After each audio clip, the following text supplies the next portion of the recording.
Hey Tiana, what's up? How are you? And Saggy, oh my gosh, I have no idea what to expect. I'm going in completely blind with this game. I tried to find out as much as I could just so that I can give like discretional warnings if needed, but like all the reviews are like stop reading the reviews, like go in blind, don't ruin it for yourself. So, here we are.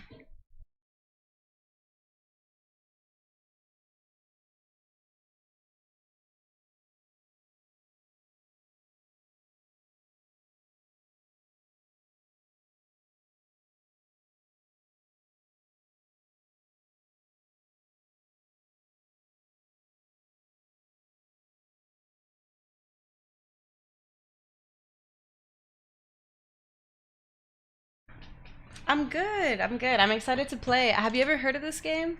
It's one of those games where if you just look at I guess, like the description or the images, it gives you a certain impression.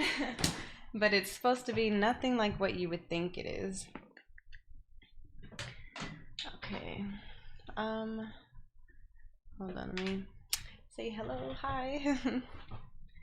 I'm wrapped up in a bunch of wires per usual.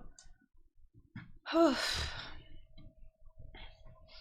just washed my hair, so it's in the process of growing like a chia pet. Don't mind it. Um,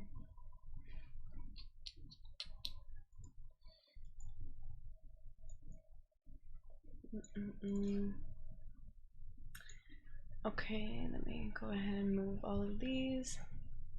I found a bunch of actually really cool games today. A lot of the games that I'm finding are very short though. So, remove these. Oh. Da, da, da, da.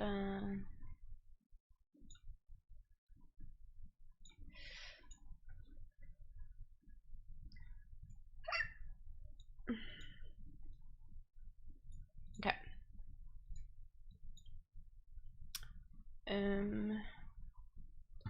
I don't. Good afternoon, Gary. I don't think I have a. Is this the keybind for it?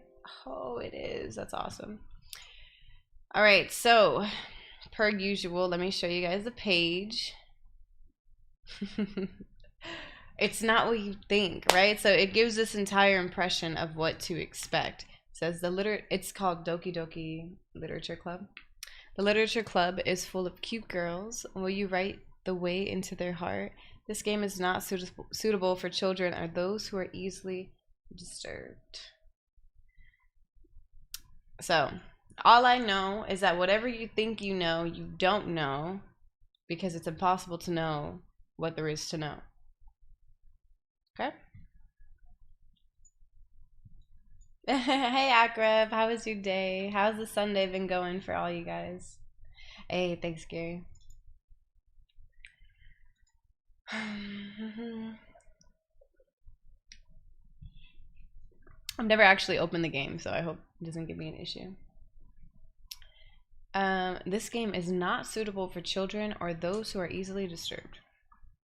Individuals suffering from anxiety or depression may not have a safe experience playing this game.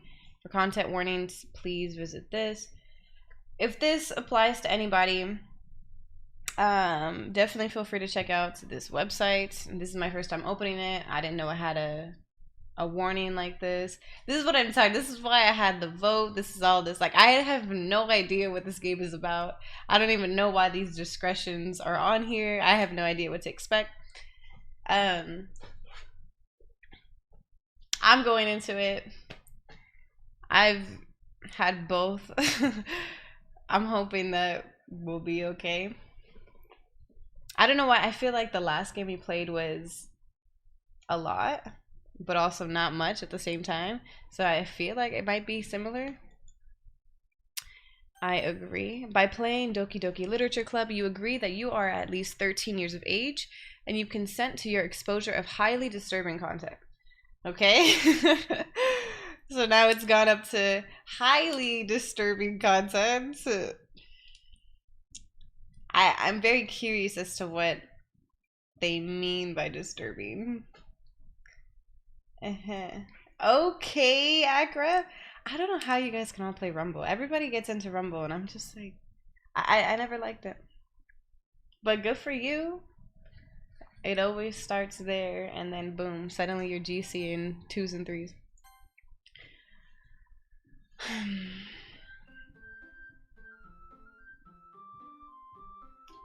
Okay, 1 second, because oh gosh. I feel so funny playing it. Let me make it a little bigger so you guys don't have to do it. Seeing like the bottom. Okay, well now I messed it up. And now it bothers me, so.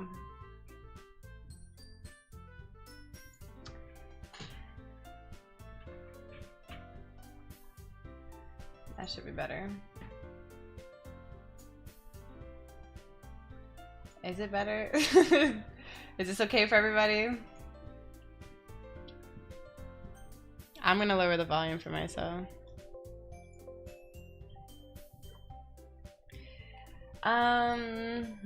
Nice. Yeah, don't spoil anything for me. I'll watch it in like 10 years. So, new game. Please enter your name. Dolly.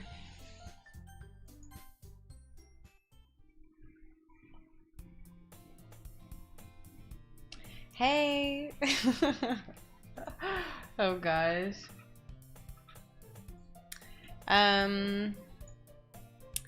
I see an annoying girl running toward me from the distance, waving her arms in the air like she's totally oblivious to any attention she might draw to herself. That girl is Sayori, my neighbor and good friend since we were children. You know, the kind of friend you'd never see yourself making today, but it just kind of works out because you've known each other for so long. We used to walk to school together on days like this, but starting around high school, she would oversleep more and more frequently, and I would get tired of waiting up. But if she's going to chase after me like this, I almost feel better off running away. However, I just sigh and idle in front of the crosswalk and let Sayori catch up to me. I overslept again. But I caught you this time. Maybe, but only because I decided to stop and wait for you. You say that like you were thinking about ignoring me. Oh god. I feel so funny playing this. That's mean, Dolly. Oh gosh. Well, if people stare at you for acting weird, then I don't want them to think we're a couple or something. Fine, fine. But you did wait for me after all. I guess you don't have it in you to be mean even if you want to. Whatever you say, Sayori. We cross the street together and make our way to school. As we draw near, the streets become increasingly speckled with other students making their daily commute. By the way, Dolly, have you decided on a club to join yet? A club? I told you already, I'm really not interested in joining any clubs. I haven't been looking either. That's not true. You told me you would join a club this year. Did I? I'm sure it's possible that I did in one of our many conversations where I dismissively go along with whatever she's going on about. Sayori likes to worry a little too much about me when I'm perfectly content just getting by on the average while spending my free time on games and anime. This is true. This is actually realistic. I was talking about how I'm worried that you won't learn how to socialize or have any skills before college. Your happiness is really important to me, you know. And I know you're happy now, but I die at the thought of you becoming a NEET in a few years because you're not used to the real world. A NEET? You trust me, right? Don't make me keep worrying about you. Alright, alright. I'll look at a few clubs if it makes you happy. No promises, though. Will you at least promise me you'll try a little? Yeah, I guess I'll promise you that. Yay. do I let myself get lectured by such a carefree girl? More than that, I'm surprised I even let myself relent to her. I guess seeing her worry so much about me makes me want to ease her mind at least a little bit, even if she does exaggerate everything inside of her head. Dang, I wonder when they're gonna get to the good stuff. The school day is as ordinary as ever, and it's over before I know it. After I pack up my things, I stare blankly at the wall, looking for an ounce of motivation. Clubs. Sayori wants me to check out some clubs. I guess I have no choice but to start with the anime club. Hello? Sayori? Sayori must have come into the classroom while I was spacing out. I look around and realize that I'm the only one left in the classroom. I thought I'd catch you coming out the classroom, but I saw you just sitting here and spacing out, so I came in. Honestly, you're even worse than me sometimes. I'm impressed. I grew up, no. You don't need to wait up for me if it's going to make you late to your own club. Well, I thought you might need some encouragement, so I thought, you know. No, what? Well, that you could come to my club. Sayori. Yeah? There is no way I'm going to your club. Aw, meanie. Sayori's vice president of the literature club. Not that I was ever aware that she had any interest in literature. In fact, I'm 99% sure she only did it because she thought it would be fun to help start a new club. Since she was the first one to show interest after the one who proposed the club, she inherited the title Vice President. That said, my interest in literature is guaranteed to be even less. Yeah, I'm going to the anime club. Come on, please. Why do you care so much anyway? Well, I kind of told the club yesterday I would bring in a new member. And Natsuki made cupcakes and everything. Don't make promises you can't keep. I can't tell if Sayori's really that much of an airhead, or if she's so cunning as to have planned all of this out. Hello, Chan. I let out a long sigh. Fine, I'll stop by for a cupcake, okay? Yes, let's go. I've never played it, Chan, so I'm going in blind. I don't know. And thus, today marks the day I sold my soul for a cupcake. Maybe Akrep was onto something. I dejectedly follow Sayori across the school and upstairs, a section of the school I rarely visit, being generally used for third-year classes and activities. Sayori, full of energy, swings open the classroom door. Everyone, the new member's here. I told you, don't call me a new member. I glance around the room. Girl 1. Welcome to the Literature Club. It's a pleasure meeting you. Sayori always says nice things about you. Girl 2. Seriously? You brought a boy? First of all, this game just assumes that it's only men play? Like, damn. Way to kill the atmosphere. Girl 3. Ah, Dolly, what a nice surprise. Welcome to the club. All words escape me in this situation. This club is full of incredibly cute girls. Yeah, I like girl 1. What are you looking at? If you want to say something, say it. Sorry. Natsuki. The girl with the sour attitude, whose name is apparently Natsuki, is one I don't recognize. Her small figure makes me think she's probably a first year. She's also the one who made cupcakes, according to Sayori. You can just ignore her when she gets moody. Sayori says that quietly into my ear, then turns back toward the other girls. Anyway, this is Natsuki, always full of energy. And this is Yuri, the smartest in the club. Don't say things like that.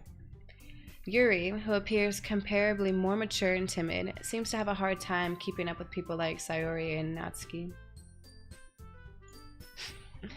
Well, it's nice to meet both of you. And it sounds like you already know Monica, is that right? That's right. It's great to see you again, Dolly. Monica smiles sweetly. Oh my god, why is she looking at me like that? We do know each other. Well, we rarely talked, but we were in the same class last year. Monica was probably the most popular girl in class. Smart, beautiful, athletic. Basically, completely out of my league.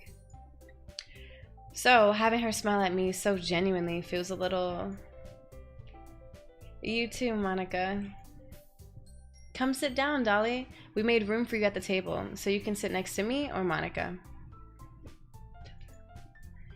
I'll get the cupcakes. Hey, I made them. I'll get them. Sorry, I got a little too excited. Then, how about I make some tea as well? The girls have a few desks arranged to form a table. As Sayori mentioned, it's been widened so that there's one space next to Monica and one space next to Sayori. Natsuki and Yuri walk over to the corner of the room where Natsuki grabs a wrapped tray and Yuri opens the closet. Still feeling awkward, I take a seat next to Sayori. Natsuki proudly marches back to the table, tray in hand. Okay, are you ready? Ta-da! Ooh! And Natsuki lifts the foil off the tray to reveal a dozen white, fluffy cupcakes decorated to look like little cats. The whiskers are drawn with icing, and little pieces of chocolate were used to make ears. So cute! I had no idea you were so good at baking, Natsuki. I feel so weird reading this. Well, you know. Just hurry and take one. Sayori grabs one first, then Monica. I follow. It's delicious. Sayori talks with her mouth full and has already managed to get icing on her face. I turn the cupcake around in my fingers, looking for the best angle to take a bite. Natsuki is quiet. I can't help but notice her sneaking glances in my direction. Is she waiting for me to take a bite? I finally bite down. The icing is sweet and full of flavor. I wonder if she made it herself. This is really good. Thank you, Natsuki. Why are you thanking me? It's not like haven't I heard this somewhere before? Made them for you or anything. I thought you technically did. Sayori said, well, maybe, but not for you. You know, you dummy. Alright. I give up on Natsuki's weird logic and dismiss the conversation. Yuri returns to the table carrying a tea set. She carefully places a teacup in front of each of us before setting down the teapot next to the cupcake tray. You keep a whole tea set in this classroom? Don't worry, the teachers gave us permission. After all, doesn't a hot cup of tea help you enjoy a good book? I guess. Don't let yourself get intimidated. Yuri's just trying to impress you. Okay. Yin, it's not what it looks like. It's really not what it looks like. I know what it looks like. It's not what it looks like. I feel like I got caught. Like, it's not what you think. Like, whatever you think the type of game this is, it's not. Okay? Like, it's not that. Jeez. Okay. That's not... Insulted, Yuri looks away. I meant that, you know... I believe you. See, I don't know what it is. I have no idea. I've always seen it, but I have no idea. But I'm a part of some like psychology game groups, and one of them recommended it. They were like, listen, just go in blind. It's nothing what you would think it is. So far, it's everything that I thought it would be. So I'm waiting for the moment everything changes. I believe you. Well, tea and reading might not be a pastime for me, but I at least enjoy tea. I'm glad. Yuri faintly smiles to herself in relief. Monica raises an eyebrow, then smiles at me. So, what made you consider the literature club? I was afraid of this question. Something tells me I shouldn't tell Monica that I was practically dragged here by Sayori. Well, I haven't joined any clubs yet, and Sayori seemed really happy here, so... That's okay, don't be embarrassed. We'll make sure you feel right at home, okay? As president of the literature club, it's my duty to make the club fun and exciting for everyone. Monica, I'm surprised. How come you decided to start your own club? Inverse. You could probably be a board member for any of the major clubs. Weren't you a leader of the debate club last year? Well, you know. To be honest, I can't stand all of the politics around the major clubs. It feels like nothing but arguing about the budget and publicity and how to prepare for events. I'd much rather take something I personally enjoy and make something special out of it. And if it encourages others to get into literature, then I'm fulfilling that dream. Monica really is a great leader. Yuri also nods in agreement. Then I'm surprised there aren't more people in the club yet. It must be hard to start a new club. You could put it that way. Not many people are very interested in putting out all the effort to start something brand new. Hey, Snack, how are you? Especially when it's something that doesn't grab your attention, like literature. You have to work hard to convince people that you're both fun and worthwhile. But it makes school events like the festival that much more important. I'm confident that we can all really grow this club before we graduate. Right, everyone? Yeah. We'll do our best. You know it. Everyone enthusiastically agrees. Such different girls, all interested in the same goal. Monica must have worked really hard just to find these three. Maybe that's why they were all so delighted by the idea of a new member joining.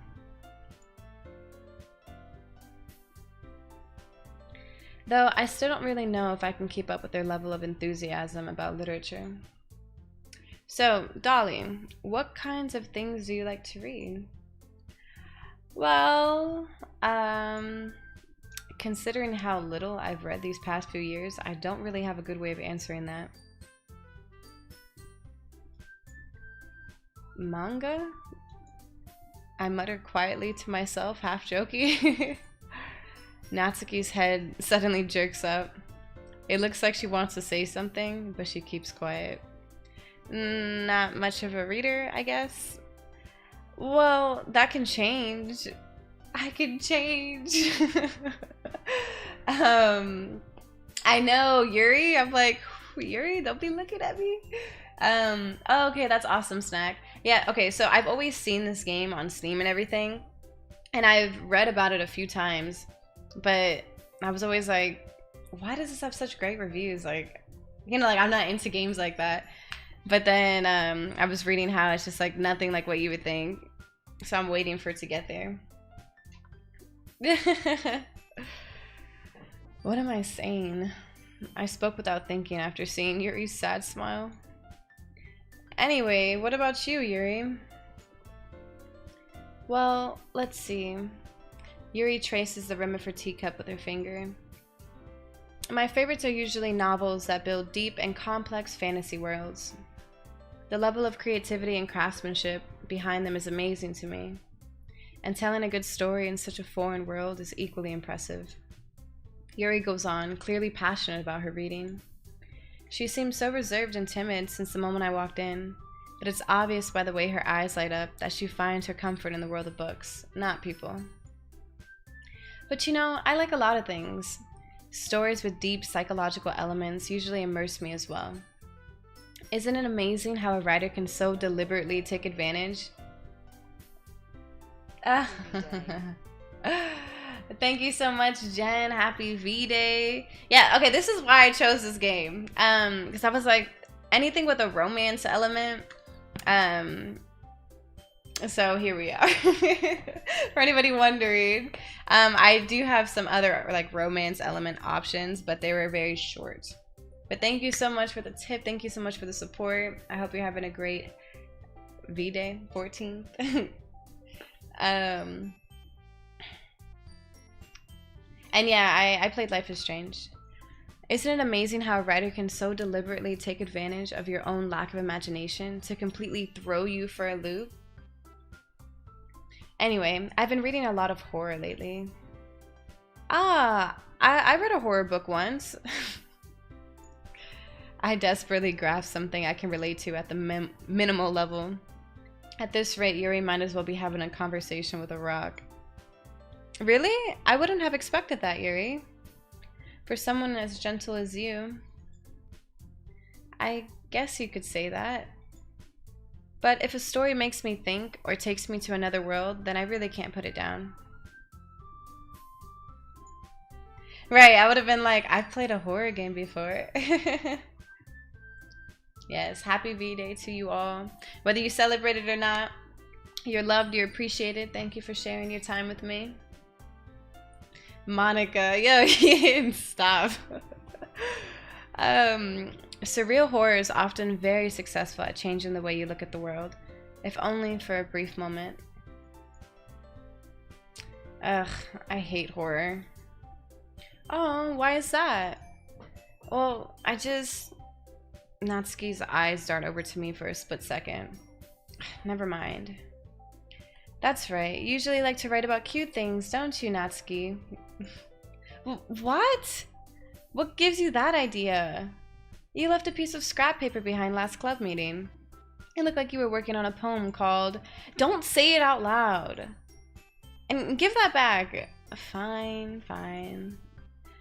Aw, your cupcakes, your poems, everything you do is just as cute as you are. Sayori slides up behind Natsuki and puts her hands on her shoulders. I'm not cute. Natsuki, you write your own poems? Well, I guess sometimes. Why do you care? I think that's impressive. Anthony, it is. Hey, it is a different world from Twitch. It's very calm. We just be chilling. How are you? Why don't you share them sometime? No. Natsuki averts her eyes. You wouldn't like them. Not a very confident writer yet. I understand how Natsuki feels. Sharing that level of writing takes more than just confidence. The truest form of writing is writing to oneself. You must be willing to open up to your readers, exposing your vulnerabilities and showing even the deepest reaches of your heart. Do you have writing experience too, Yuri? Maybe if you share some of your work, you can set an example and help Natsuki feel comfortable enough to share hers. I guess it's the same for Yuri. Aw, I wanted to read everyone's poems. We all sit in silence for a moment. Yeah, that's the best thing to do. Realistic optimism. There will be sunnier days. Okay, I have an idea, everyone. Question marks? Question marks? Natsuki and Yuri look quizzically at Monica. Let's all go home and write a poem of our own. Then, next time we meet, we'll all share them with each other. That way, everyone's even. Yeah, let's do it. Plus, now that we have a new member, I think it will help us all get a little more comfortable with each other and strengthen the bond of the club. Isn't that right, Dolly? Monica smiles warmly at me once again. Hold on, there's still one problem. Huh? What's that? Now that we're back to the original topic of me joining the club, I bluntly come forth with what's been on my mind the entire time. I never said I would join this club. Sorry may have convinced me to stop by, but I never made any decision. I still have other clubs to look at, and I lose my train of thought. Oh, so bold. All 4 girls stared back at me with dejected eyes. But I'm sorry, I thought... Dolly... You all... I'm defenseless against these girls. How am I supposed to make a clear-headed decision when it's like this? That is, if writing poems is a price I need to pay in order to spend every day with these beautiful girls. Right. Okay, I've decided then. I'll join the literature club. Oh my gosh, that's all it took? I'm so easy. Literally 1 frown and I was like, you know what? I was just letting you know that I am gonna join and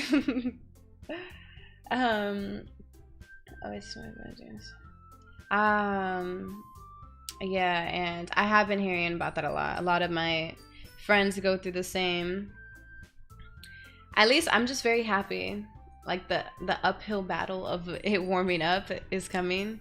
And then it's brighter outside for longer, you know? Daylight savings is coming.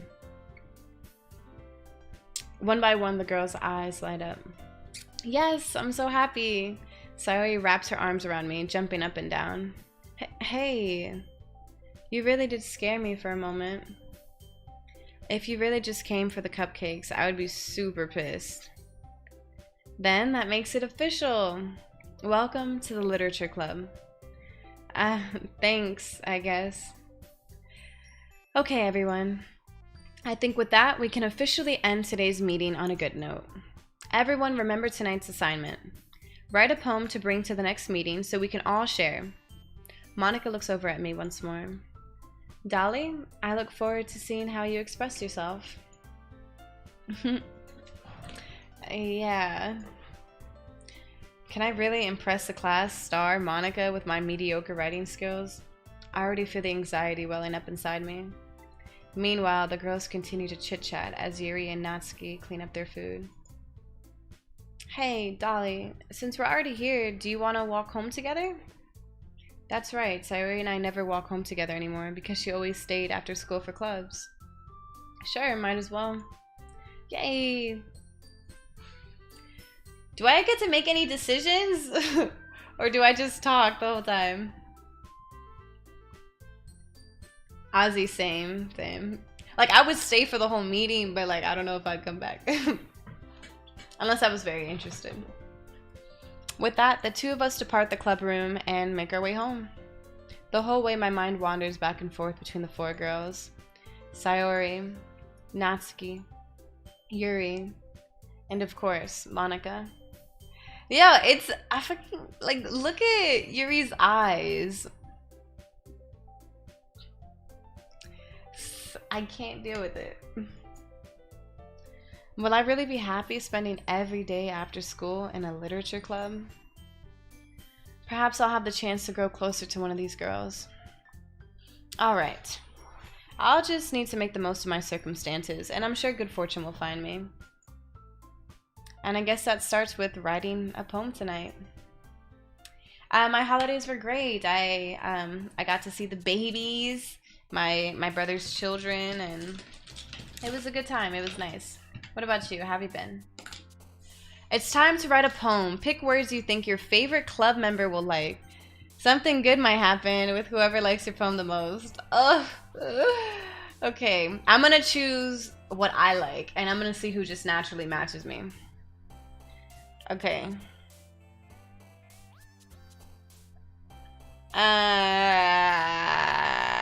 Dang it. Okay. Let's start off with Misfortune. Misfortune. Infinite.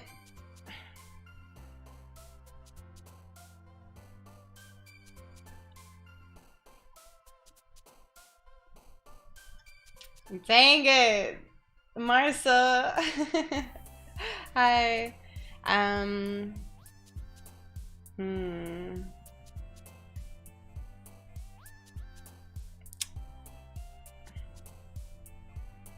go Vertigo.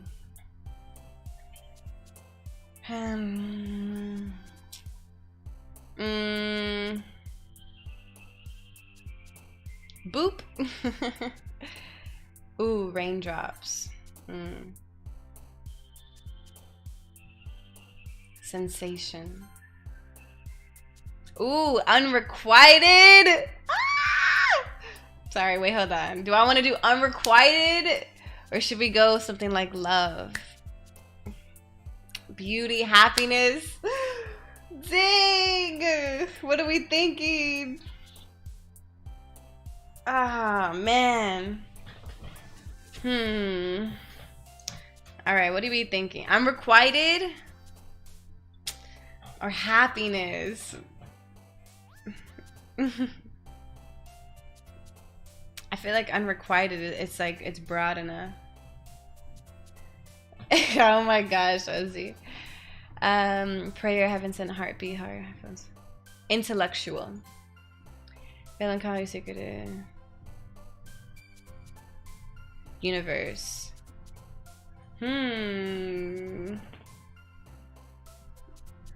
Amazing. Ooh, vivacious. Amazing. I love the word amazing. Essence. Ambient. Hurt.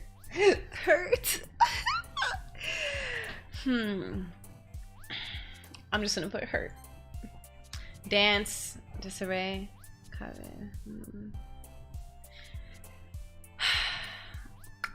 Breathe.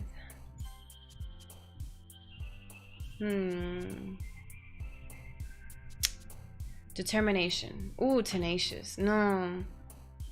Insight. Oh, darn it. Such good choices.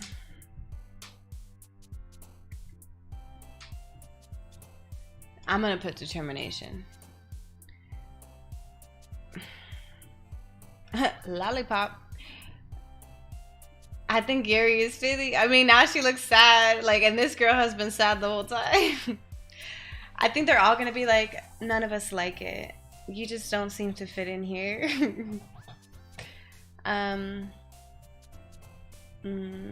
Inferno. Journey.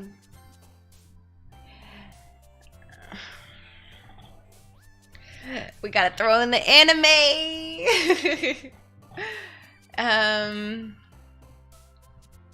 You know my girl Natsuki likes anime.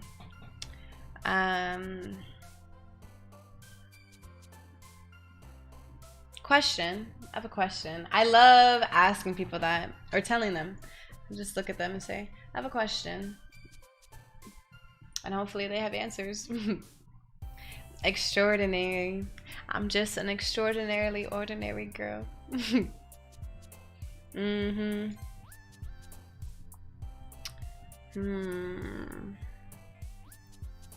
Peaceful.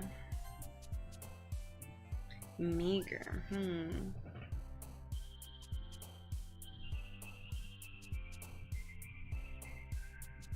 I like the word dazzle. I mean, it'd be like that, Taylor. I'm not, you know, I gotta be myself. Infallible. Infallible. Oh man, I hope they like me. Hi again, Dolly. Glad to see you didn't run away on us. Nah, don't worry. This might be a little strange for me, but I at least keep my word. Well, I'm back at the literature club. I was the last to come in, so everyone else is already hanging out. Thanks for keeping your promise, Dolly. I hope this isn't too overwhelming of a commitment for you, making you dive head first into literature when you're not accustomed to it. Dang, I should have just went for Yuri. I went for being myself, and now I don't know who's gonna match me. Oh, come on. Like, he deserves any slack. Sari told me you didn't even want to join any clubs this year. And last year, too. I don't know if you plan to just come here and hang out or what. But if you don't take us seriously, then you won't see the end of it. Natsuki, you certainly have a big mouth for someone who keeps her manga collection in the club room. Mmm. Natsuki finds herself stuck between saying Monica and manga. Manga is literature. Swiftly defeated, Natsuki plops back into her seat. Don't worry, guys. Dolly always gives it his best as long as she's having fun. She helps me with busy work without me even asking. Like cooking, cleaning my room. How dependable. Sorry, that's because your room is so messy, it's distracting. And you almost set your house on fire once. Is that so? You two are really good friends, aren't you? I might be a little jealous. She's jealous! How come? You and Dolly can become good friends too. She's playing with her hair. Yo, I'm in there like swimwear. Ooh. Sayori. As usual, Sayori seems oblivious to the weird situation she just put me into. Oh, Yuri even brought you something today, you know? Wait, Sayori? Me? Not really. Don't be shy.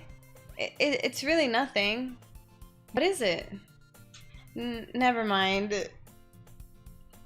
Sayori made it sound like a big deal when it's really not. What do I do? I'm sorry, Yuri. I wasn't thinking. I guess that means it's up to me to rescue the situation. Hey, don't worry about it.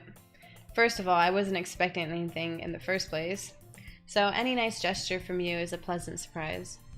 It'll make me happy no matter what. Is that so? Yeah, I won't make a big deal if you don't want it to be. Alright. Well, here. Yuri reaches into her bag and pulls out a book.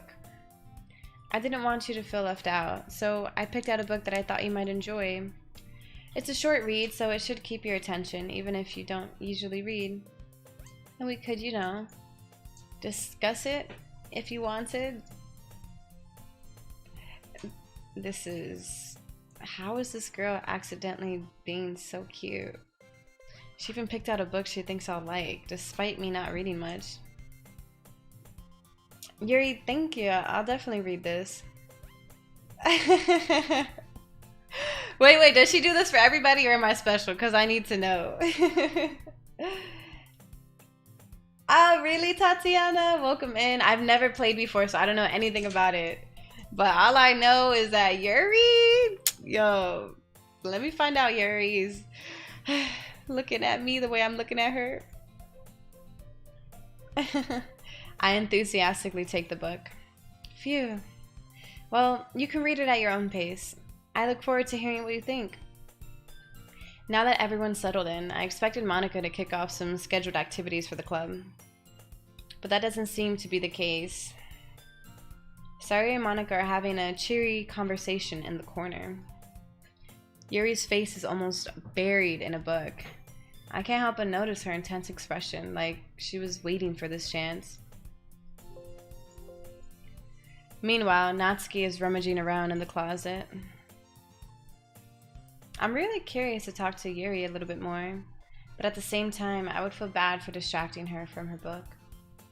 I catch a glimpse of the cover of her book. It looks like the same book that she lent to me.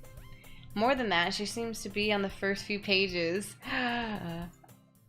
Crap. I think she noticed me looking at her. She sneaks another glance at me and our eyes meet for a split second. But that only makes her hide her face deeper in her book. Sorry. I was just spacing out. I muttered this, sensing I made her uncomfortable. Oh, it's fine. If I was focused, then I probably wouldn't have noticed in the first place. But I'm just rereading a bit of this, so... That's the book that you gave me, right? Mm-hmm. I wanted to reread some of it. Not for any particular reason. Just curious, how come you have 2 copies of the same book? Well, when I stopped at the bookstore yesterday, that's not what I meant. I mean, I just happened to buy 2 of them. Oh, I see. There's something fairly obvious here that Yuri isn't telling me, but I decide to let it go. I'll definitely start reading it soon. I'm glad to hear. Once it starts to pick up, you might have a hard time putting it down.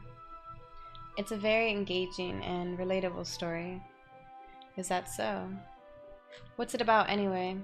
Well, Yuri closes the book and scans her eyes over the back. The book is titled Portrait of Markov. There's an ominous looking eye symbol on the front cover. Alright, I just wanted to make sure I don't accidentally give anything away. Basically, it's about this girl in high school who moves in with her long-lost younger sister. But as soon as she does so, her life gets really strange. She gets targeted by these people who escaped from a human experiment prison.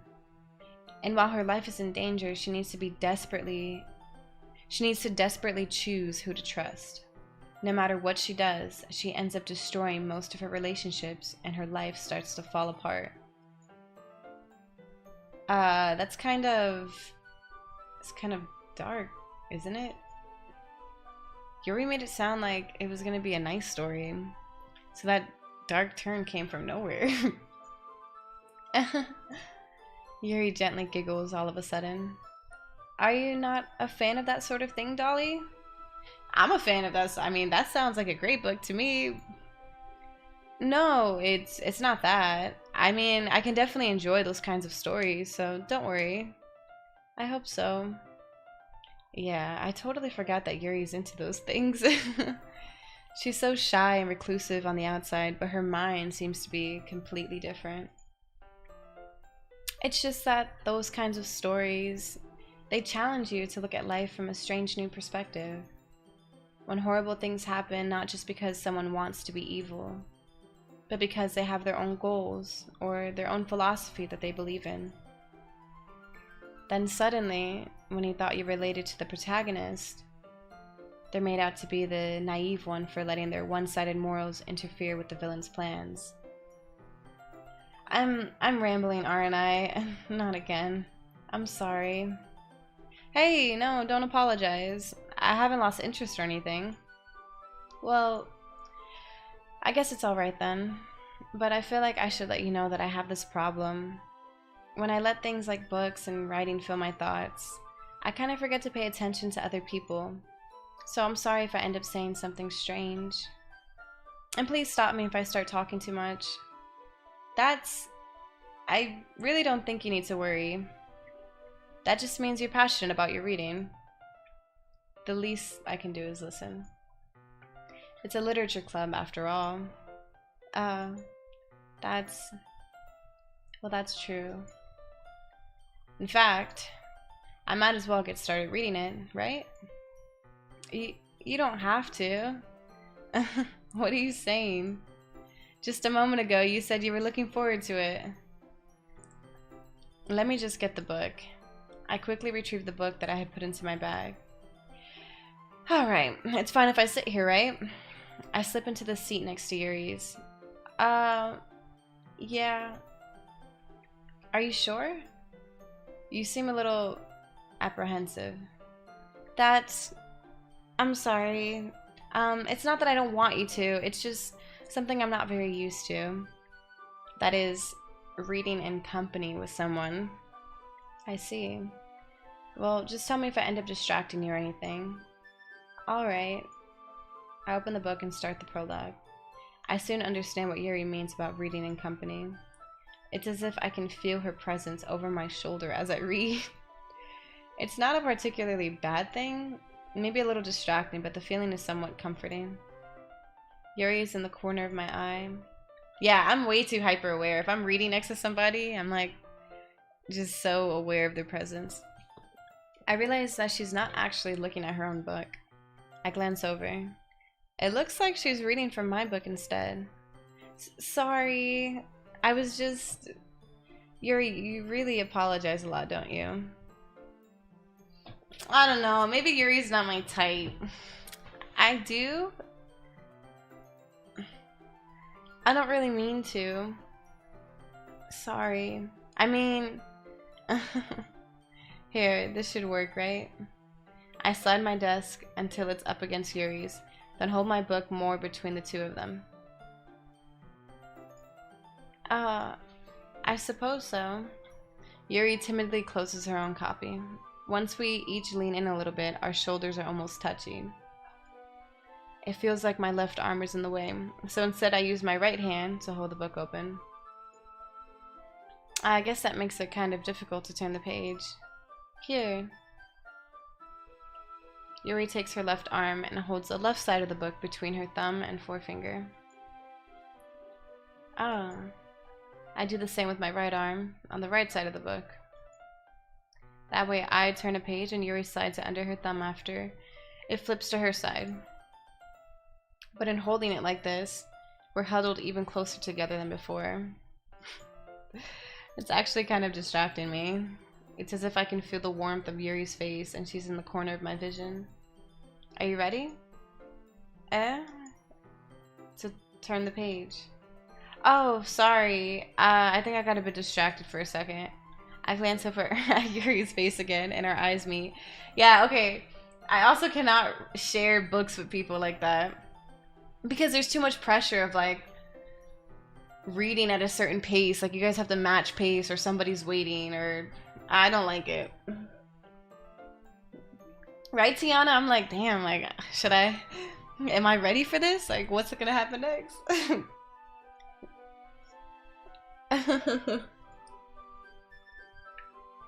I don't know how I'll be able to keep up with her. That's okay. You're not as used to reading, right? I don't mind being patient if it takes you a bit longer. It's probably the least I can do. Since you've been so patient with me. Yeah. Thanks. We continue reading. Yuri no longer asks me if I'm ready to turn the page. Instead, I just assume that she finishes the page before me, so I turn it by my own volition. We continue the first chapter in silence. Even so, turning each page almost feels like an intimate exchange. My thumb gently letting go of the page, letting it flutter over to her side as she catches it under her own thumb. Hey, Yuri. This might be a silly thought, but the main character kind of reminds me of you a little bit. You think so? How does she? Well, I guess she's more blunt in a lot of ways, but she also second guesses all of the things that she says and does. Like she's afraid she'll do something wrong. It's not like I can see into your head or anything. But they're kind of reminiscent of some of your mannerisms. I see. Yuri remains silent for a moment. But Dolly, that's probably a terrible thing to have in common with her. I was thinking the same. I was like, damn, that's not a good parallel to make. That's so embarrassing that you think that. Like, hey, you remind me of this girl because she has no self-confidence and she's so unsure of herself. Like, she just second guesses everything. Isn't that crazy? Damn. Wait, I didn't mean it in a bad way or anything. I'm sorry. I didn't know you were self-conscious about that sort of thing. I guess I more meant that it's kind of cute. Oh. What are you saying all of a sudden? Yo, Yuri's playing games, bro. Like, Okay, everyone. I think it's about time we share today's poems with each other. We might not have enough time if we wait too long. Yuri exhales, spared from finishing her thought. Is that alright, Yuri? You look kind of down. I'm sorry if you haven't been looking forward to this. Oh, it's not... It's fine. Yuri releases her hand from the book, causing it to close on top of my thumb. Yeah, literally. Literally snack. Alright. I guess I'll do some more reading tonight. Or would you prefer I only read it with you? I guess I don't have too much of a preference either way. In that case, I'll read a little more tonight. It'll be more fun to read with you after it picks up a bit, you know? That's good reasoning. In that case, feel free to finish the first 2 chapters in your own time. Alright. I stand up. I make a mental note of where I left off in the book, then slip it back into my bag. By the way, did you remember to write a poem last night? Yeah. My relaxation ends. I can't believe I agreed to do something so embarrassing. I couldn't really find much inspiration since I've never really done this before. Well, now that everyone's ready, why don't you find someone to share with? I can't wait. Sayori and Monica enthusiastically pull out their poems. Sayori's is on a wrinkled sheet of loose leaf torn from a spiral notebook. On the other hand, Monica wrote hers in a composition notebook. I can already see Monica's pristine handwriting from where I sit. Natsuki and Yuri reluctantly comply as well, reaching into their bags. I do the same myself. Oh no, decisions. Alright, what do we think? Who should I show my poem to first? Sayori, Natsuki, Yuri, or Monica?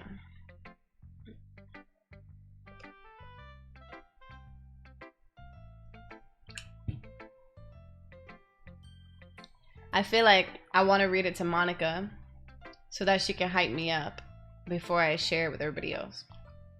I've already bonded really well with Yuri. That's great and all. I'm trying to see what everybody else thinks. Oh, come on. We can't get too attached to the first girl that gives us attention. You know, we gotta see what's out there. You know what I mean? Like Yuri, she's beautiful. She seems like a great person, very interesting. But we haven't really gotten to know Natsuki. I mean, she seems a little tough on the outside, but we know that we have like really similar interests with anime and manga and things. Yeah, right? Like Monica, I feel like Monica's a good neutral person of like, just tell me what do you think of my poem. Sayori, that's just like the homie. Weird that Yuri is the only option up there. We're going Monica. I should start with Monica. Team Yuri in the chat. Wow. Yesterday, she seemed eager to read my poem, and I wanted her to know I'm putting in effort. Hi, Dolly. Having a good time so far? Yeah. Good, glad to hear it. By the way, since you're new and everything, if you ever have any suggestions for the club, like new activities or things we can do better, I'm always listening. Don't be afraid to bring things up, okay? Alright, I'll keep that in mind. Of course, I'll be afraid to bring things up. I'm much better off just going with the flow until I'm more settled in. Anyway, want to share your poem with me? It's kind of embarrassing, but I guess I have to. Don't worry, Dolly. We're all a little embarrassed today, you know? But it's that sort of barrier that we'll all learn to get past soon. Yeah, that's true. I hand Monica my poem. Great job, Dolly. I was going, in my head while reading it. It's really metaphorical. I'm not sure why, but I didn't expect you to go for something so deep. I guess I underestimated you. It's easiest for me to keep everyone's expectations low. That way, it always counts when I put in some effort. That's not very fair. Well, I guess it worked anyway. You know what? Yuri likes this kind of writing, right? Ew, it always goes back to Yuri. Is it even possible to not be with Yuri in this game? Writing that's full of imagery and symbolism. Unlike Sayori, who likes using simple and direct words to describe happiness and sadness, Yuri likes it when readers are left to derive their own meaning out of it. It's very challenging to write like that effectively, both allowing people to get something out of it just by feel, or letting them deeply analyze all the nuances. We wrote something deep and moving, Taylor. It can take years of practice, which I am assuming Yuri has at this point. I never really asked though. I'm sure I'm nowhere near her level yet. Don't worry so much about that. You do your own thing. Just keep exploring and learn by trying new things. I'm sure I'll end up trying different things a lot.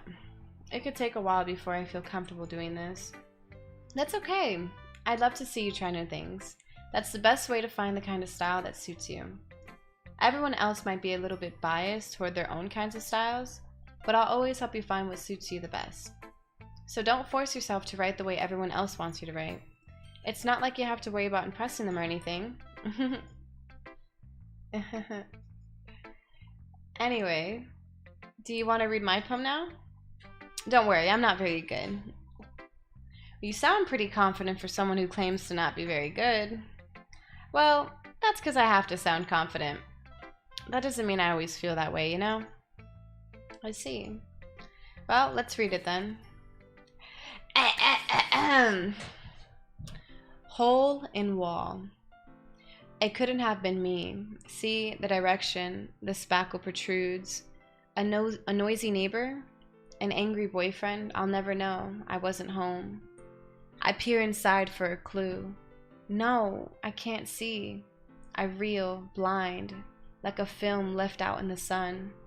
But it's too late. My retinas, already scorched with a permanent copy of the meaningless image. It's just a little hole. It wasn't too bright. It was too deep, stretching forever into everything. A hole of infinite choices. I realize now that I wasn't looking in. I was looking out, and he, on the other side, was looking in.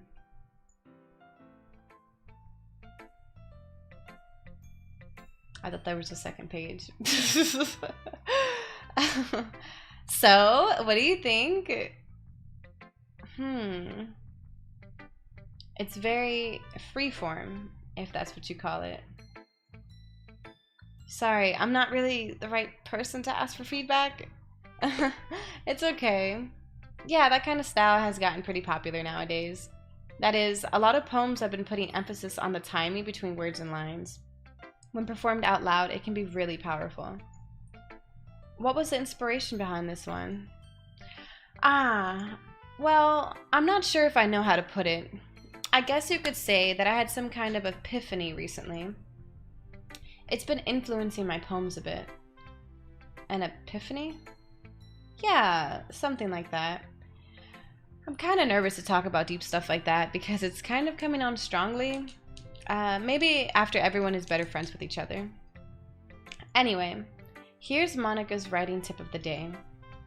Sometimes when you're writing a poem or a story, your brain gets too fixated on a specific point. If you try so hard to make it perfect, then you'll never make any progress. Just force yourself to get something down on the paper and tidy it up later. Another way to think about it is this.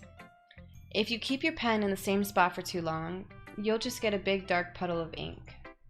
So just move your hand and go with the flow. That is my advice for today. Thanks for listening. Oh man. Okay, hold on. Let me save. It stresses me out that I haven't saved. Okay. Who should I show my poem to next?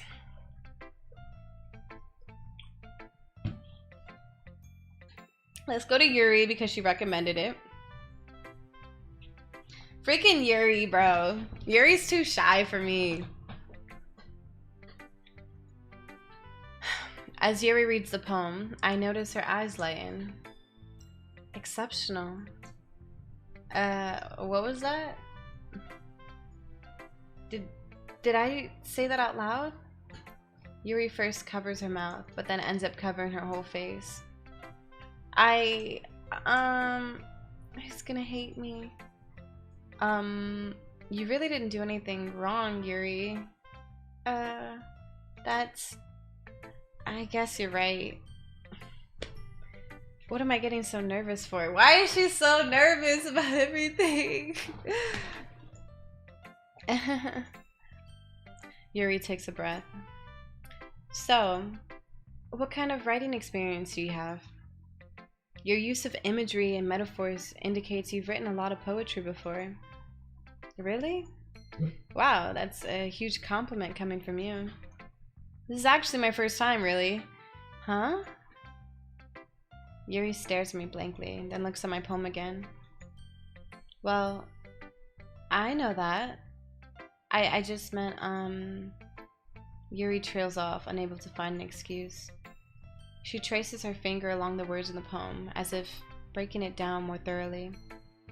Yeah, okay. This is the reason I was able to tell. It's just that there are specific writing habits that are usually typical of new writers. And having been through that myself, I kind of learned to pick up on them. I think the most noticeable thing I recognize in new writers is that they try to make their style very deliberate. Alright, hold up. Let's take a pause. I don't like when people do this. She gave him a very genuine compliment. Wow, this is exceptional. Surely, you must have done this before. Like, it's so good that you have to have experience. And he was honest. He said, no, this is actually my first time. And she immediately, oh yeah, I can totally tell it's your first time, because honestly, when I said exceptional, I meant completely not bad. You know, like, it's like she's looking for a reason to change her answer. Why can't you just give people a compliment? Oh wow, that's very surprising, because off of my first read, I wouldn't have thought that. You know, you right? Like, what? What is this? I just don't like, because it's almost like it reflects somebody else's insecurity. Like, oh, and like, I'm giving you this compliment because I'm so into reading and writing, and I know a good writer when I see one because I have so much experience. And then you find out they don't have no experience. Now you feel insecure about your judgment. And now someone who's new is coming in, who's on the same level as you almost. And now she's finding a way to like put him down. I don't like it. I don't like it. Alright, but let's go on. She's super sweet, so maybe she'll come back from this. In other words, they tend to pick a writing style separate from the topic matter, and they form-fit the two together. The end result is that both the style and the expressiveness are weakened. Oh, now it's weakened! Exceptional. Oh, it's totally weakened. I actually was gonna say that. Once Yuri finds her train of thought, it's as if her demeanor totally changes. Her stammering is completely gone and she sounds like an expert. Of course, that's not something you can be blamed for. There are so many different skills and techniques that go into writing, even in a simple poem. Not just finding them and building them, but getting them to work together is probably the most challenging part. It might take you some time, but it all comes with practice and learning by example and trying new things. I also hope that everyone else in the club gives you valuable feedback. Natsuki can be a little bit biased though. Alright, let me play devil's advocate because she can't talk back. The other hand could be, maybe she's outwardly, like, her transitions are very harsh. So instead of being like, oh, okay, wow, I didn't see that at first, but okay, let me try to give you valuable feedback. Looking at it again, I can see some things that show that maybe you do lack some experience. Let me share that with you. I could see that as well, you know. Maybe she was nervous and just got straight to the chase, you know, like she got to the meat of her feedback. It's possible. Biased? How? Well, never mind. I shouldn't be talking about people like that. Sorry. It's fine. I'm not sure if Yuri is apologizing to herself, to me, or to Natsuki. Do you mind if I read your poem now? Please do. I'd love to share my thought process behind it. Yuri smiles dreamily, as if that's a rare opportunity for her. Which itself is kind of funny. After all, isn't this supposed to be a literature club? Ghost under the light. The tendrils of my hair illuminate beneath the amber glow. Bathing. It must be this one. The last remaining streetlight to have withstood the test of time. The last yet to be replaced by the sickening blue-green hue of the future. I bathe. Calm. Breathing air of the present, but living in the past. The light flickers. I flicker back. I flicker back. I've never flickered at a flickering light before.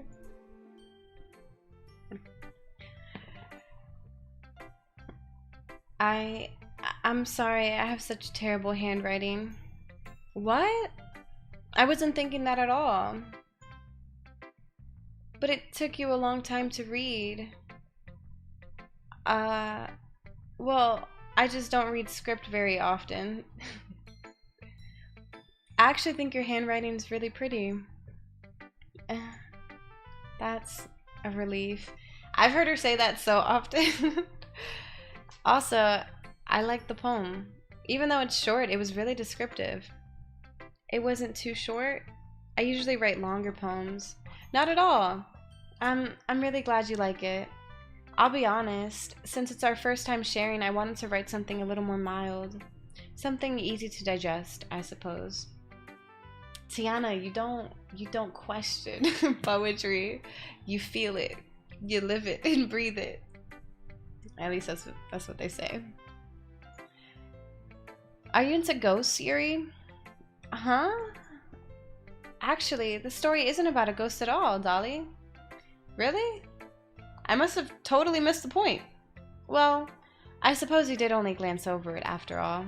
But remember that poets often express their own thoughts, feelings, and experiences in their work. They usually do more than tell a simple story or paint a picture. In this case, perhaps the subject of the poem is only being symbolically compared to a ghost, lingering in her last remaining place of comfort, unable to let go of the past,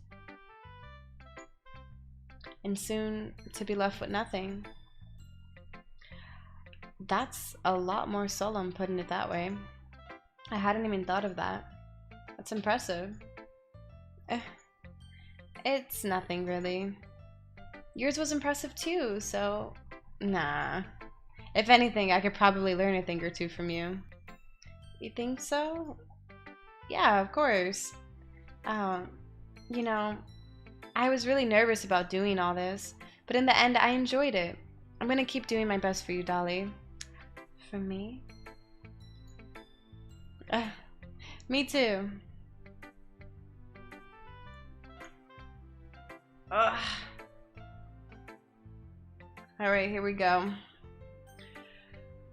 I'ma go to Natsuki. I'm trying to talk about anime. Dolly, if you're not gonna take this club seriously, then go home. How am I not taking it seriously? What? Harsh. What? You expect me to believe that you actually put effort into this? Do you think I'm stupid? I'm not a writer. Maybe it's not very good, but yeah, I did put in effort. We all start somewhere, right?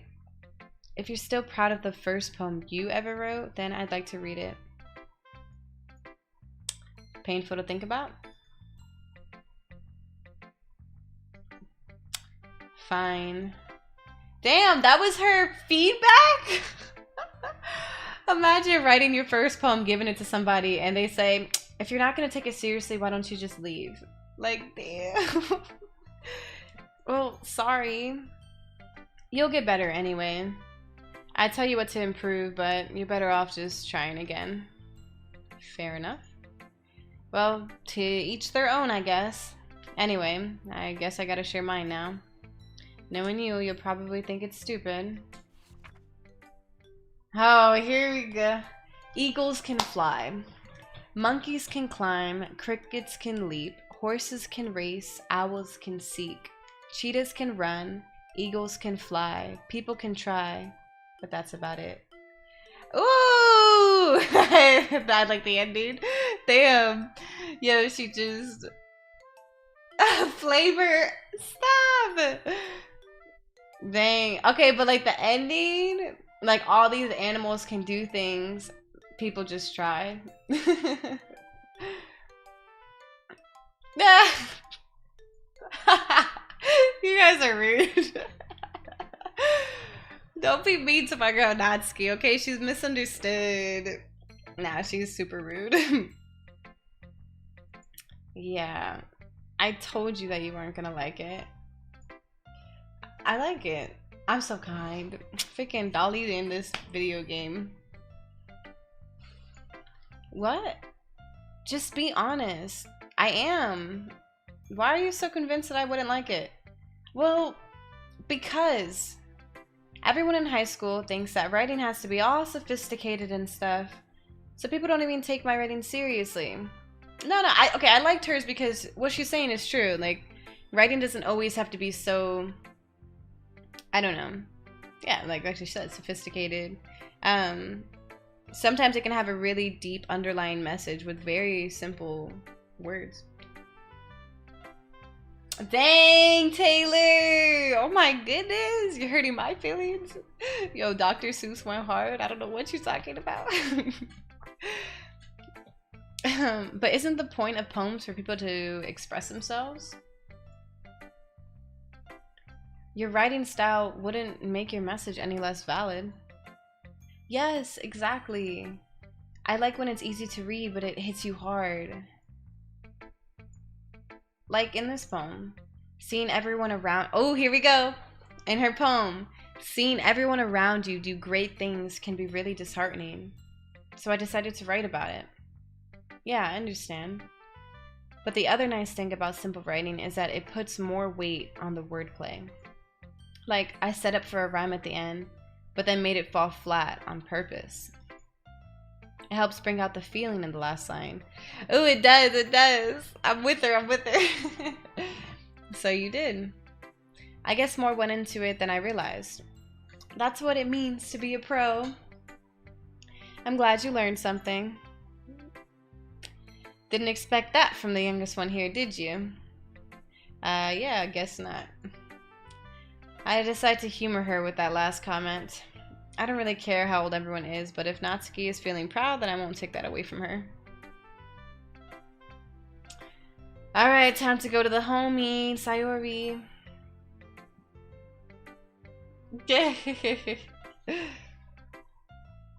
The damage has been done, Taylor. This is a good poem, Dolly. Are you sure it's your first time? Of course. I mean, it's not that good. Am I the kind of girl who would be writing poems in her spare time? I guess you're right. But that's why it impressed me. Well, to be honest, I was afraid that you wouldn't do it seriously, or that you wouldn't write one at all. I'm really happy that you wrote one. It just reminds me of how you're really a part of the club now. Not to mention the fact that I'm standing in front of you in the club room. Well, of course. I'm not really into it yet, but that doesn't mean I'll break my promise. See? It's like I said it before, Dolly. Deep down, you're not selfish at all, you know? Trying new things like this for other people, that's something that only real good people would do. Thanks, Sayori. Not sure if Sayori sees the full picture of my motive here. Wow. Then again, I can't deny that she's part of the reason I joined. Knowing how much this means to her and all. Yeah, and I'm gonna make sure you have lots of fun here, okay? That will be my way of thanking you. Alright, I'm gonna hold you to that then. Yay! Now you'll read my poem too, right? Don't worry, I'm really bad at this. We'll see about that. Dear sunshine, the way you glow through my blinds in the morning, it makes me feel like you missed me. Kissing my forehead to help me out of bed, making me rub the sleepy from my eyes. Are you asking me to come out and play? Are you trusting me to wish away a rainy day? I look above, the sky is blue. It's a secret, but I trust you too. If it wasn't for you, I could sleep forever. But I'm not mad. I want breakfast. Okay. Band-aids. I was like, oh, okay. She's just hungry. Sayori. This is just a guess, but did you wait until this morning to write this? No. Just a little bit. You can't answer just a little bit to a yes or no question. I forgot to do it last night. Well, at least that makes me feel a little better about myself.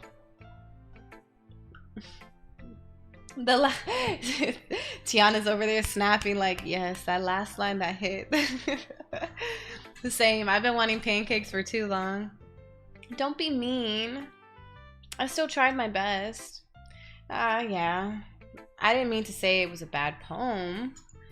It came out nice, or how should I put it? It sounds just like you. Really? Yeah. Especially the last line. I made eggs and toast. Oh my gosh.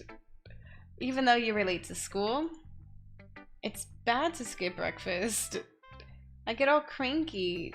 Well, I guess there's no point in arguing. Anyway, thanks for showing me. This was so much fun. Monica's the best. Yeah. But next time I won't forget. And I'm gonna write the best poem ever. Well, I guess I look forward to it. Phew. I guess that's everyone. I glance around the room. That was a little more stressful than I anticipated. It's as if everyone is judging me for my mediocre writing abilities. Even if they're just being nice, there's no way my poems can stand up to theirs. This is a literature club after all. I sigh. I guess it's what I ended up getting myself into. Across the room, Sayori and Monica are happily chatting. My eyes land on Yuri and Natsuki. They gingerly exchange sheets of paper, sharing their respective poems. As they read in tandem, I watch each of their expressions change. Natsuki's eyebrows furrow in frustration. Meanwhile, Yuri smiles sadly. What's with this language? Huh? Did you say something? Oh, it's nothing. Natsuki dismissively returns the poem to the desk with one hand. I guess you could say it's fancy. Thanks. Yours is cute. Cute? Did you completely miss a symbolism or something? It's clearly about the feeling of giving up. How can that be cute? I know that. I just meant the language, I guess. I was trying to say something nice. You mean you have to try that hard to come up with something nice to say? Thanks, but it really didn't come out nice at all. Well, I do have a couple suggestions. If I was looking for suggestions, I would have asked someone who actually liked it. Which people did, by the way. Sayori liked it, and Dolly did too. So based on that, I'll gladly give you some suggestions of my own. First of all, excuse me? I appreciate the offer, but I've spent a long time establishing my writing style. I don't expect it to change anytime soon, unless of course I come across something particularly inspiring. Oh, yo, Yuri! When she gets confident, she be making my heart skip a beat. She said, excuse me, but thanks, but no thanks. That's like the most professional way to tell somebody, like, yeah, not interested. She said, I don't expect it to change anytime soon, unless I find something particularly inspiring, and yours was not it. Sayori in the chat? What is going on? Yo, is there a Yuri in the chat? I got some things to say. Natsuki must have missed breakfast. Oh my gosh. Which I haven't yet. And Dolly liked my poem too, you know. She even told me she was impressed by it. Natsuki suddenly stands up. Oh? I didn't realize you were so invested in trying to impress our new member, Yuri. That's not what I... You're just... Yuri stands up as well. Maybe you're just jealous that Dolly appreciates my advice more than he appreciated yours. Huh? And how do you know he didn't appreciate my advice more? Are you that full of yourself? No. If I was full of myself, I would deliberately go out of my way to make everything I do overly cutesy. Is everyone okay? Well, you know what? I wasn't the one whose boobs magically grew a size bigger as soon as Dolly started showing up. Natsuki? Natsuki, that's a little... This doesn't involve you. I don't like fighting, guys. Suddenly, both girls turned towards me, as if they just noticed I was standing there. Dolly. She's just trying to make me look bad. That's not true. She started it. If she could get over herself and learn to appreciate that simple writing is more effective, then this wouldn't have happened in the first place. What's the point in making your poems all convoluted for no reason?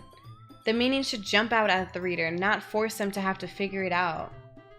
Help me explain that to her, Dolly. Wait, there's a reason we have so many deep and expressive words in our language. It's the only way to convey complex feelings and meaning the most effectively. Avoiding them is not only unnecessarily limiting yourself, it's also a waste. You understand that, right, Dolly? Well...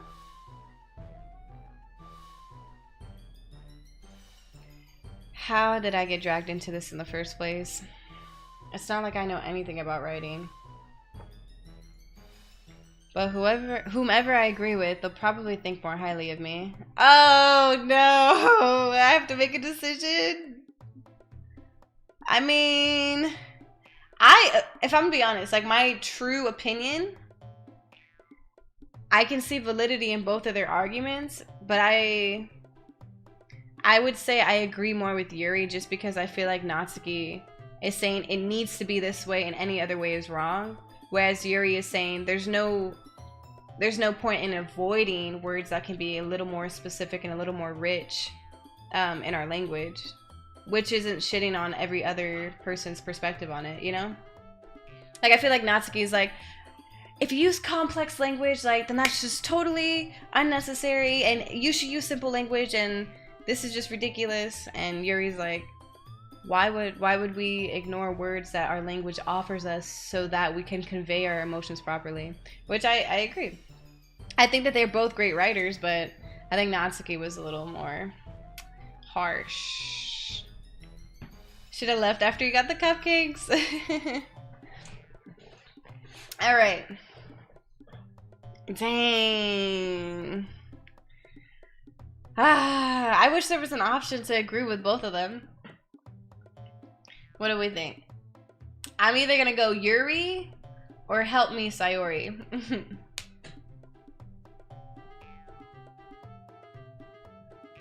Yeah, I feel like the whole takeaway message of this should be of just respecting people's different writing styles and you know, like there's something beautiful in the fact that you can read poetry that the message does just like slap you in the face, because that is a form of writing, whereas there's the other side that you can just leave with whatever feeling it gave you when you're reading it, even if you felt like you didn't quite understand. Or you can sit there and analyze and let it hit you deeper and deeper, and that's how you can cause layers.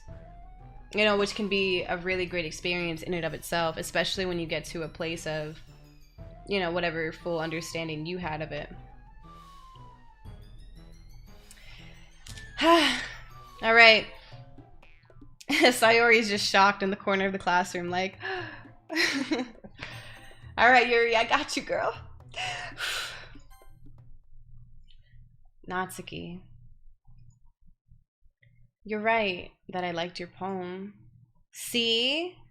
Wait. That's not an excuse for you to be so mean. You shouldn't pick a fight just because someone's opinion is different. That's not what happened at all. Yuri wouldn't even take my poem seriously.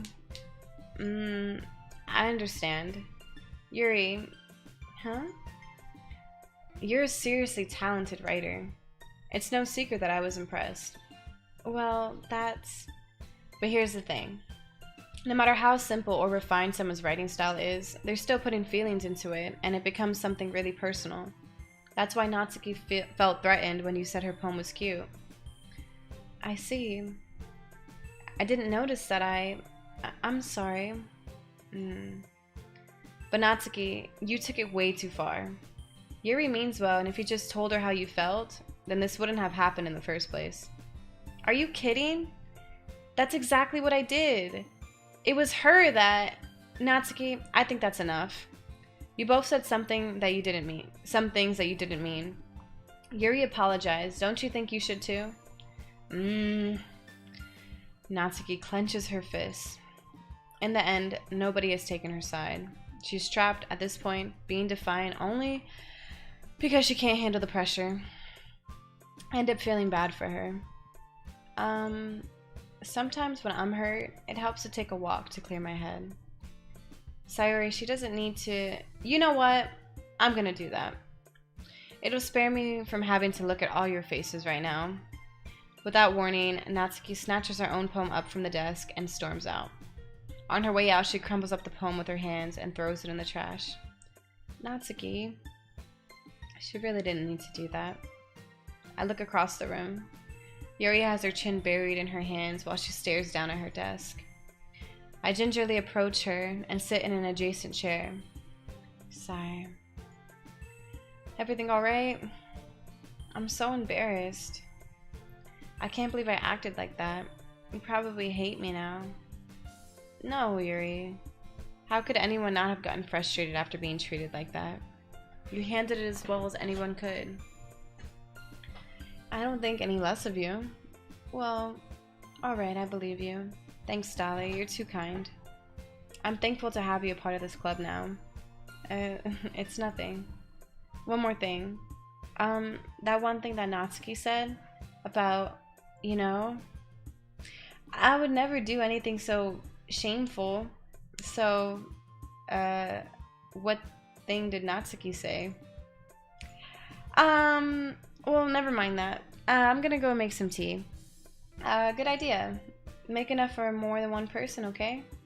Yeah. I like the way Dolly handled the situation. You know, like I feel like she addressed both sides. Like, she let Yuri know, like, where she was wrong, but she also told Natsuki, like, you took things way too far.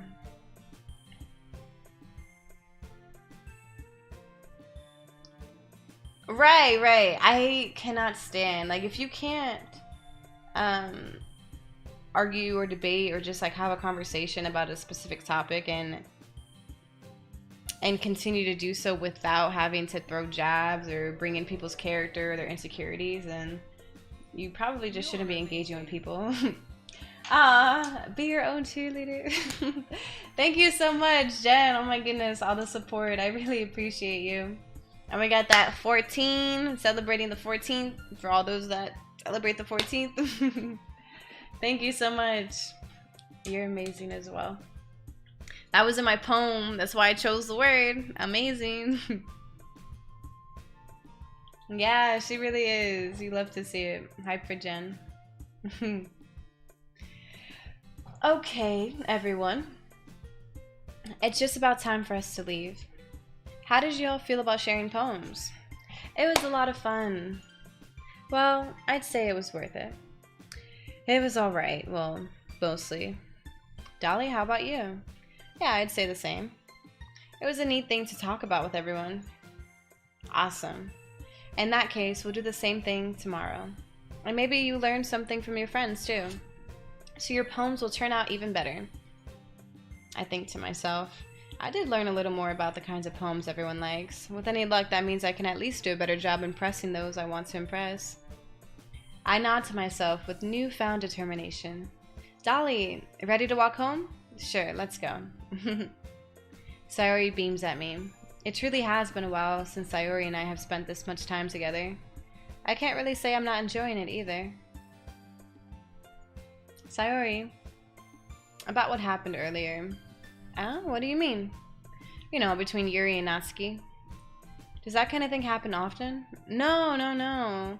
That's really the first time I've ever seen them fight like that. I promise they're both wonderful people. You don't hate them, do you? No, I don't hate them. I just wanted your opinion, that's all. I can see why they'd make good friends with you. Phew. You know, Dolly, it's nice that I get to spend time with you in the club, but I think seeing you get along with everyone is what makes me the happiest. I love friends like that. Okay, this is underrated. Shifble, hello, hello. And thank you so much, Jen. I want to say this is important. I feel like it actually is very rare to come across somebody who they don't like they love you enough to love you connecting with other people. You know what I mean? I feel like a lot of people want to hold you hostage from the world. Like they're like, I love you so much that I never want you to really be loved by anyone else. And I know that sounds bad, but it's like you see that in like relationships and friendships. You know, you start to connect with other people and people feel that insecurity. But it's so refreshing when you come across a friend or a partner or whatever the case that they're so happy for you. You know, they're just like, oh, like I love that people love you, and I love that you love the world, and I love seeing you connect with others. Like that's how Sayori is, and it's awesome. Wait, which one sounds like you? Which one are you? Work today because if it's snowing, people started. Whenever Grill Cooks was done home, he said, "Have a happy Valentine's Day, guys." Aww, that's nice. I got a happy Valentine's Day text from. Damn. I think the only person that told me happy Valentine's Day was my mom. Happy V-Day. Well, I mean, we all said happy Valentine's Day to each other. The fam. To love my friends or whatever they may be. Yeah, that's awesome. No, Shifle. I've never played this before. It's my first time. Way too common. Yeah, and it's normalized. You know what I mean?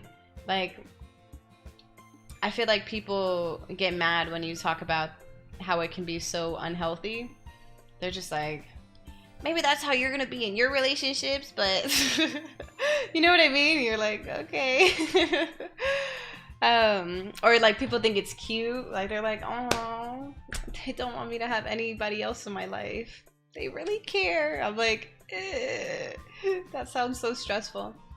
Like my experience has always been with people that it's really easy for them to say on the forefront, like, yeah, like I love that you connect with people and you're so beautiful and all the things that they love about me once we're together or once we're very close. Those are the same kinds of things that they feel insecure about. Oh, like, but you just talk so deeply and like you just connect with people and people, you know, are drawn to you. You know, it's like that they want me to apologize for it and like lock myself away. When, you know, what makes me happy in life, like I like to connect with people and like intellectual, like emotional, just levels, you know, and conversation and things. So yeah, it's really important for me, like in anybody in my life, like family, friends, partners, they definitely have to be have worked past those insecurities in themselves. Yeah, it's crazy. I feel like I've only had one relationship where,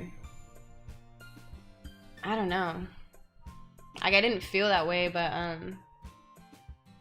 I hate when people instill that in me, like and I mean, don't get me wrong, like once it's in me, like it's my responsibility, but like if they do cheat on you, or if they are compulsive liars, or if like they, you know, like they have done those things to you, and then you're like, damn, I'm out here feeling bad, stressed. And that's why I'm like, it's so crazy because I used to be like, oh wow, this is stressful, and the idea of going through it again stresses me out as well. But now I'm at the point in my life where I'm like, I talk about it and I'm like, it's crazy because I can talk about how stressful that kind of stuff is, and knowing like I would never ever ever be in this situation. And I know you can't predict the future and you don't know what life may bring, But I just would never allow myself to be in such bad situations again. I just can't. Like, it just baffles me. I'm like, it just doesn't make sense anymore. And it took me a very long time to get to that point.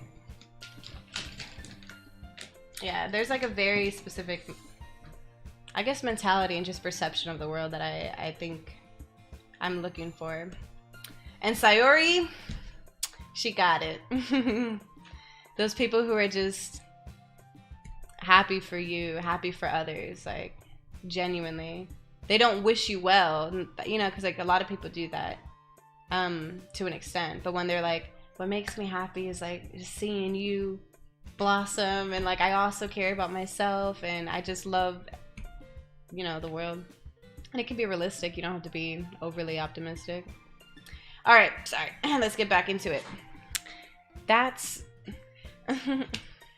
every day is going to be so much fun.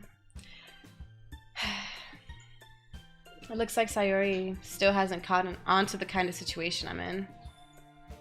Sure, being friends with everyone is nice, but does it really need to stop there? Well, we'll just have to see what the future holds, Sayori. I pat Sayori on the shoulder. I said that more to myself than to her, but it's easy to use Sayori as an internal monologue sometimes. Okay. Yeah, let's do this. I'm in here freaking in cahoots. Alright, let's see. Let's just... Alright, whatever sticks out first. So, kiss. Unending. Memories. Heaven sent. Essence. Starscape. Bliss. Climax. Dance. Broken. Daydream. Nibble. Ooh, passion. Determination. Intellectual. Nature. Romance. Extraordinary. Treasure. Happiness. Ooh, sunset. Eee. No, Shuffle. So I do all the poems as myself. And I'm trying to see who I would just naturally end up with.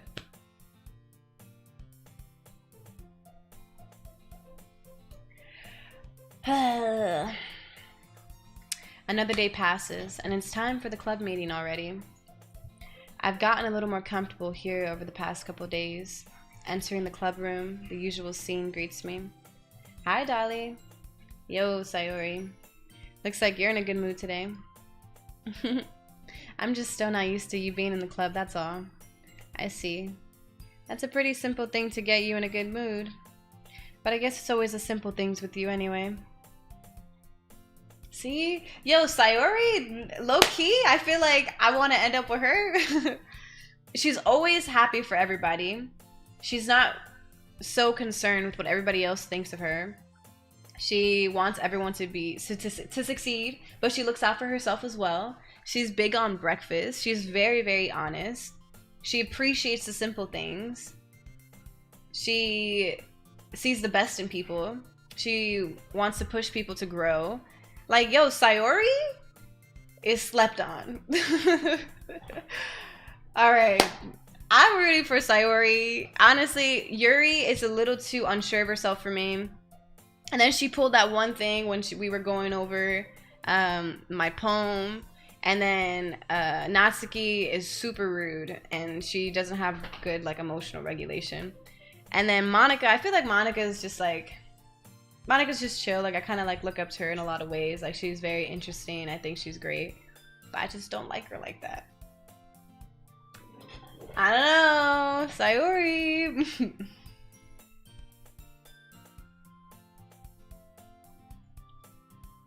Speaking of which, I'm kind of hungry. Will you come with me to buy a snack? Yo, Taylor? We're about to go see Taylor? No thanks. What am I doing? Why do I do this? She's the best one. What are you doing? I said no thanks. Oh.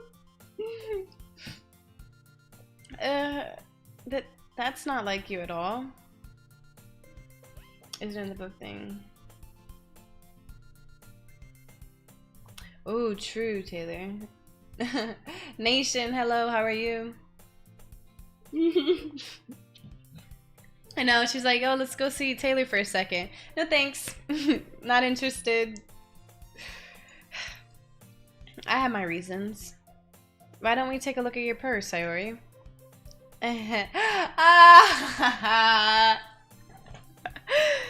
Oh, she was gonna pull the whole... Oh no, I guess I left my wallet. What is going on? Natsuki, no way. Yo, I'm scared. Oh my gosh. Sayori, it's in here. Natsuki. I'm nervous. Like, I feel like I've been talking about you. Yeah, don't spoil Shiffle. It's my first time.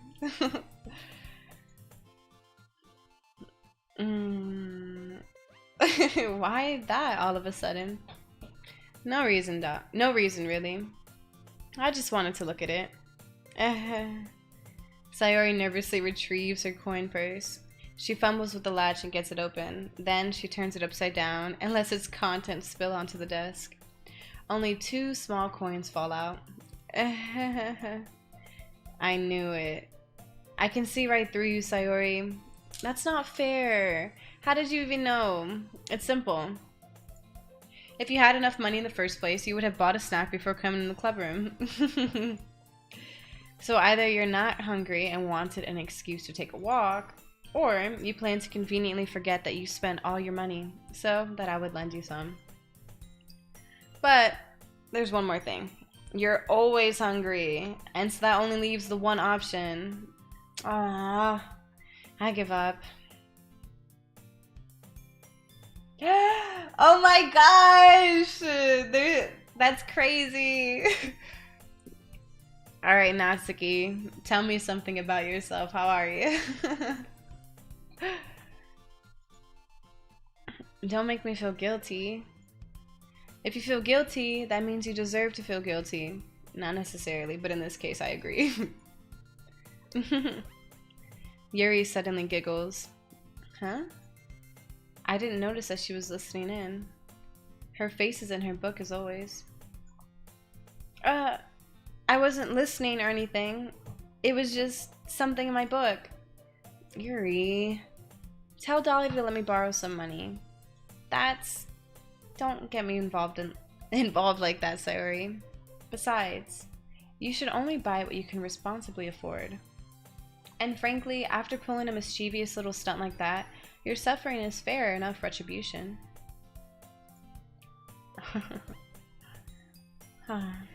Did I just... I didn't mean that. I got too absorbed into my book. I really like when you speak your mind, Yuri. You see, Sayori is such a package. You know, she doesn't take anything to heart. She wants to hear what you have to say. She's just like, you know, like you're just being you, and how can I be mad at you being genuine? Alright, Natsuki. What first got you interested in the literature club? And what's your favorite manga? It doesn't happen much, but it's a fun side of you. There's no way you could think that. You were right, though. I did something bad, and now I have to accept the retribution. That. Still, coming from you, Sayori, I guess there's a little devil inside all of us, isn't there? Don't let her fool you. Sayori knows exactly what she's doing. After all, she told you guys she was bringing me to the club before she even told me. But you wouldn't have come if it weren't for the cupcakes. So I had to trick Natsuki into making them. Come on, give me more credit than that, Sayori. Monica! Ah! Yo, Monica makes me nervous. I feel like the teacher's in here. I'm like, hey, Monica. Oh my goodness. Yo, Yuri, where you at?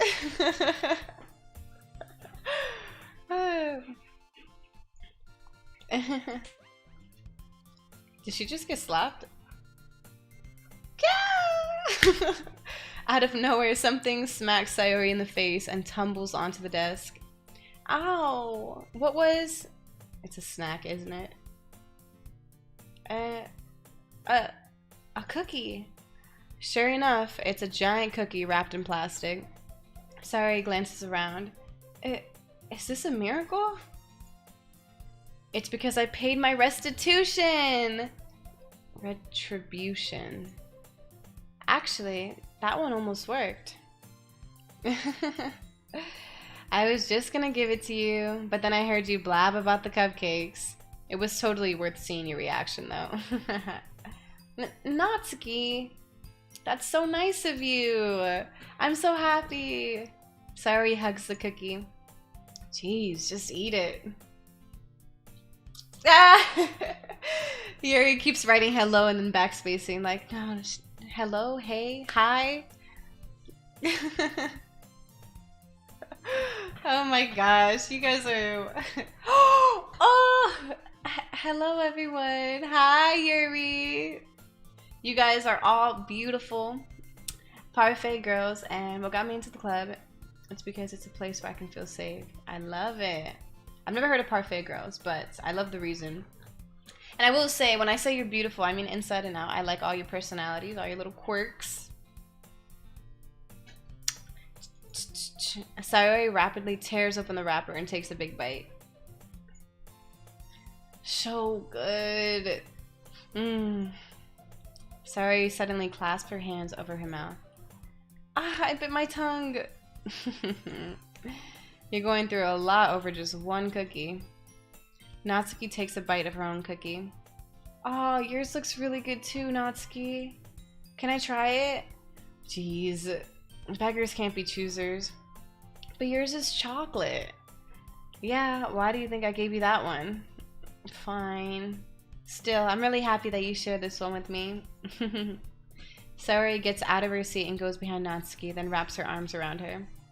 Ah, jeez. I get it, I get it. Cookie still in hand, Natsuki reaches up to nudge Sayori off of her. Sayori suddenly leans down and takes a bite of Natsuki's cookie.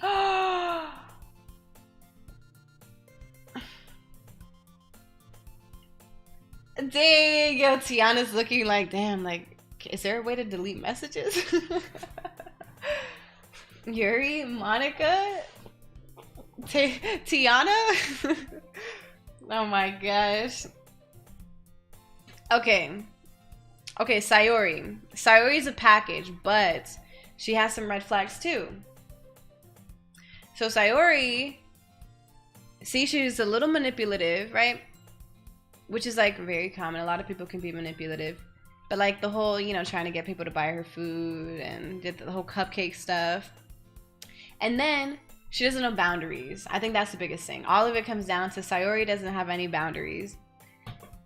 She got a free cookie. She was appreciative for the moment, but then she wanted more. And even when the person said no, she just took it because she wanted it. Which is like ha ha ha, but also I would have been super pissed if somebody ate my food. I don't know, it depends, Shuffle. Depends how it goes. Hey! Did you seriously just do that? Mouthful, Sayori trots away to safety.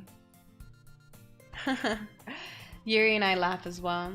Jeez, you're such a kid sometimes. Monica, can you tell Sayori... Natsuki glances around. Monica isn't in the club room.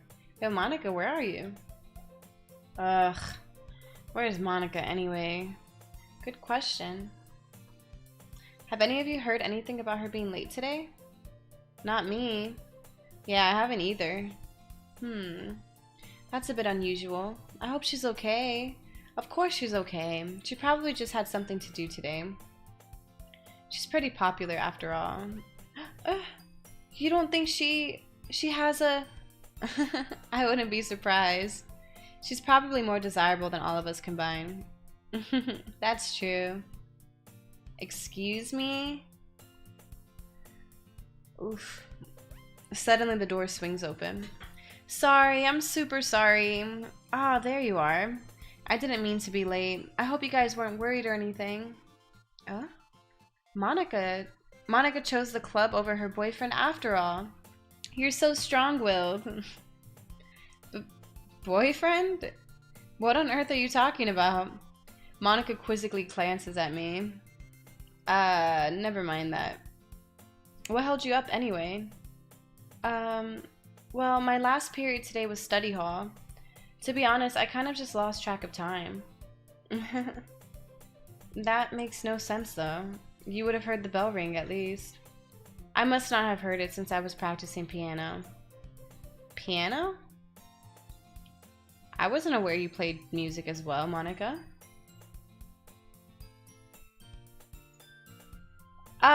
I don't really. I kind of just started recently. I've always wanted to learn piano. Sorry. I also play piano. And Sayori only gets one for biting. Natsuki, honestly, a cupcake would really change my life right now, so I appreciate that. Taylor, maybe I should. Alright, let's get to a little pause point. I'll do a little stretch. You should play something for us, Monica. Monica looks at me. Maybe once I get a little better, I will. Yay!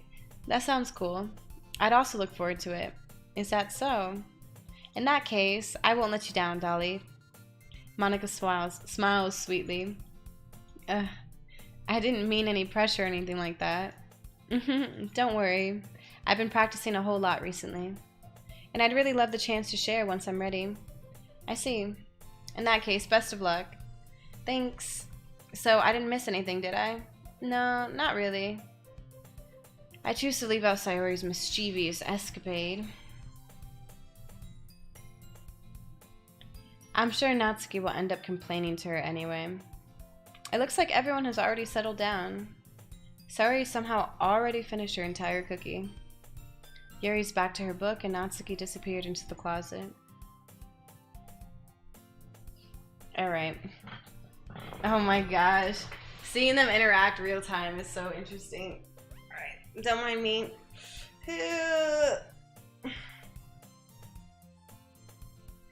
Kiba says hello, by the way.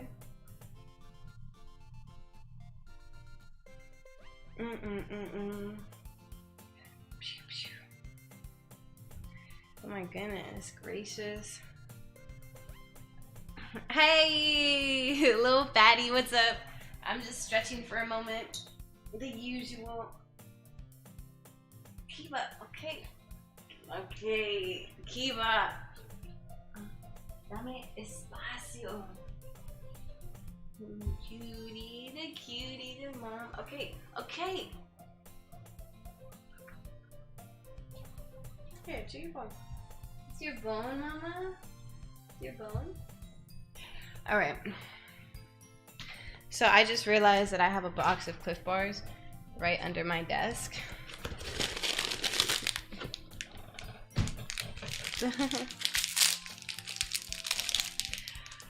Man. It looks like no one wants to be bothered today. I slumped down into the nearest desk.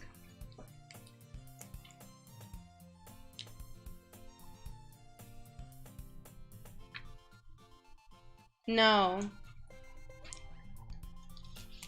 I'm not even sure what that stands for. How am I supposed to occupy myself with something literature related by myself like this? I guess I could always read some of the book Yuri gave me. But I'm feeling a little too tired to read. I could probably fall asleep right now.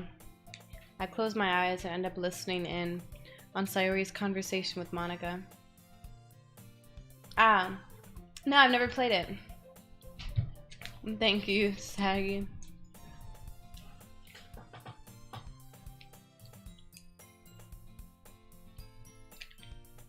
We're probably gonna seem really lame compared to all the other clubs though. Well, we can't give up. The festival is our chance to show everyone what literature is all about. The problem is that the idea of a literature club sounds too dense and intellectual. But it's not like that at all, you know? We just need a way of showing that to everyone. Something that speaks to their creative minds. That doesn't solve the problem, though. What do you mean? Even if we come up with the most fun thing ever, nobody will come in the first place if it's a literature event. So it's more important to figure out how to get people to show up in the first place, you know?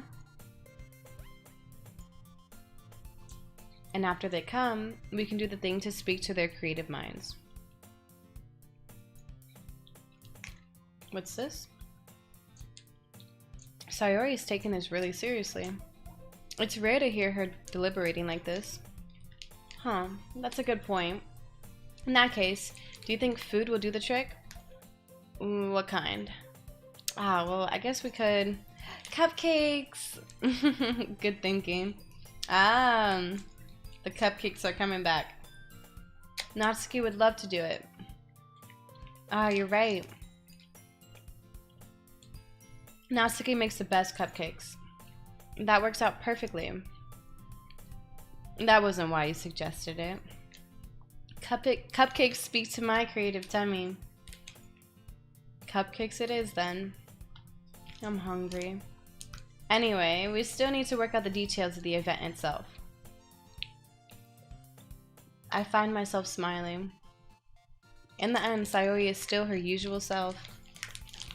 But therein lies the unexpected reason I admire her.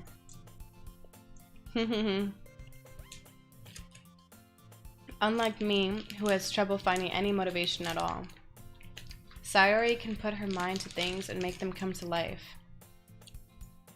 I suppose that's why I end up letting her get on my case about things. I can't help but wonder what it would be like to see the world through her eyes.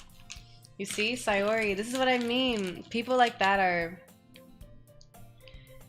I feel like people like that are talked about so often, but in reality are so very rare. It's hard to even, when you want to be that kind of person, it can be really hard. But when people just naturally are that way, it's awesome. Oh, I open my eyes to find Sayori's face filling my vision. I nearly fall out of my chair. Sorry. Wait, actually, I'm not sorry at all. It's your fault for sleeping like that. This isn't the napping club. Does our school have a napping club? You're staying up late again, aren't you? Now that you're in a club, you're gonna have less time for anime, you know. You'll need to get used to it. Don't say that so loud. I glance over my shoulder to see if Monica overheard. It's true, though. Yeah, I know. You're always looking out for me, Sayori. It's what I do best. That's a problem. What about you? You look out for me better than you look out for yourself? You're still oversleeping every day, aren't you? Not every day. That's not very convincing. How many days this past week have you gotten up on time? It's a secret. I knew it. Come on. At least give me the benefit of the doubt. I can't even do that. Look, Sayori, it's written all over you. Sayori glances around at herself. How is it written all over me? You were clearly in a rush this morning. Look, your hair is sticking out all around here. I run my fingertips down the side of Sayori's hair, trying to straighten it out. Man, you really need a brush for this. My hair is just really hard to get right. I won't fall for that. There's more than just your hair. Look, your bow isn't straight either. And there's a toothpaste stain on your collar right there. I don't see any of this in the picture. Oh, is it? I don't know. I try to wipe off the stain with my finger, but nobody would ever notice that. Of course they would. Nobody's gonna tell you about it because they don't want to embarrass you. Fortunately, I really don't care about that. Hey, meanie. And you don't even keep your blazer buttoned up. Seriously, Sayori. Why do you think you don't have a boyfriend yet? That's super mean. Sorry, but you'll thank me later. I start to button her blazer from the bottom. Once you see how much better it looks, you'll change your mind. Oh gosh.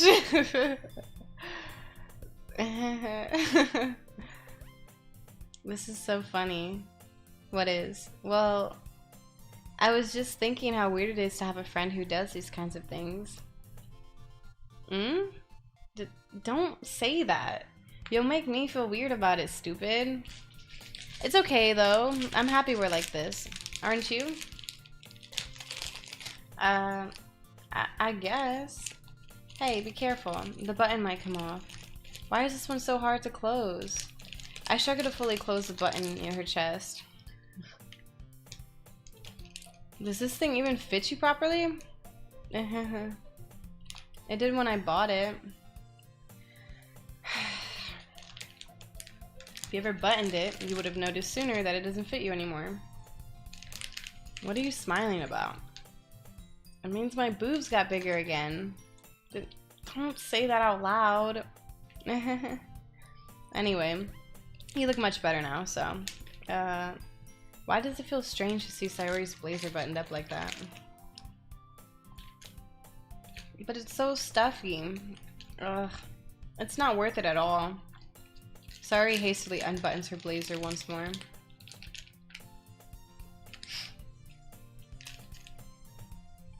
Phew. That's so much better. Okay, this is what I mean. Like, I get what they're showing. They're showing that, I don't know. So far, I'm getting Family Zone vibes. Like, no matter what she says or what situation they're in, he's just not seeing her that way yet. But I love that Sayori does not care about the judgment of the world. Like, she's about comfort, being herself, being genuine, just living her best life. And it's awesome.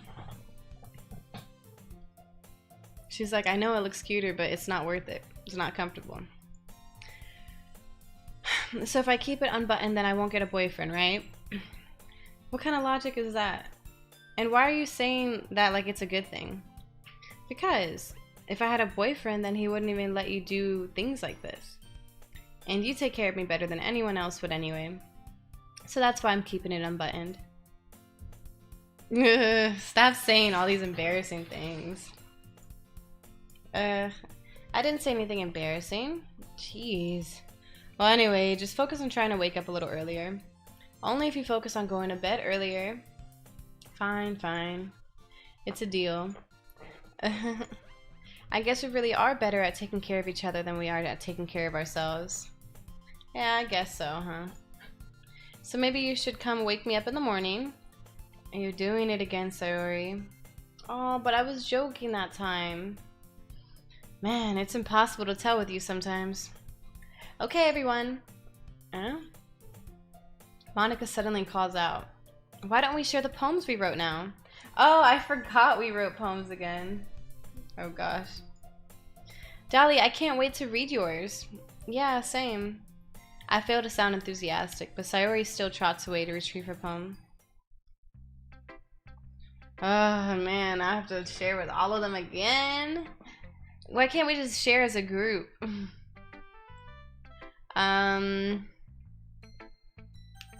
Let's start off with Natsuki.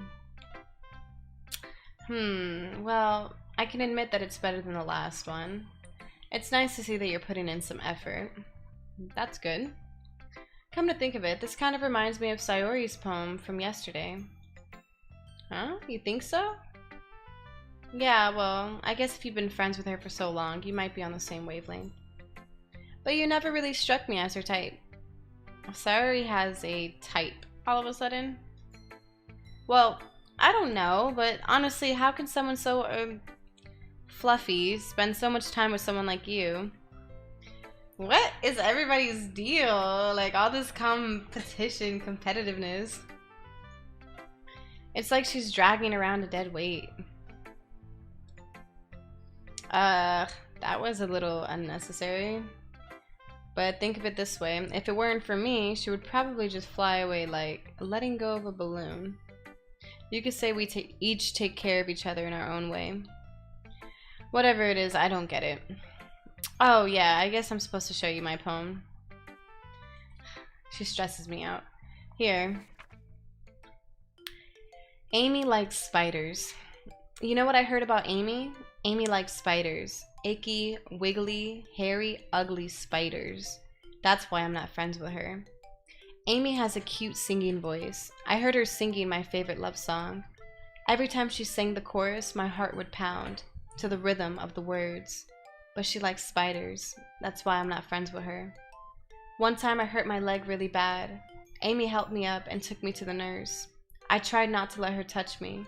She likes spiders, so her hands are probably gross. That's why I'm not friends with her. Amy has a lot of friends. I always see her talking to people. She probably talks about spiders. What if her friends start to like spiders too?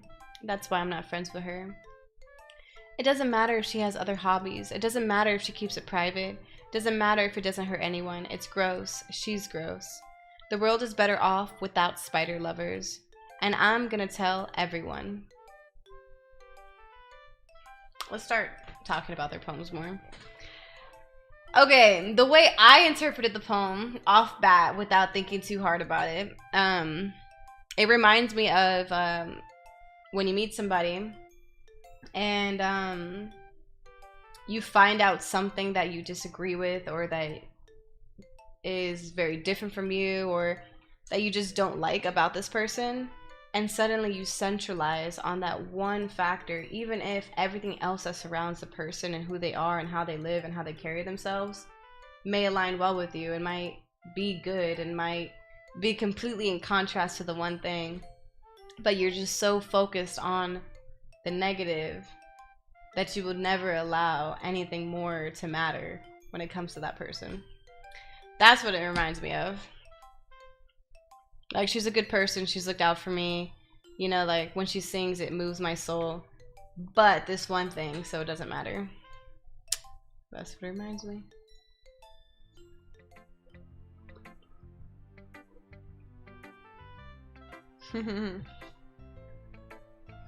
Not bad, right? It's quite a bit longer than yesterday's. Yesterday was way too short. I was just warming up.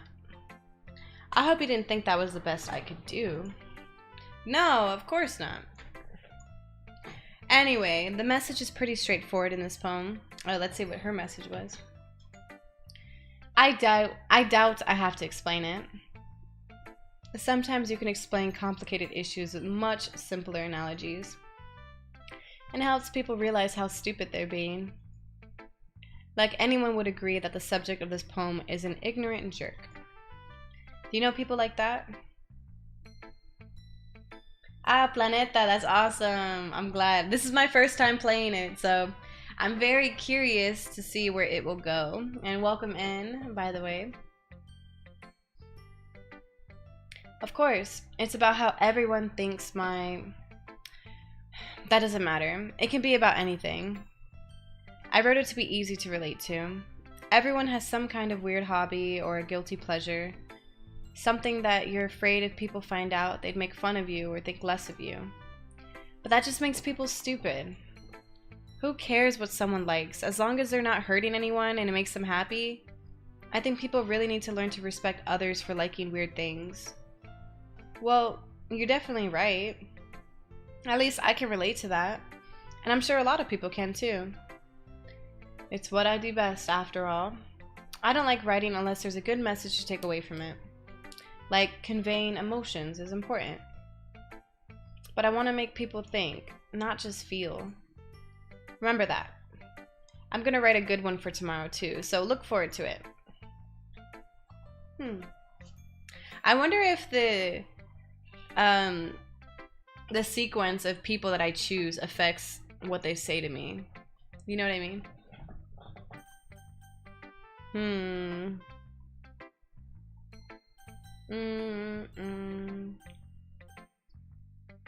Let me go Sayori. Oh my goodness, this is so good, Dolly. I love it, especially after yesterday's poem. Ugh, you're too honest sometimes, Sayori. No, but really, I want to put this on my wall. Can I? Sayori, you must be seriously overreacting. I'm not a good writer at all. I honestly have no idea what I'm doing. Well, maybe that's why. Because I have no idea what I like either. Jeez. I'm sure Yuri's opinion has to be a little more constructive than this. Maybe even Natsuki's. Are you sure you don't like it just because I wrote it? Are you sure you don't like it just because I wrote it? Well, I'm sure that's part of it. I think I understand you better than a lot of other people, you know? So when I read your poem, it's not just a poem, it's a Dolly poem. And that makes it feel extra special. I love her! She's so kind! Like, I can feel your feelings in it. Sayori hugs the sheet against her chest. You're so weird, Sayori. Well, I'm not very good at figuring out if poems are good or bad. But that's why I just go by my heart. If it makes me feel things, then it must be a good poem. I'm not sure that's exactly how it works. Then again, I guess conveying feelings is a pretty important part of this whole thing. Yeah, maybe. Honestly, I don't even know what kind of writing you like in the first place. Yeah, me neither. Ugh. Why don't you at least try giving it some thought? Aw, you want to write something for me? That's so sweet. Yeah, right. But you're always thinking about other people. You need to think about yourself once in a while. If you don't, you might end up getting hurt at some point. Well, I don't really know what you mean, but I'll try to keep it in mind. Well, whatever. Anyway, let's see. I guess I like happy poems. Wait, sometimes I like sad poems too. Sometimes a little bit of both. There's a word for that, right? What's the word I'm looking for? Bittersweet? Yeah, I like things that are happy and things that are sad. Happy and sad. I can't see you liking something sad, Sayori. Well, I like happy the most. But sometimes when you have a little rain cloud in your head, a sad poem can help give the rain cloud a little hug. And make a nice happy rainbow. Sorry, that's unexpectedly poetic. Is it? Maybe I'm getting better at expressing my feelings after all. Thanks, Dolly. I should go write that down then. You can read my poem now, okay? Bottles. I pop off my scalp like the lid of a cookie jar. It's the secret place where I keep all my dreams. Little balls of sunshine, all rubbing together like a bundle of kittens.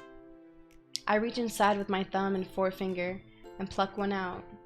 It's warm and tingly, but there's no time to waste. I put it in a bottle to keep it safe, and I put the bottle on the shelf with all the other bottles. Happy thoughts, happy thoughts, happy thoughts in bottles, all in a row.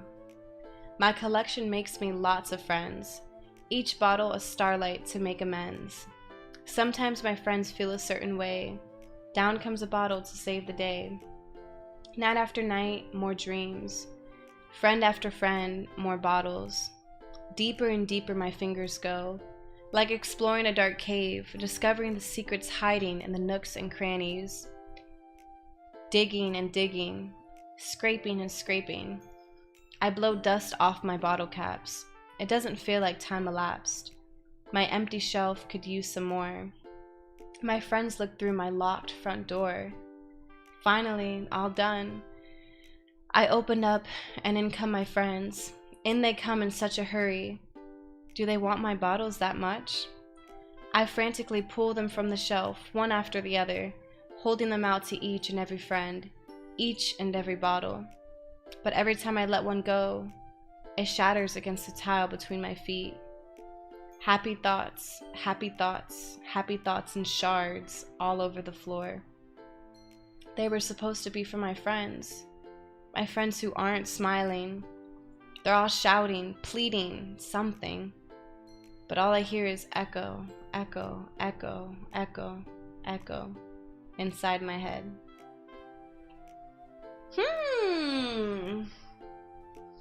Hold on, there's a lot to unpack here. So, what do we think of this poem? This was relatively long. So the bottles, you know, she figuratively was taking out dreams from her mind, putting them into the bottles, sharing them with her friends, sharing these happy thoughts with them. Taylor. And she's always digging for more, just finding more good in her mind to put into these bottles. I blow dust off my bottle caps. It doesn't feel like time elapsed.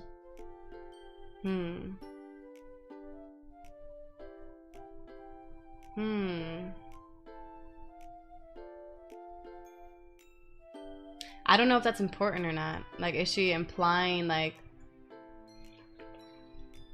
that she didn't have those good thoughts for so long that she didn't realize so much time had passed, and like she wasn't giving that out to the people around her anymore, and then by the time her friends finally came back, it's not what they were searching for, it's not what they accepted from her? Or is it something totally different? Like, if we ignored that, because she says echo, echo, echo. Is it like she kept feeding that to other people, but at the end of the day, when they didn't accept those happy thoughts, it all echoed back inside her head? It reminds me of like the things we talk about with Yin. Like giving out good to everybody else, and then when it comes to yourself, you know, like that echo back of just how it says happy thoughts in shards all over the floor. You know, like having nothing to give yourself, shouting and pleading the something that you don't know, that's all you're giving yourself. That's kind of how I feel about it. They were supposed to be for my friends who aren't smiling. Yeah, Ozzy. Can't pour from an empty cup. But now I'm like, dang, is my girl going through something? They're gonna reveal more about her character. Like, you know, the people who smile the most are usually, you know, going through the most, having the most turmoil. I guess we'll see. Holy crap. Sayori, did you really write this? Of course I did. Didn't I tell you yesterday I was gonna write the best poem ever? Yeah, but I mean, I didn't expect something like this coming from you. Monica taught me a whole lot, and I've been really in touch with my feelings recently. I see that. It's almost kind of creepy. Creepy? Well, not exactly. Maybe because I'm used to you being so cheerful. Well, never mind. I'm thinking too hard about it. The point is, it came out good, so you should be proud of it. Oh, thanks. I feel like I was meant to express myself this way. It even helps me understand my own feelings a little bit better. Writing is like magic. You've gotten pretty passionate about this, huh? Hope you keep it up. Yeah, writing's the best. I'm gonna keep writing until I die. Don't get ahead of yourself. Sayori's always had a habit of getting obsessed with something before dropping it no more than a week later. I wonder if this is one of those times. But seeing the passion in her eyes makes it hard for me to be pessimistic.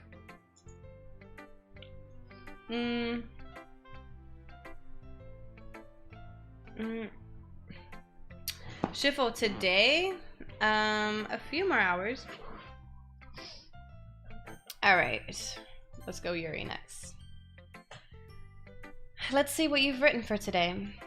This is pretty good, Dolly.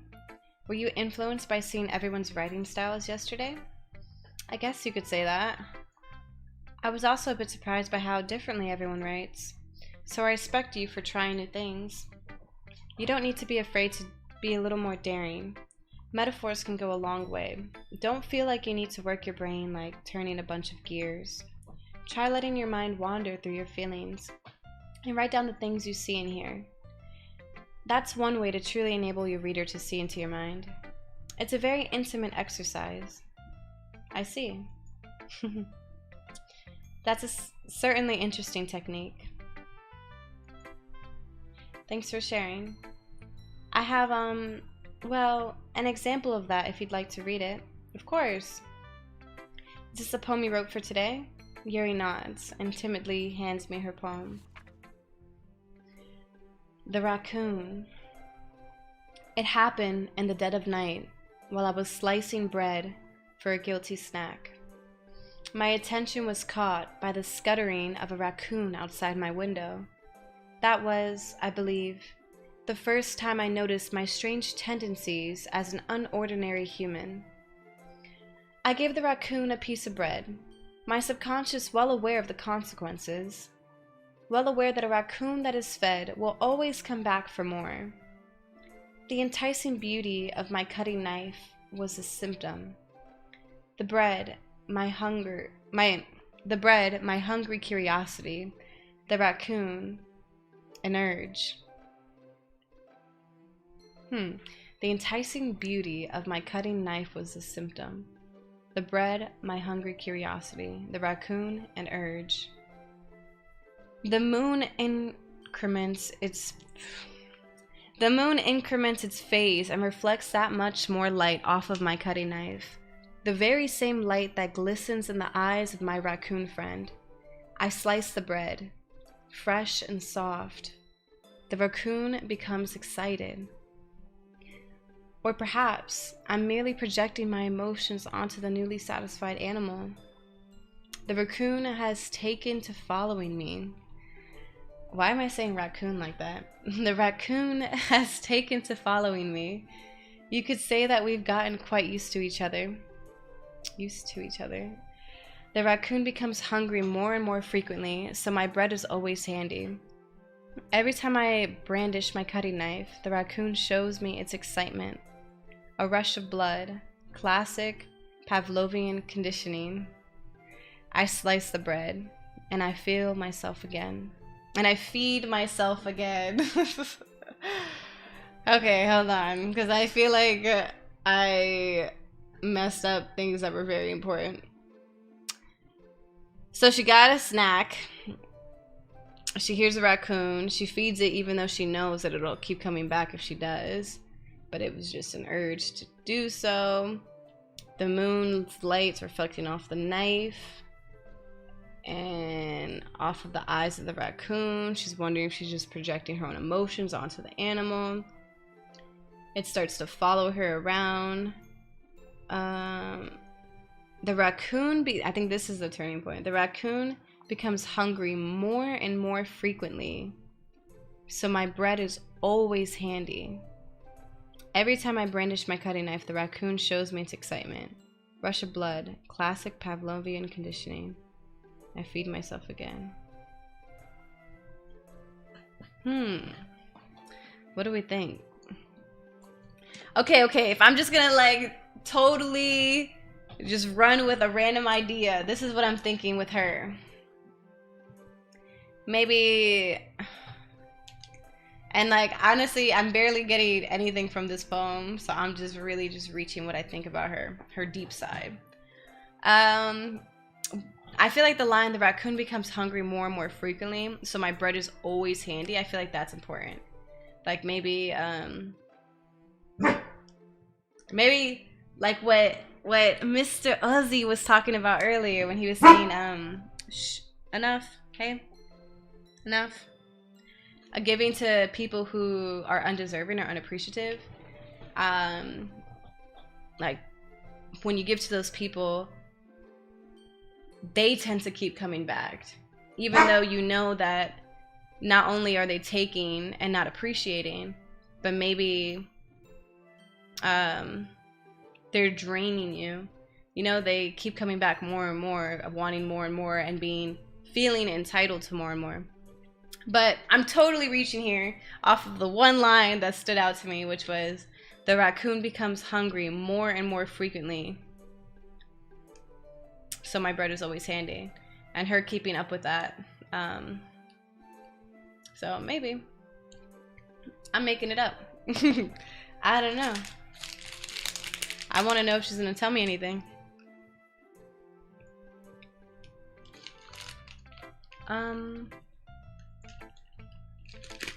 I was a little more daring with this one than yesterday's. I can see that. It's a lot more metaphorical. I don't know if it's my fault, but I can't begin to imagine what this poem is about.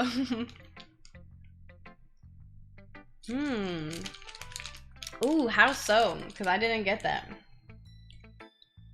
Self-inflicted pain or suffering.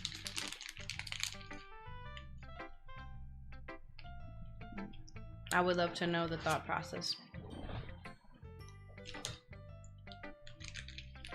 That's right. It's a bit closer to my preferred writing style. Using the poem as a canvas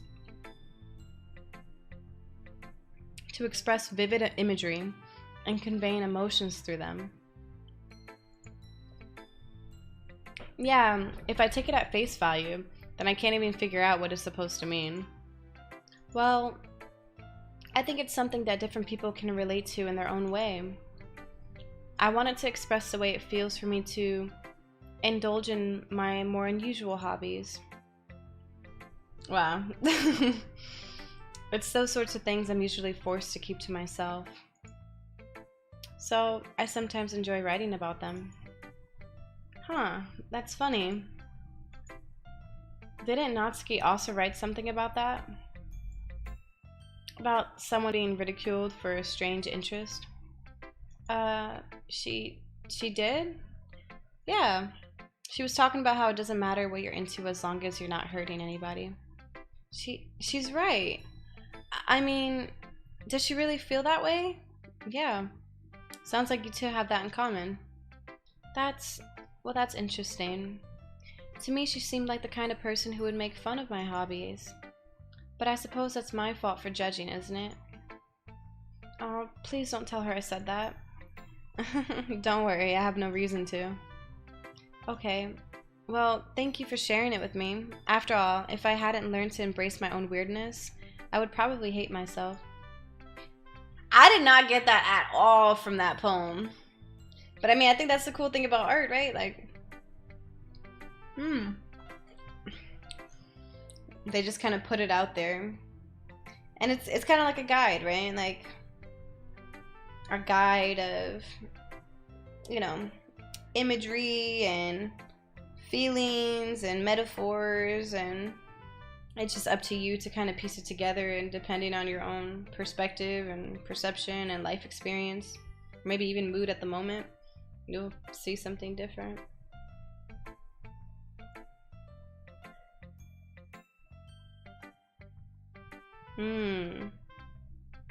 Gotcha, Taylor. That makes sense. Yeah, but it's crazy because, like, she's the author and she's like, yeah, it's about, you know, like, partaking in, like, weirder hobbies. And I'm like, oh. I must have missed that one. But I'm glad that you're a good listener. Monica. Hi again, Dolly. How's the writing going? Alright, I guess. I'll take that. As long as it's not going bad. I'm happy that you're applying yourself. Maybe soon you'll come up with a masterpiece. I wouldn't count on that. You never know. Want to share what you wrote for today? Sure, here you go. I give my poem to Monica. Alright. I like this one. It makes me think of something Sayori would like. Ha! Yo, me and Sayori, we're on that wavelength. I dropped my cat. Okay. I'm telling you, I think, like, in real life, I vibe with Sayori. I mean, I think I could get along with all of them, but I would go for Sayori. Yeah, like I feel like we went for like the deepest, most meaningful thing, and then they're like, yeah, because you know, like, because the world is colorful and I love colors and I haven't colored in a while, and I'm like, oh, I really didn't, I wasn't thinking of it like that. Is that so? Come here, kitty pacha. You and Sayuri are really good friends, right? I wouldn't be surprised if you had those sorts of things in common. I get Mama. Ah, well. We may be good friends, but Sayori and I are actually really different. Well, that may be the case. But maybe there are also some similarities that you wouldn't expect. The way she talks about you, it sounds like the two of you really care about each other's well-being. Even if you show it in different ways, it ends up being more similar than you'd think. So I think that's the kind of vibe I get when reading your poem. You sure you're not reading into it too much? I could be. Oh gosh, I sound like Yuri. But in any case, Sayori's writing has kind of a gentle feel to it. I can tell that she likes exploring with emotions, like happiness and sadness. Who knew that someone so happy would enjoy sad things too? Yeah, that's totally unexpected. Well, to each their own. And you shouldn't be afraid to experiment a little bit either. But anyway, you want to read my poem now? I like the way this one turned out, so I hope you do too. Alright, let's take a look. Save me. The colors, they won't stop. Bright, beautiful colors. Flashing, expanding, piercing. Red, green, blue. An endless cacophony of meaningless noise. The noise, it won't stop. Violent, grating waveforms. Squeaking, screeching, piercing. Sine, cosine, tangent. Like playing a chalkboard on a turntable.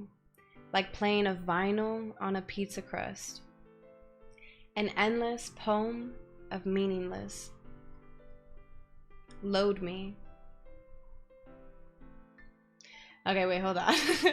Yo, these poems, I feel like I should have prepared for this game. Like, I should have read a literature book. Can somebody decipher this? And tell me your epiphany. Please. I'm gonna get more water while you guys think about this. 1 second. Ah.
Cacophony? Cacophony? I've definitely heard the word before, but I was like, oh, I have no, because I'm like, I don't know if it's cacophony, cacophony. Oh, my bad, Taylor. Then it ends with load me.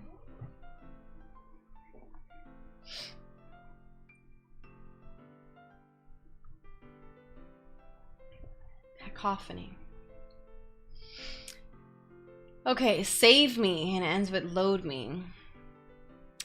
The colors, they won't stop. Bright, beautiful colors, flash and expanding, piercing, red, green, blue, an endless cacophony of meaningless noise.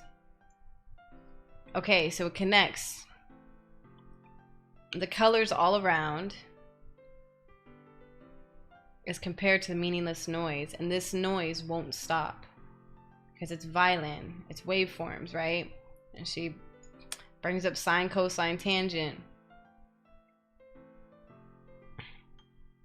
Like playing a chalkboard on a turntable, playing a vinyl on a pizza crust, but doing things that are nonsensical. It makes no sense. She uses the word meaningless twice. Meaningless noise. An endless poem of meaningless. Load me. Again.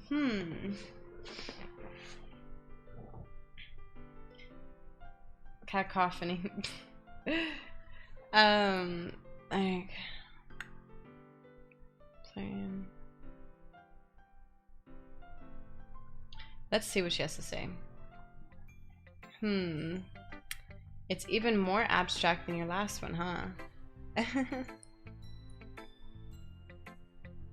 I guess it's just the way I write.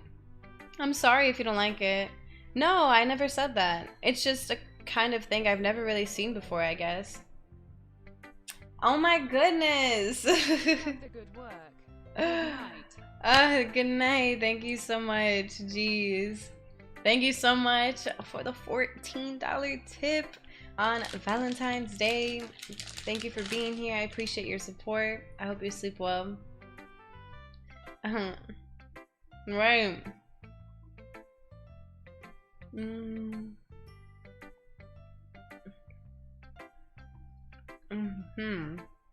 Alright. Taylor's the only one that has a guess. Seems sort of technology themed, but it's like talking about inner turmoil, malfunctioning. Yeah, thank you so much. Okay, here we go. I kind of like playing with my space on the paper. Choosing where and how to space your words can totally change the mood of the poem. It's almost like magic. The way I wrote the lines really short makes it feel like they're trying to speak over the noise. I see. It's still hard for me to tell what it's about, though. Sometimes asking what a poem is about isn't the right question. A poem can be as abstract as a physical expression of a feeling, or a conversation with the reader. So putting it that way, not every poem is about something. Oh, man. Anyway, here's Monica's writing tip of the day. Does anybody remember her last writing tip? I forgot.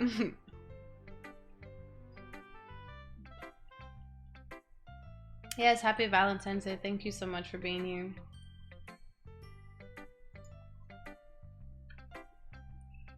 Sometimes you'll find yourself facing a difficult decision. When that happens, don't forget to save your game. But it's funny because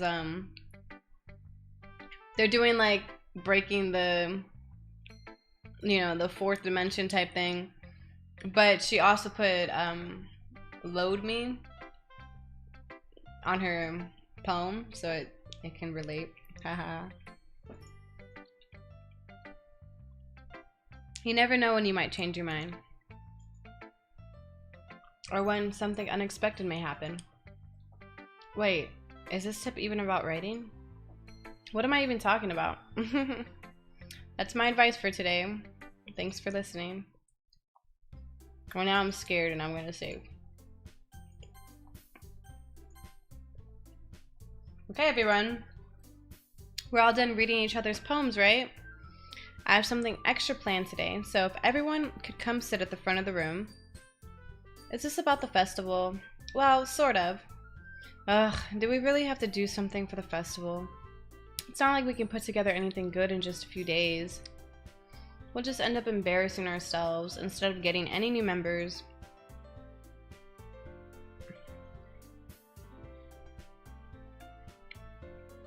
That's a concern of mine as well.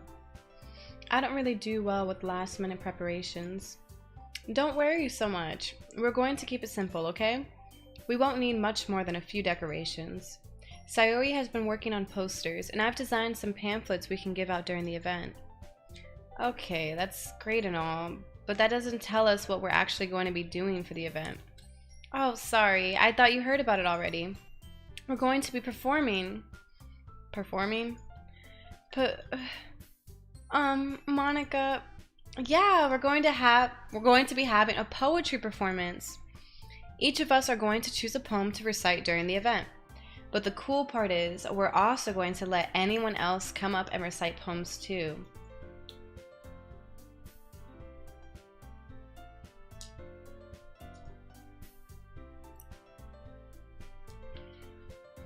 Wait, what do you mean loading and saving a lot? I feel like I'm not going to... Like, should I save in multiple different locations? Or different slots?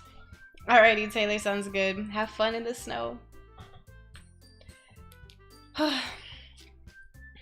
Sayori's putting it all on the posters in case anyone wants to prepare ahead of time. Sayori, who's been coloring a poster, holds it up for us to see. Are you kidding me, Monica? You didn't already start putting these posters up, did you? Well, I did. No, Schiffle, don't ruin it for me. I'm just gonna play it naturally and see where I take myself. Do you really think it's that bad of an idea? Well, no. It's not a bad idea, but I didn't sign up for this, you know? There's no way I'm going to be performing in front of a group of people like that. I agree with Natsuki. I could never in my life do something like that. Imagining it, Yuri shakes her head in fear. Guys. No, Sayori. I understand where they're coming from. Remember that Natsuki and Yuri have never shared their poems with anyone until just a couple days ago. It's a lot to ask for them to recite their poems out loud to a whole room full of people. I guess I kind of overlooked that. So I'm sorry. But I still think we should give it our best. We're the only ones responsible for the fate of this club. If we start the event and each put on a good performance, then it will inspire others to do the same, and the more people who perform, the better we'll be able to show everyone what literature is all about. Yeah, it's about expressing your feelings, being intimate with yourself, finding new horizons, and having fun. That's right. And it's those reasons that we're all in this club today. Don't you want to share that with others? To inspire them to find the same feelings that brought you here in the first place? I know you do. I know we all do. And if all it takes is standing in front of the room for 2 minutes and reciting a poem, then I know you can do it. Natsuki and Yuri remain silent. Sayori looks worried. I guess that leaves me no choice. I agree. I don't think it's too much to ask. I think that Sayori and Monica have been trying really hard to get new members. The least we can do is help them out a little bit.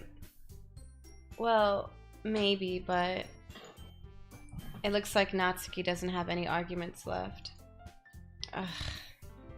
Okay, fine. I guess I'll just have to get it over with. Alright. Phew. Thanks, Natsuki. What about you, Yuri? Yuri dejectedly glances around at everyone else's expectant faces. I guess I don't really have a choice. That's everyone. I love how they're happy. They're like, haha, you don't. You're the best, Yuri. This club is seriously going to be the death of me. Oh gosh. You'll be fine, Yuri. But anyway, let's move on to the main event. I want each of you to choose a poem of yours. We're going to practice reciting them in front of each other. No way. Monica, this is too sudden. Well, if you can't recite your poem in front of the club, how do you expect to do it in front of strangers? Oh no. Don't worry. I'll start off to help everyone feel a little more comfortable. Can I go next? Of course. Now let's see. Monica flips through her notebook to the specific poem she has in mind for herself. She then stands behind the podium. The title of this poem is The Way They Fly. Monica begins reciting her poem. Her clear, confident voice fills the room. More than that, her inflection is pristine. She knows exactly how to apply emotion behind each line she recites, bringing the words to life. Is this something she's done before? Or is she simply a natural? I glance around me. Everyone has their eyes on Monica. Sayori looks amazed. Yuri has an intense expression on her face that I don't understand. Finally, Monica finishes the recitation. I think he's talking about if he had to recite a poem. The four of us applaud. Monica takes a breath and smiles. That was so good, Monica. Aw, thank you so much. I was just hoping to set a good example. Are you ready to go next, Sayori? I'll go next. Aw, Yuri's fired up all of a sudden. Yuri clutches a sheet of paper between her hands and stands up. Keeping her head down, she walks quickly over to the podium. This poem is called... Yuri anxiously glances at each of us. You can do it, Yuri. It's called After Image of a Crimson Eye. Yuri's voice shakes as she starts reading the poem. Just a moment ago, she practically refused to do this. Why is she suddenly putting in so much effort? As Yuri gets past the first couple of lines, her voice changes. It's almost like what happens when Yuri gets absorbed into her books. Her quivering words transform into the sharp syllables of a fierce and confident woman. And the poem is full of twists and turns in its structure that she enunciates with perfect timing. This must be a rare glimpse into the whirling fire Yuri keeps concealed inside her head. Suddenly, she's finished. Everyone is stunned. Yuri snaps back into reality and glances around her, as if she bewildered even herself. It's up to me to save the situation. I'm the first to start applauding. Everyone joins me afterward, and we give Yuri the recognition she deserves. It's not that we didn't want to applaud for her, but we were caught so off guard that we must have forgotten. As we applaud, Yuri holds the poem to her chest and rushes back into her seat. Yuri, that was really good. Thank you for sharing. No, Shifu. I've only gone as far as this point, so anything that's hasn't happened in the game yet, I've never experienced. Thank you for sharing. Looks like Yuri is down for the count. Okay, I guess I'm next then. Sayori hops out of her chair and cheerfully walks to the podium. This one's called My Meadow. Sorry, I giggled. Sayori. It's a lot harder than I thought. How did you guys do it so easily? Try not to think of it like you're reciting to other people. Imagine you're reciting it to yourself, like in front of a mirror or in your own head. It's your poem, so it'll come out the best that way. I see. Okay then. Sayori begins her poem. Somehow it feels like her soft voice was made as a perfect match. The poem isn't aimlessly cheery like Sayori is. It's serene and bittersweet. If I were to read this on paper, I probably wouldn't think much of it. But hearing it come from Sayori's voice almost gives it a whole new meaning. Maybe this is what Sayori meant when she said she likes my poems. It's like I get to reach more deeply into someone I thought I knew through and through. Sayori finishes and we applaud. I did it! Good job, Sayori. Even Dolly liked it. I guess that's a good sign. What does that even mean? It came out nicely, Sayori. The atmosphere of the poem fits you really nicely. But it might be that other poems wouldn't work quite as well with that kind of delivery. Huh? I don't really understand. In other words, I've seen poems of yours where that sort of gentle delivery wouldn't work as well. They might need a little more force behind them, depending on what you're reading. Oh, I know what you mean. Well, I've been practicing that kind of thing. It's just embarrassing to do in front of everyone. Then next time, I'm gonna make you pick a poem that challenges you a little more. We don't have much time before the festival, you know? Okay. Now who's next? Natsuki? Don't make me go before Dolly. It's not like I can compare to you guys anyway. Might as well let Dolly lower everyone's standards a little before I have to do it. Rude. Natsuki. It's fine, it's fine. I might as well get it over with. But it's not like I have much of a selection of what to read. I'll just have to go with what I wrote for today. I stand up and step in front of the podium. Everyone has their eyes on me, making me feel terribly awkward. I recite my poem. Since I'm not exactly confident in my own writing, it's hard to put energy into it. Despite that, once I finish, I receive applause anyway. Sorry, I'm not really as good as everyone else. Don't worry about it so much. I think it's less about your abilities and more about your lack of confidence in your writing. That's something that'll improve over time, though. Yeah, maybe. Alright then. That just leaves you, Natsuki. Yeah, I'm going. Natsuki begrudgingly gets out of her seat and makes her way to the podium. The poem is called... It's called... Why are you all looking at me? Because you're presenting. Anyway, the poem is called Jump. Natsuki takes a breath. Once she starts reciting the poem, her sour attitude disappears a little. While she's still a little unenthused, her poem has a rhythm and rhyme to it. It's Natsuki's trademark style, and it works surprisingly well when spoken aloud. The words feel like they bounce up and down, as if giving life to the poem. Natsuki finishes and everyone applauds. She huffs back to her seat. That wasn't so bad, was it? Easy for you to say. You better not make me do that again. Oh, well, do you at least feel prepared enough to recite a poem in front of other people? I mean, doing it in front of other people will be way easier. I can put on whatever face I want for other people. But when it's just my friends, it's just embarrassing. That's a surprise, Natsuki. I think it would be the other way around for me. Well, that's just how it is, so... Well, I guess in that case, you won't have much to worry about for the festival. That said, I want to thank everyone for coming through. It might be hard, but I hope that you all have an idea of what it's like now. Make sure you pick a poem and get enough practice before the festival, okay? I'll be making pamphlets, so let me know ahead of time what you'll be reciting. Jeez, I should probably find some other poem to recite instead. That's fine too. It doesn't have to be your own. I'm already pleasantly surprised that you're putting in all this effort for the club. It makes me really happy. I hate when she goes into that pose. I'm like, okay, geez, take it easy. Yeah, no problem.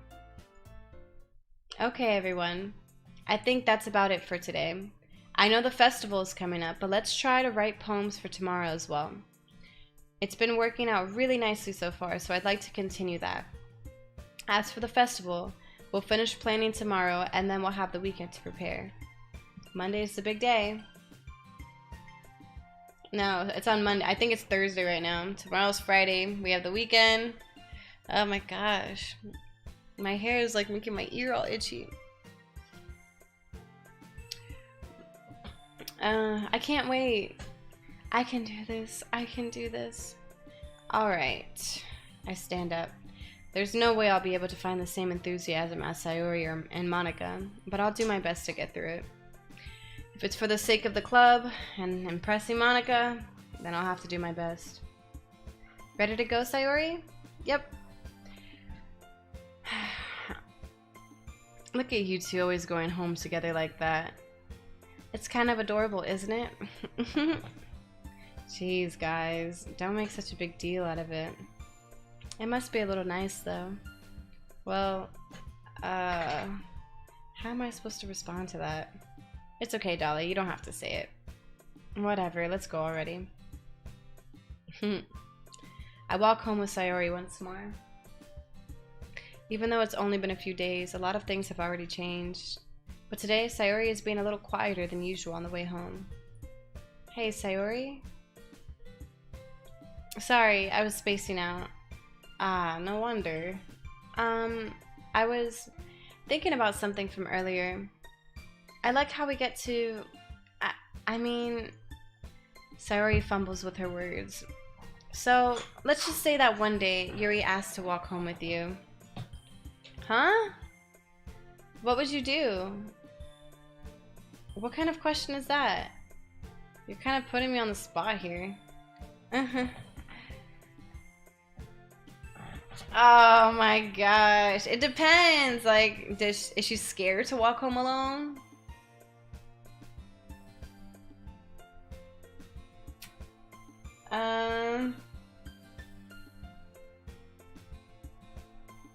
I mean, I like Sayori. I would still walk home with Sayori. Sayori, you really think I would ditch you for Yuri? But she's so beautiful and smart. Jeez. I already see her in the club every day. Besides, you always seem to really like going home together. I wouldn't just ruin that for you. Oh, you're so silly, Dolly. You think about me too much sometimes. Yuri would deserve it if she wanted it, so... Sorry, I've already made up my mind. I really can't figure you out sometimes. Sorry. Besides, what's the point in speculating something that's never gonna happen? Conversation trails off. It's kind of a weird thing for Sayori to care so much about. But I want to respect her and keep her happy too. Then again, the festival is only a few days away. Who knows what will happen in that time? Here we go! Alright, what would dolls do? Judgment. Ooh, meager.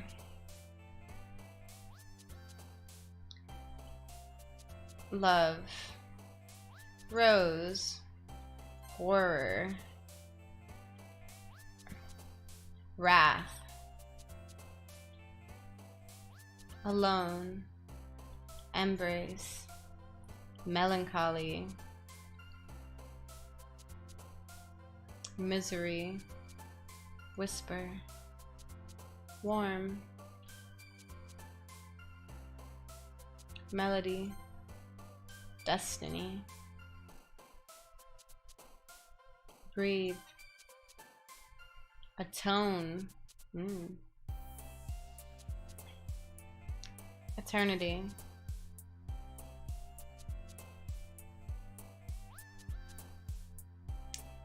Laugh.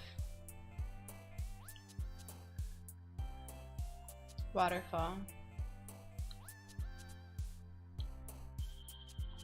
Bliss. Oh my gosh, you're so right. I should have read that beforehand. What if it's not good enough? I feel, oh my gosh. It's because my personality is a mix of everything, and now my poem's gonna be all over the place. Oh man, I'm the last one here again? Don't worry, I just walked in too. Were you practicing piano again? Yeah. You must have a lot of determination. Starting the club and now picking up piano. Well, maybe not determination, but I guess passion.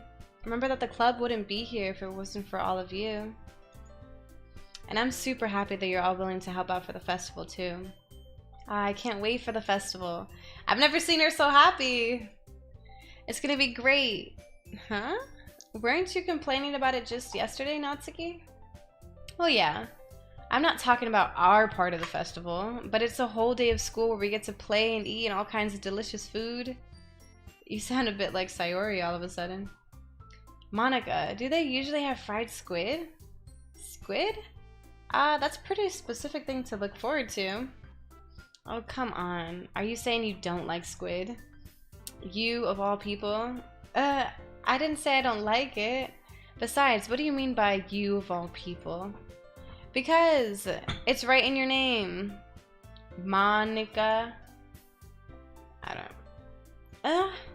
That's not how you say my name at all. Is it Monica?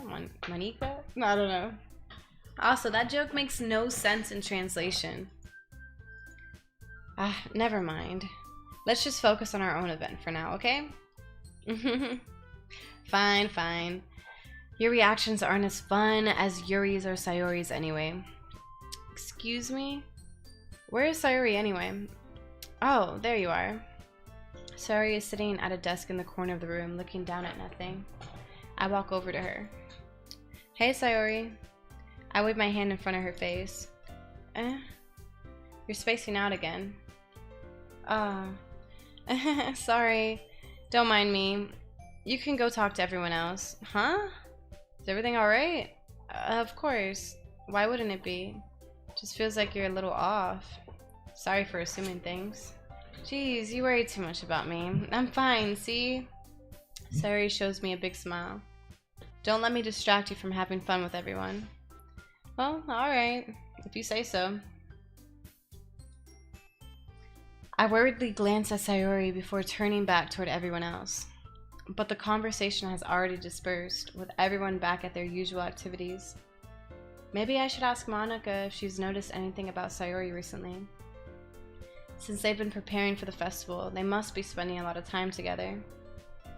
I timidly approached Monica, who was shuffling through some papers at her desk. Dolly, what's up? Hey, this might sound a little strange, but have you noticed anything up with Sayori recently? Anything up with her? Anything up with her? In what way do you mean? Maybe I'm reading a little too much into it, but she seems a bit downcast today. Oh, you think so? I can't say I've noticed anything about her. Monica peers across the room at Sayori, who is idly dragging a rubber eraser up and down her desk. Maybe there is something on her mind. But I'm surprised I'm not the one asking you, Dolly. You certainly know her a lot better than I do. Yeah, but she's never really like this. She's always talked to me about things that bothered her. But this time when I asked her, she was really dismissive. Sorry, I know it's not your problem. I just wanted to ask if you knew anything, so I'll drop it now. No, it's important to me too. I'm also friends with her, and I also care about the well-being of my club members, you know? Maybe I'll try talking to her myself. Oh, maybe it's about me. Not to make it about me, but... You know, she asked that question at the end of the day yesterday. Are you sure about that? She seemed like she wanted to be left alone. Are you sure? Maybe she just had a hard time bringing it up with a person of interest. Person of interest? What do you mean by that? I'm saying that maybe the thing on her mind is you, Dolly. Me? How on earth would you come to that conclusion? Well, I probably shouldn't say too much, but Sayori talks about you more than anything else, you know. Huh? She's been so much happier ever since you've joined the club. It's like an extra light was turned on inside of her. Oh, that's such a beautiful thing to say. It's like an extra light was turned on inside of her. Imagine turning on the lights for somebody. Oh, about to eat another quick bar. What? No way. Sayori is always like that. She's always been full of sunshine. It's not any different now than it's always been. You're so funny, Dolly. Have you thought that maybe you've always seen her as so cheerful? Because that's just how she is when she's around you? Ta-da!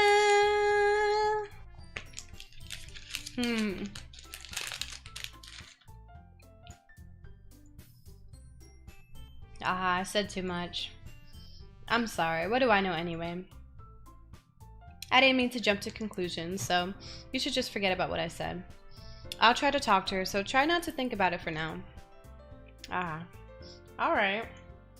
Monica smiles meaningfully. I know she said to forget about it, but I already know that I won't be able to get her words out of my head. Monica stands up from her desk and walks across the room to where Sayori is sitting.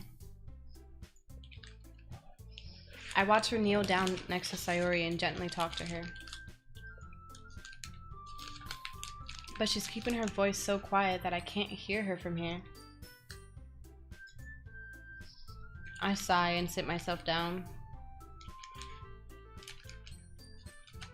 I know Sayori told me not to worry about her and to have fun with everyone else, but that's impossible to do when she's behaving like this. Exactly how much do I care about her that I'm letting this weigh me down so much? Now it feels like I'm the one behaving out of the ordinary. There's nothing I can do besides wait for Monica. How does it feel like I'm being watched? I glance around the room. Suddenly, I notice Yuri peering at me from over her book, but she looks away just as quickly with a flustered look on her face. I realize that she won't get anywhere like this. I've never really seen Yuri approach anyone or start a conversation on her own accord. So I have no choice but to approach her myself. By now it's a little easier for me to do that. I stand up from my desk and sit in one next to her own. I didn't mean to bother you or anything. Relax, you didn't even do anything. But I could tell that you wanted to be alone with your thoughts. Alone with my thoughts? How were you even able to tell that I was thinking like that? Well, it's something that I do a lot, so it wasn't hard for me to spot based on your posture and expression. Not that I was staring at you or anything. I didn't do anything creepy like that. In any case, I guess you were right. I'm sorry if I caused you any concern. Don't apologize. Your troubles are only the concern of those who willingly share in that concern. Ooh! I'm about to write that down. I love it. Hold on. Your troubles are only the concern of those who willingly share in that concern. I like it.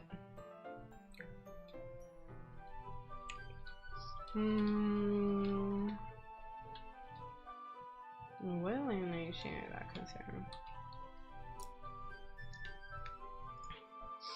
Of course, there are certainly those who find the most comfort in keeping to themselves. But if you would prefer to share what's on your mind, then I would be glad to listen. It's really not that big of a deal. I was just feeling a bit uneasy about Sayori. Sayori? Yeah, she seems a little off today, but when I asked her about it, she didn't want to admit it to me. So I can't help but wonder if something happened to her. Oh? That's quite romantic. Sorry. I didn't mean to say something stupid. It's not that, I just didn't want you to misunderstand. Sayori and I have just been friends for a long time, that's all. Ah, I see. Then perhaps it is unusual for her to be dismissive to you about her feelings. Or maybe I'm just reading into it a little too much. Dolly, the world is full of meaning, often hidden deep beneath plain sight. And there are many untold mysteries behind every person, no matter how well you may know them. Yes. Alright, Taylor.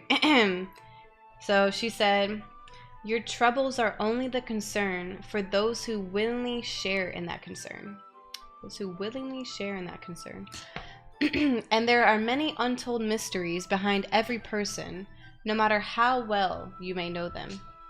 Yo, Yuri be spitting fuego lines.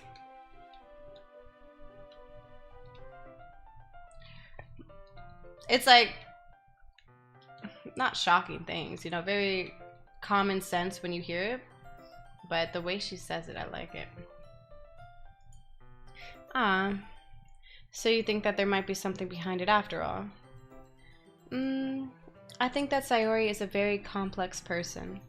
Her mannerisms on the outside don't always match what may be going on inside her head. And she may not always know what she wants. I noticed her strange behavior today too. And I also feel some concern for her.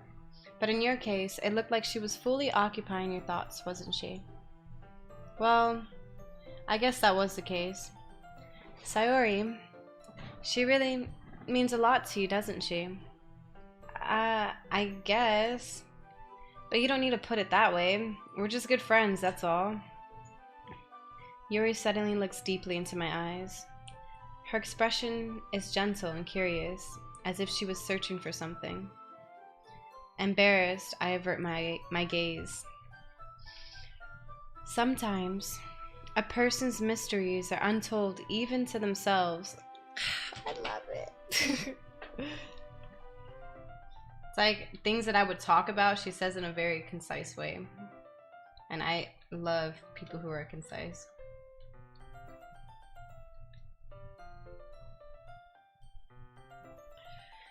And you, as someone honest and caring, may uncover feelings you weren't aware were in you.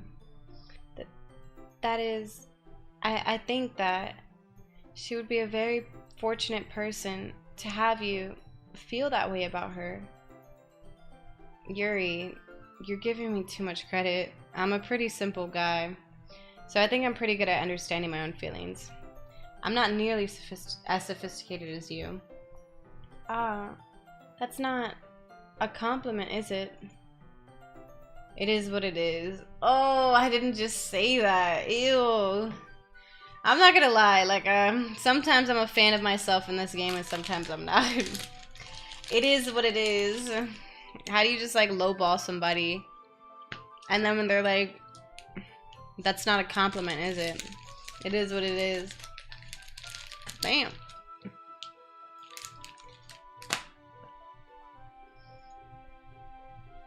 Anyway, as long as we're here, why don't we do some reading? Well, as long as you're okay with it. Yeah. I should be taking my mind off this whole thing anyway. And I mean, it's so crazy. It's like, I feel like people started overusing "it is what it is" so much that I really don't like the phrase, because it's overused in the sense that 99% of the time when people are using it, they don't even mean it. You know? I'm super depressed and super stressed out, but it is what it is. I'm completely unhappy. I'm so angry. I'm so upset. It is what it is. Like, they don't mean it. They're just saying it.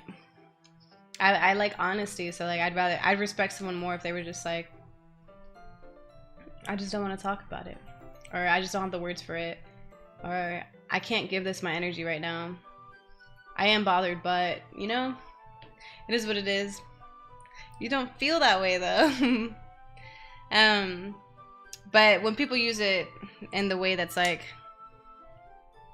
if they say something that can be taken in multiple ways, when they say it is what it is, meaning, no, it really is something that should be taken at face value, what I'm saying. I like hearing it in that way. Maybe that's how I meant it in the game.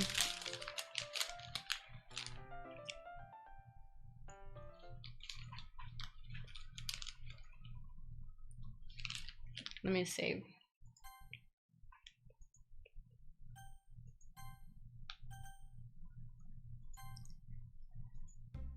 Okay, everyone. After some time passes, Monica calls out to the club room. Why don't we share our poems now? Before I know it, everything's back to normal. Everyone goes to retrieve their poems, and I do the same. I make eye contact with Monica, and she smiles at me. I wonder what she was talking about with Sayori. Alright, let's start with Yuri since we were just talking.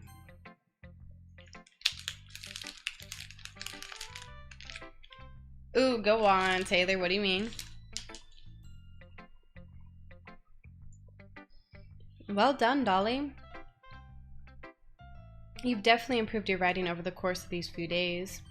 Has my advice been helpful to you? Yeah, definitely. I'm glad. Sharing our writing like this, it's a lot more fun and rewarding than I anticipated. I need to remember to thank Monica. I think we all felt a little awkward at first, but now it seems like everyone is enjoying sharing their writing and seeing what others think. I guess I can't really disagree. Like, what type of way? Please describe the type of way I would like to... Like, is it when people say, that they feel some type of way, or when they're trying to be like, oh, you must feel some type of way? Which one? Or both? I was afraid this whole thing would be a chore, but it's a great way for me to spend some personal time with all the girls in the club. Haha, that's what I thought. But it's been fun getting to know everyone and their writing. And I guess doing some writing myself. Well, have you learned anything about yourself, Dolly? Well, you know how I like to say that writing is a very personal way to get in touch with yourself? In the end, it doesn't matter if you're a good writer or a bad writer. And even my opinions are just opinions, you know? As always, I believe what's most important is exploring and discovering yourself. I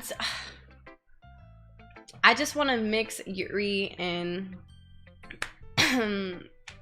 I forgot the other girl's name. The other one together. That's comforting. I'm kind of afraid of disappointing you in some way or another. Huh? Why me? Well, you're always sophisticated with your writing and have the most advice to share. Is that so? Yuri thinks for a good minute. That must be terrible. For me to have become someone whose opinion is fearsome. I like that she thinks about it before she makes like a conclusion. A Yuri Sayori mix, yes. How unlikable of me. Yuri, it's not as bad as you're making it sound in your head. I just meant that I respect your opinion. I see. I'm sorry that I always overthink and come to those sorts of conclusions. I'm just a little too used to it. Overthinking? Being disliked. Yuri. What am I saying? I'm sorry, I didn't mean to bring that up. Let's move on. Alright. Do you want to share your poem now? Okay, here. Beach. A marvel millions of years in the making, where the womb of earth chaotically meets the surface, under a clear blue sky, an expanse of bliss, but beneath gray rolling clouds, an endless enigma. The easiest world to get lost in is one where everything can be found. One can only build a sandcastle where the sand is wet. But where the sand is wet, the tide comes. Will it gently lick at your foundations until you give in? Or will a sudden wave send you crashing down in the blink of an eye? Either way, the outcome is the same, yet we still build sandcastles. I stand where the foam wraps around my ankles, where my toes squish into the sand. The salty air is therapeutic. The breeze is gentle, yet powerful. I sink my toes into the ultimate boundary line, tempted by the foamy tendrils. Turn back, and I abandon my peace to erode all at the shore. Drift forward, and I return to earth forevermore.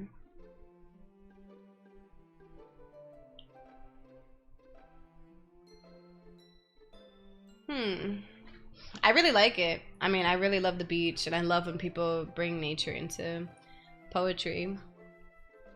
My favorite part was about the sandcastle, when they said, you know, basically like the opportunity for what you want is here, but here is also where there's the greatest risk of everything falling.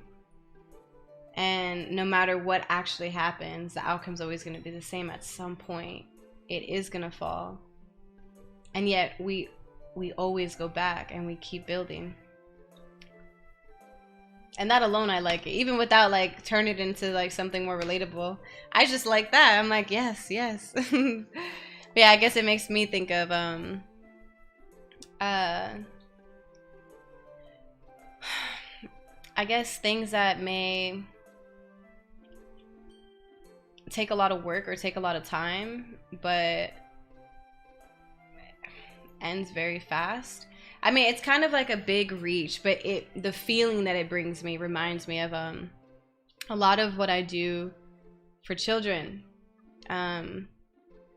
especially like young children. I feel like I put a lot of work and a lot of time and a lot of energy into like all of the children that I've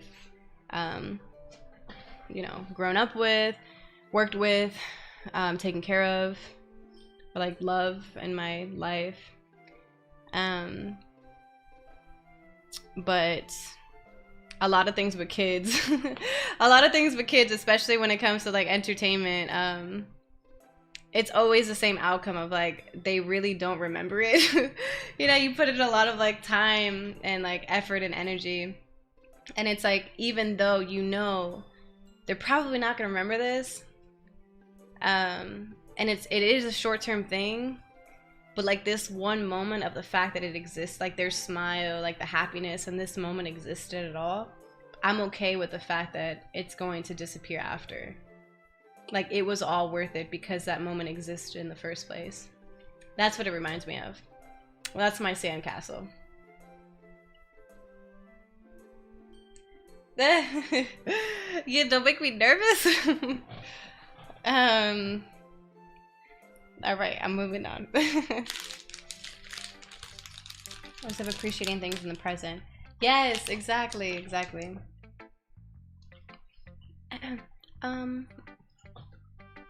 I'm aware that the beach is kind of an inane thing to write about, but I did my best to take a metaphorical approach to it.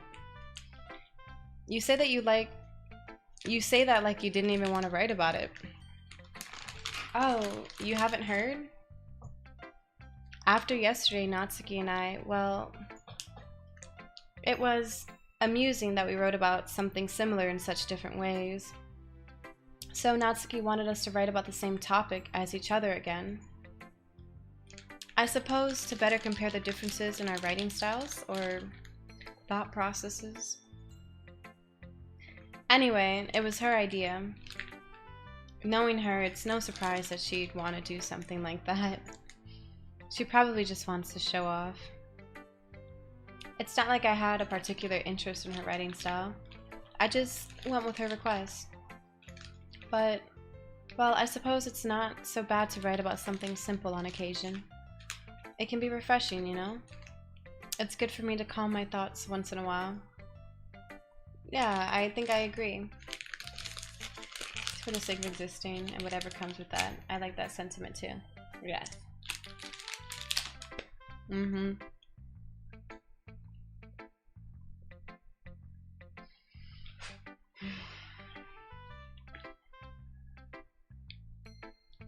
I'm really... Okay. Is this the game? Like, is it just gonna be like this up until the end? Or is something crazy gonna happen at some point?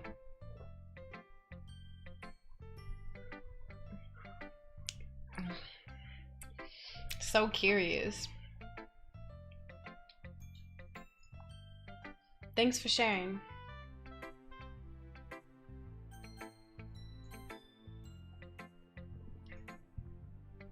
This one's alright. Alright. Well, yeah. About as good as yesterday's anyway. I see what you're going for, but it's just not really my style. I mean, that's fine. I'm mostly just glad that you're trying a little bit. Well, of course I'm at least trying.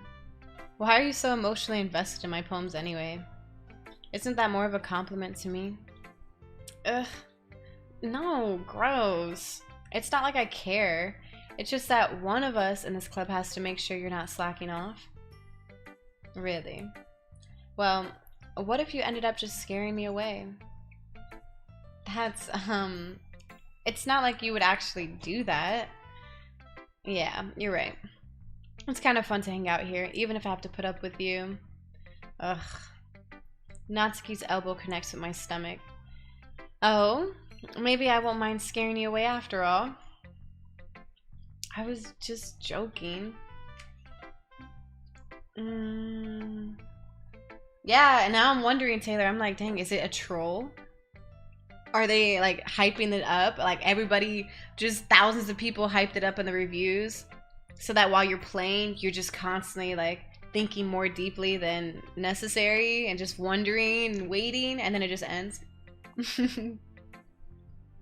Is this whole thing a troll? Mm. Okay. Alright, it's been confirmed. Oh, I know. Oh my gosh, are we all dead? Is this all in my head? And I'm in a coma this whole time? And all my friends died in an accident and I just haven't recovered. That's it. This is all in my head. This is all a figment of my imagination. Oh, I know. Don't worry, I was too. These are all the memories flashing before my eyes of all the people that I used to know. Golden, you promise? Welcome in, by the way. It's my first time. There you go, Taylor. I mean, did you hear the way I read her laugh? I almost hit you with the Good morning. How the hell do you call that a joke? That seriously hurt. Well, maybe it was funny to her. She got elbowed in the stomach. I guess that's kind of the point. I should really just watch my mouth around Natsuki.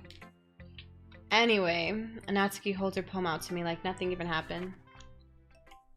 I'll be your beach.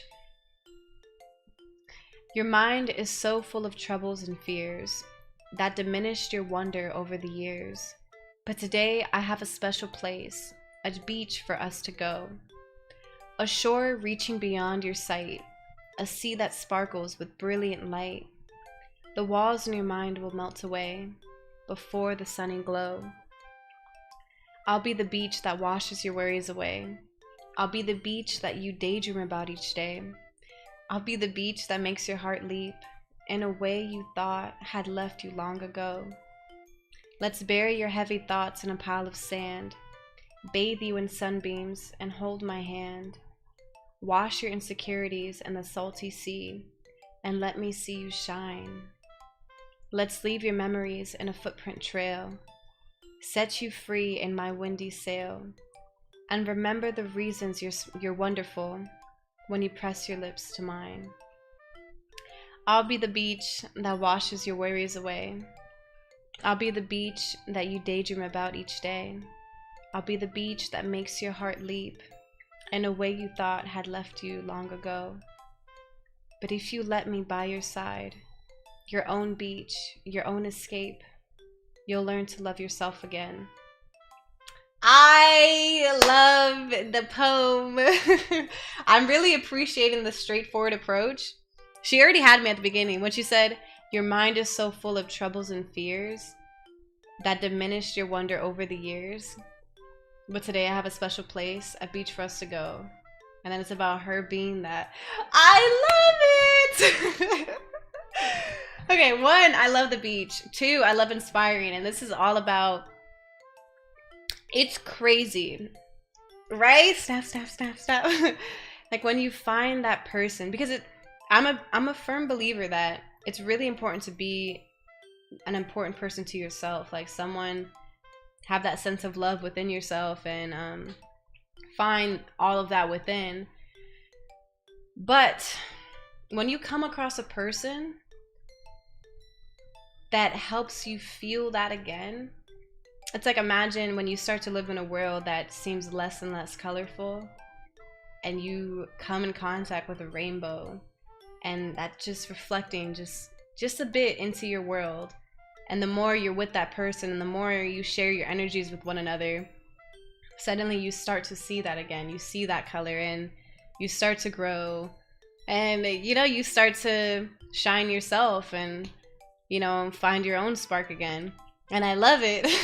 I love it because it's the perspective of not someone finding that in somebody else, but someone having that willingness to be that. And I don't know, you know, like seeing all their pain and like just wanting to wash it away and like help them grow and be something good for them. I love it. Yeah, I'm not gonna lie, I really love it because in a way I think my whole life has been like, when I get close to people, that's all I want to be, you know, like I want to be somebody that can, I don't know, like have you in touch with your imagination and the good side of things, and exploring and growing and challenging yourself. And you know, like I want to help ease your pain. And I used to feel so limited. Like I felt like I was living in a world that only wanted you to do that with your partner. And this is like, it ties well into what we were talking about with possessiveness before, when we were saying how you know, people, they love you so much that they don't want you to love or be loved by others, and that whole like normalization of that. You know, I always felt so limited, like, you know, like I love you and I want to be that for you, but I don't want anybody to suffer, and like I want to share as much good and like inspiration to the world as I can. And it got me into streaming. You know, I love the idea that I could connect with, you know, potentially unlimited amount of people. You know, it just, whether it's one person there or even if it's zero, that VOD is there, and like who knows who may come across it. Like the number never mattered, because it was always about the fact that there's another human on the other end, and that's somebody that matters. And you know, I can potentially be that for them. You know, like maybe someone's watching, they're like, what makes you so special? Like, to you maybe nothing, but to somebody else maybe it's everything. And I love that. So there's a little tidbit. Yeah, my favorite part of this is I think this is important too, and this is also ties back into streaming, that if you let me by your side, your own beach, your own escape, you'll learn to love yourself again. Like and I think maybe it's a little, I wouldn't say it exactly like that, but it's poetry. You know, like when you find those people that can make you feel again, and that can open up your mind or open up your heart or whatever the case, give you that hope. It's really important to take that energy and pour it into helping yourself, you know, finding yourself and healing yourself and loving yourself again. You know, because loving yourself, it's the most natural thing in the world. We unlearned that. You know, like somewhere along the line, you unlearn that, and it's important to find that again. So definitely take advantage when you come across those people. Oh, thank you.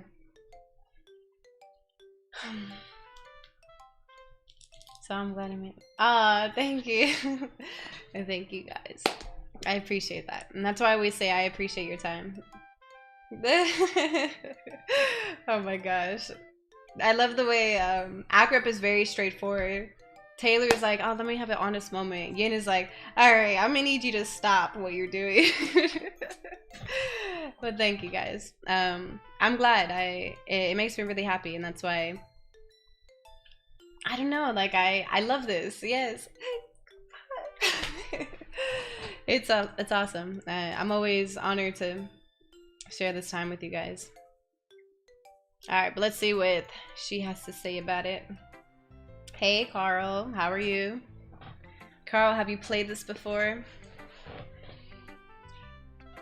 Yeah, I felt like I kept writing about negative things, so I wanted to write about something with a nice message for once. Besides, the beach is awesome. Kind of hard to write anything negative about the beach. Oh. Well, Yuri's take on it was a little more solemn. Well, that's... Jeez, she better not have said anything bad about mine. After all, she was the one who wanted us to write about the same topic. Ugh, you can really see her doing that too. Making us write about a simple topic, then trying to impress me by coming up with something all fancy. Well, it's not like I care. I just did it anyway. I mean, I guess mine ended up being kind of metaphorical too. But there's nothing wrong with doing that once in a while. At the very least, it was a good practice. Awesome, Carl. I appreciate that. I appreciate the support. Thanks for dropping in. Yeah, feel free to jump into the conversation. This game, I don't know if we're just making it really deep, but we've been having some pretty deep conversation with it. So it's been nice. Right? Hugs are so nice. It's crazy because I used to like cringe when people touched and hugged me. And it was really sad because like looking at it now in retrospect is very sad. His hugs are so warming to the soul, you know? Like an embrace, like a soul to soul just touch. Like I love it. Aw, why do you feel like a fish out of water? Anything that we can do differently to not make you feel that way?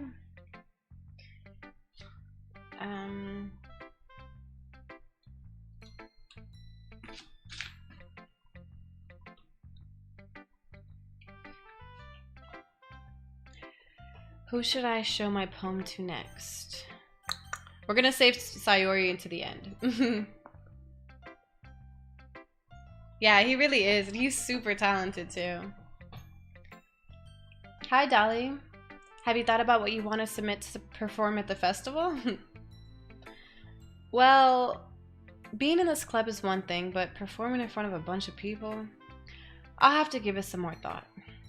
Okay, no pressure. But whatever you do, I'm sure it'll turn out great. It would also make me happy to see. Anyway, let's take a look at today's poem. Sure. I let Monica take the poem I'm holding in my hands. It's pretty good. It makes me think of Sayori, like the other one that you wrote. You two are like the dynamic duo. That's kind of exaggerating it. I feel like I'm so in denial. They're like, oh, you and Sayori, and I'm like, no.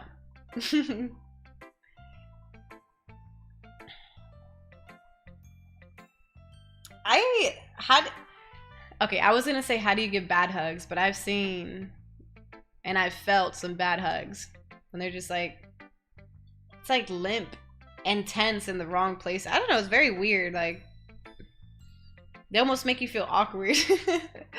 But I think that's usually people who like don't want to hug. Maybe they just felt pressured because of the situation.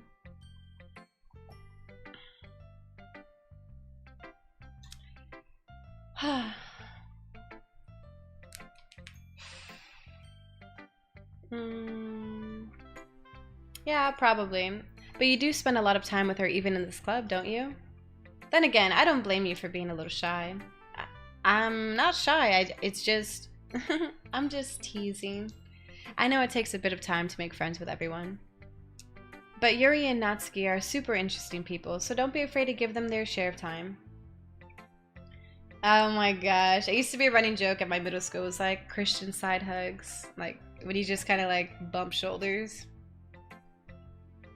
You could talk to me every now and then too. I'm not like unapproachable or anything, am I? No, it's nothing like that. I'm just still getting used to being here, that's all. Yeah. I'm sorry if I was putting pressure on you or something. I really didn't mean it like that. No, don't worry. I get what you're saying. Well, alright. Anyway, I'll share my poem with you now, alright? Alright. Oh my gosh, I hate when that happens. And it's usually when people move slow. Okay, I'm gonna act it out. Alright, so imagine we see each other. Me, I'll start putting my arms out, right? I usually go low, unless I'm like very excited, because I'm usually the smaller one, and I'm like, yay! But, okay, so imagine I have my arms here, but the other person, their arms are at their side still, and it's not until I'm very close that they're like, and I'm like, now I'm trying to read them, and they're like, and I'm like, just make a choice. Start going up. Or like go like this. Some people like to like kind of like hug this way or this way. But I hate when people get stuck in the middle and they're just like,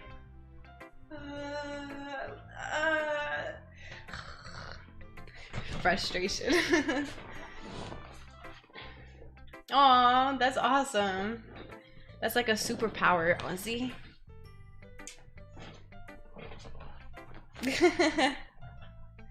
Arms wide open. Aw, that's awesome. Yeah, hugs are the best. One up, one down. Yeah. I've been in that situation too many times. But usually, if that happens, like, I'm the type of person that'll say it. I'll be like, oh, dang, we just can't figure it out, huh? Like, you know, like, I don't mind addressing the awkward. Then it makes it more comfortable for everybody. Yeah, I don't... That stuff doesn't bother me.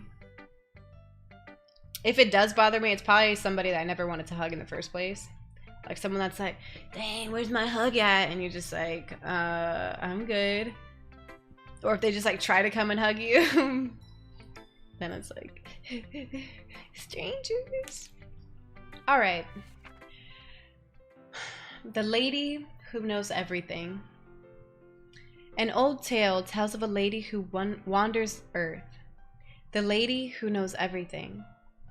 A beautiful lady who has found every answer, all meaning, all purpose, and all that was ever sought.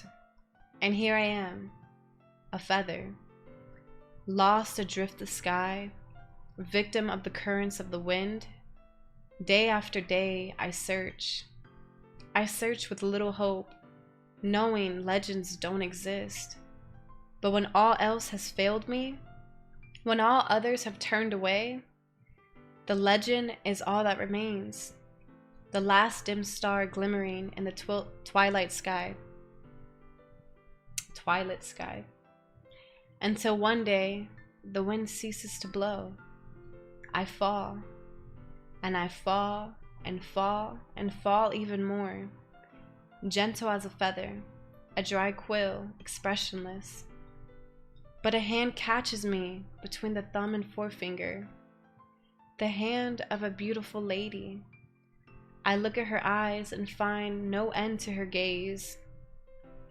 The lady who knows everything knows what I am thinking. Before I can speak, she responds in a hollow voice. I have found every answer, all of which amount to nothing. There is no meaning. There is no purpose. And we seek only the impossible. I am not your legend. Your legend does not exist. And with a breath, she blows me back afloat, and I pick up a gust of wind. Well, this sounds like a bit of an existential crisis. Well, I mean, yeah, you're super tall, Yin. Aren't you like 6 foot? Yeah, that one's an easy one. It's usually when people are like, I feel like within 4 inches of height with each other. Yeah, it does. I'm gonna start doing that.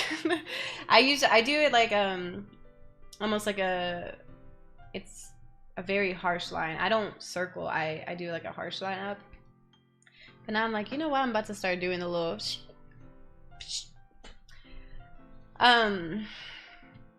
what was I gonna say? So with this one, I like it because the whole thought of knowing everything, I always feel like would be very depressing, right? And it kind of reminds me of something that's not depressing, which was the movie Soul. Because I feel like you could read this and feel very solemn, like the lack of hope of there is no meaning, there is no purpose. You know, like we only seek the impossible. But I kind of see it as like in Soul, how they talked about there is no meaning, there is no purpose, and you don't need that. The meaning, the purpose behind all of it is the fact of living. Living is your purpose. The fact that you're there, everything that you're doing, that's meaningful. It doesn't always have to be so much more beyond it. And the thinking that it does is what holds you back from getting all that you want in the first place. All right, so think about it again. It's like the belief that there always has to be something more is what's holding you back from having that meaningful and purposeful existence right now. And I love that. I love thinking about it that way, because I'm like, damn, that's so true. It's awesome. Yeah, I agree, Taylor. I was so happy I got to watch it with my goddaughter, because I don't know, I feel like I missed out on so many moments with her, but I got to lay down and, like, you know, I was explaining the movie and like what I thought about it with her. Granted, I think she was really tired. She probably half listened to me, but you know what? I still got to say it to her. And maybe one day she'll look back and remember that, you know? Because I know I remember some random people saying random things to me from my childhood. So.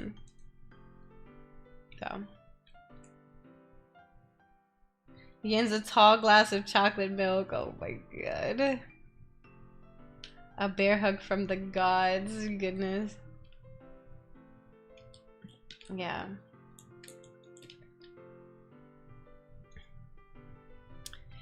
You know, I feel like learning and looking for answers are the sorts of things that give life meaning.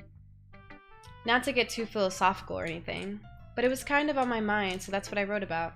Oh, that's so interesting. Like, because it sounds in contrast, but I don't feel like it is a contrast to what I was just talking about. How she was saying, like, searching and looking for meaning. Searching and looking for answers is what can give life meaning. I think that's exactly how I interpret exploring. You know, like, always finding, like, new things and exploring and connecting with more people and learning more about myself and others. Like, I agree. I feel like it makes life a lot more meaningful. Like, I talked to somebody today that told me that they don't have any interest ever leaving, like, their city, and, like, don't ever want to travel and have no interest and have never been interested in the idea of seeing any other parts of the world. And I thought it was crazy. I can understand, like, where these sentiments arise, but I always hope that the person, something will happen in their life that inspires them to step out of that comfort zone and see more. But I mean, you know, to each their own. Some people really just don't want it. I see. I never really put much thought into it. In a way, it's almost paradoxical.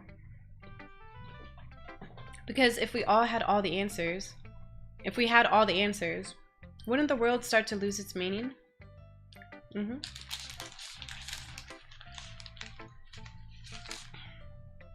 You know, there's one thing I noticed. It seems like everyone in the club prefers writing about things that are more sad than happy. Are you surprised? I mean, if everything was okay, we wouldn't really have anything to write about, would we? Oh, this is like, without suffering, there would be no compassion. Well, tell that to those who suffer. Sorry, that's a quote from my favorite movie. But really, it makes sense here.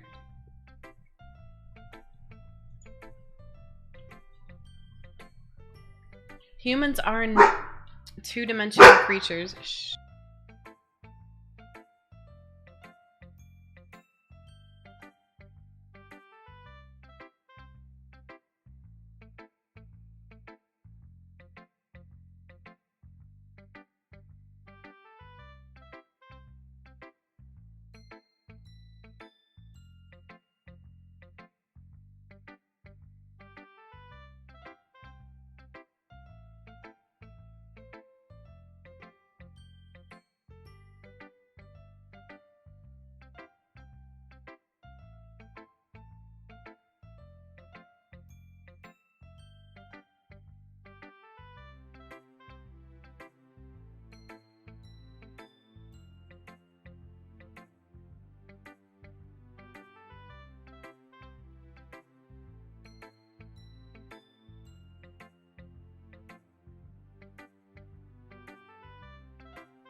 You did not just say philosopher 50 Cent.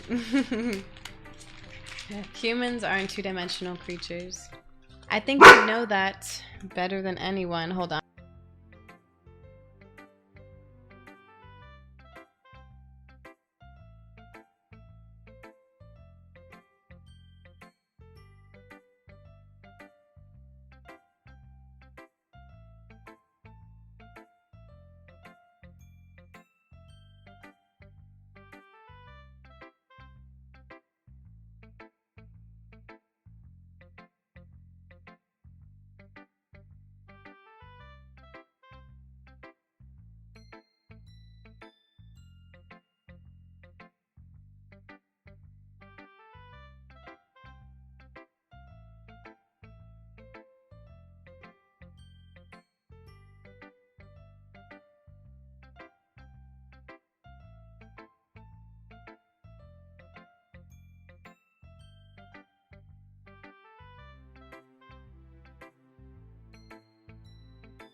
He did say that, yes.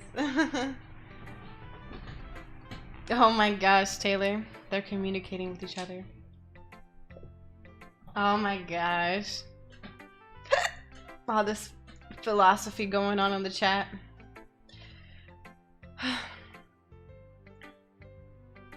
You mean one-dimensional? Yeah, that. Anyway, here's Monica's writing tip of the day. Are you ever too shy to share your writing because you're afraid it's not that good? It can be really disheartening to get a lukewarm response to something you put so much into. But if you find other people who enjoy writing, then sharing becomes a lot easier. Because instead of just telling you that your writing is good or okay or bad, they'll want to focus more on everything that went into it and the things you can work on. It's much more encouraging that way, and it will make you want to continue improving. It's almost like having your own little literature club, don't you think? That's my advice for today. Thanks for listening. Alright.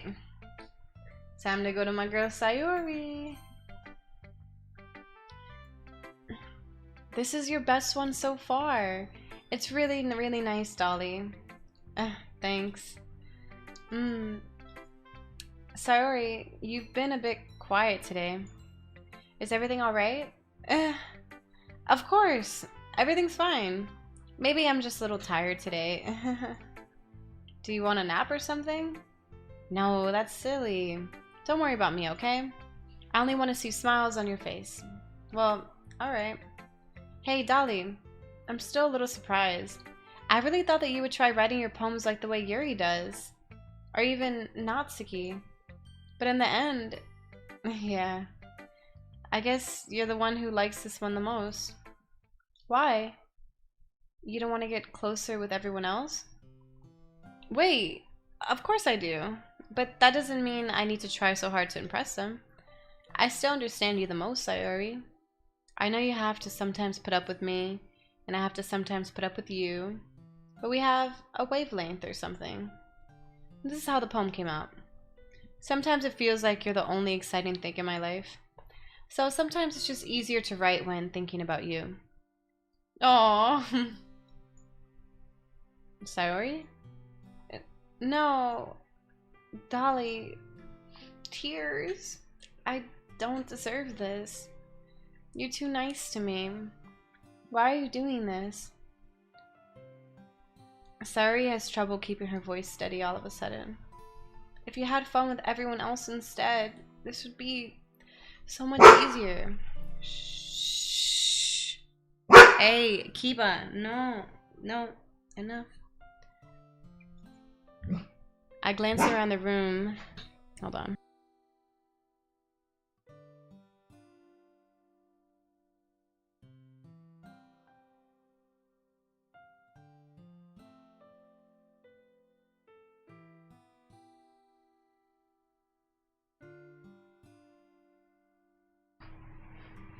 I glance around the room to make sure nobody has noticed this.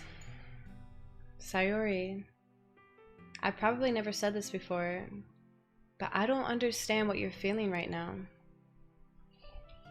Tell me what will cheer you up. Sayori shakes her head. She sniffles and keeps shaking her head.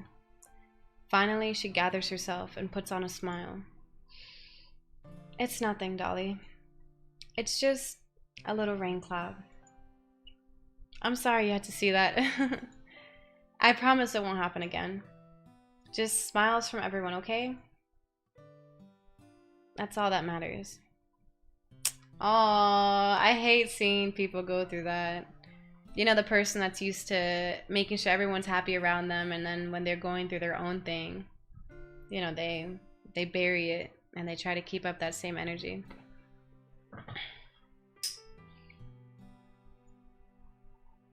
Go play with everyone else. I'm gonna go home a little bit early today. Sayori, tell Monica I wasn't feeling well, okay? I'll see you tomorrow. I didn't even get to read her poem. I hope she leaves it by accident. Before I can say anything else, Sayori cheerfully walks out of the classroom, humming to herself. Okay, you three. We're all done sharing poems, right? Why don't we start figuring out... Hold on a second. Is it just me, or did you say something strange just now? Something did sound a bit unusual. That's right. You deviated from your usual catchphrase when addressing the club. Catchphrase? I don't have a catchphrase. Jeez. Why is the mood so weird today? Like, even Yuri isn't immune to it. A stagnating air is common foreshadowing that something terrible is about to happen. In your books, maybe. Look, the only thing different is that Sayori isn't here. It seems you're right. Lay back down. Down. Good girl. Sayori always helps lighten the mood a little bit, doesn't she? It's almost like everyone's balance is thrown off a little when she's not around. Where the heck did she run off to anyway? I thought she just went to pee. Natsuki, please show some decency. Oh, come on. She actually wasn't feeling too well and went home early. Is that so? I hope she's alright. Seriously? Of all the times to not go home with her, you picked the time she's not feeling well? So much for you two being all lovey-dovey. No. First of all, stop misunderstanding my friendship with Sayori. And second, she's kind of been avoiding me today, so I didn't want to force it. That curious expression coming from Yuri, of all people. Calm down, guys. I talked to her earlier and everything's fine. What did she say? Anyway, we need to figure out the rest of the festival preparations, so let's decide what everyone will be doing this weekend. I already know what I'm doing. That's right. Natsuki will be making cupcakes. But we might need a lot of them and different flavors. Can you handle that all by yourself, Natsuki? Challenge accepted. And as for myself, I'm going to be printing and assembling all the poetry pamphlets. Sayori will be helping me design them. And as for Yuri, you can, guys, can you help me come up with something for Yuri? I'm useless. No! That's not it at all. You're the most talented person here, you know. And now Natsuki's pouting too. Jeez, even I can tell now. I guess I never gave Sayuri enough credit, but I can tell things are even harder on you when she's not around. That may be the case, but if I can't also be a leader on my own, then I won't grow as a person. So Yuri, you have beautiful handwriting, you know? So you should make some banners and decorations to help set the atmosphere. Atmosphere? About that. I love atmosphere. She's so funny. Yuri's expression suddenly changed as she stares at her desk in focus and starts nodding to herself. Your mind is already racing, I see. That's great. You'll be a wonderful help, Yuri. But anyway, that just leaves you, Dolly. The one who is truly useless. Don't say that. In fact, both Natsuki and Yuri have some pretty heavy tasks to handle. It would probably go a long way to give one of them a hand.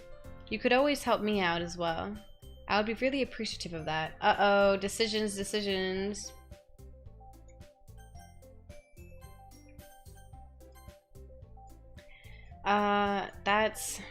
Is Monica suggesting I spend the weekend with one of my club members?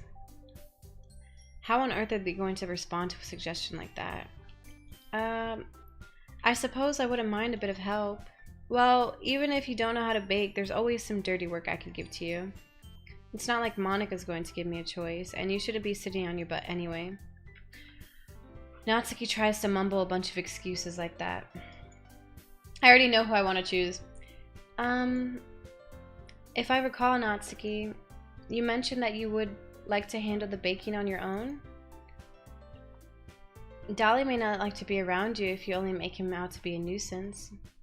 So therefore, he may be more suited to assisting with the decorations. Hold on, I never said that. How hard could it be to make a few decorations anyway? Sounds more like you're just trying to make excuses for Dolly to... What are you saying? It would be extremely meticulous work.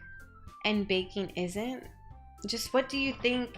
Guys, let's settle down for a moment. In the end, I think it's up to Dolly to decide how he'd like to contribute. Besides, he hasn't really gotten the chance to spend any time with me yet, you know?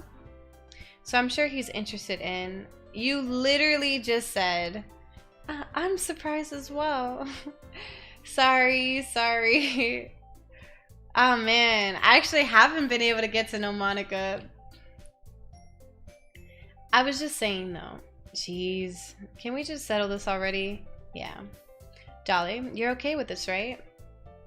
In the end, it's up to you. Of course. Very well. In that case, everyone looks straight at me. Alright, let's go ahead and say okay. I'm not gonna choose Sayori because I'm giving her space.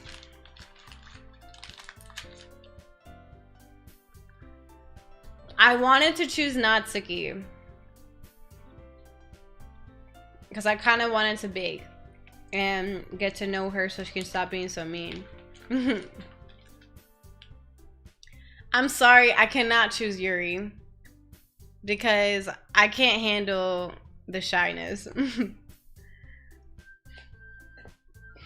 Monica would be interesting because I don't really know anything about Monica. So I'll let you guys decide. Natsuki or Monica? Down. Good girl. Natsuki or Monica? Good girl, booby. Being so good.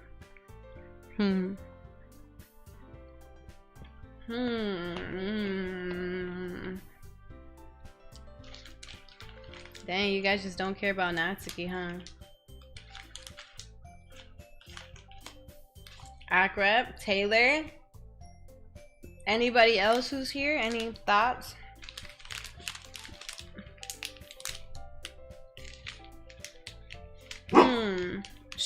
Enough.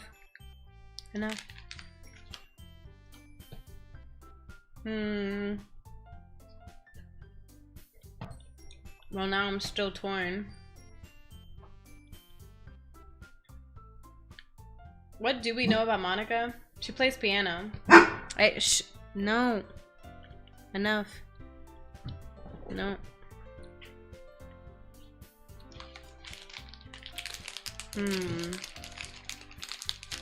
Natsuki likes anime though. Hey. No. No. Enough.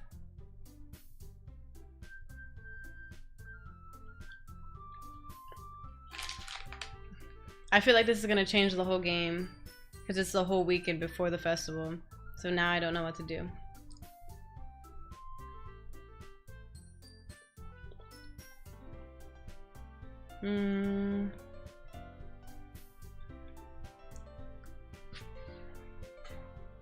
Okay, hear me out. If I choose Monica, it's a big mystery. So I'd learn a lot about her. But if I choose Natsuki, I feel like Natsuki is more interesting. Like, I know I have things in common with her. And I really like her poetry.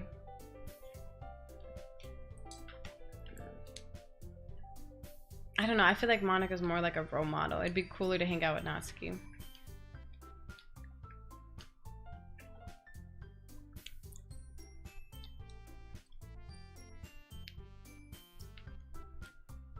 Why do you guys say Monika? It's the one thing holding me back. I'm like, why Monika? What were you guys thinking? But is there a reason? Is there something I don't know? Is there something I'm not seeing?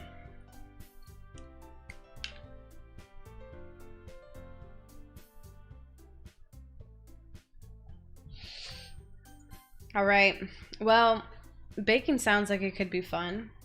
And you guys made it sound like a lot of work, so it could probably use 2 people.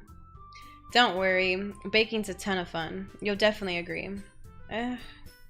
Just a minute ago you were saying that that's because... Never mind, okay? Well, anyway, you'll be fine by yourself, right, Yuri? Of course. I'm used to it after all. Inverse, thank you so much. Welcome in. Glad you decided to stay around. Yuri makes me sad when she talks about being alone. How she said she's used to not being liked, and now she's used to being alone. Ah, okay, yeah, that makes sense. That's good. Even though Yuri is being melodramatic, it's a little hard to not feel bad.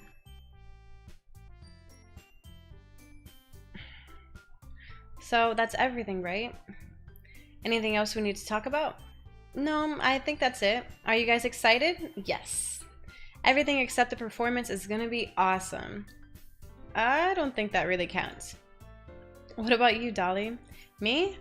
I guess you could say I'm interested to see how it'll turn out. That's good enough for me. What about you, Yuri? Yuri? She's still sulking. Natsuki starts pouting too. It's not that big of a deal or anything. Well, it might not be just that.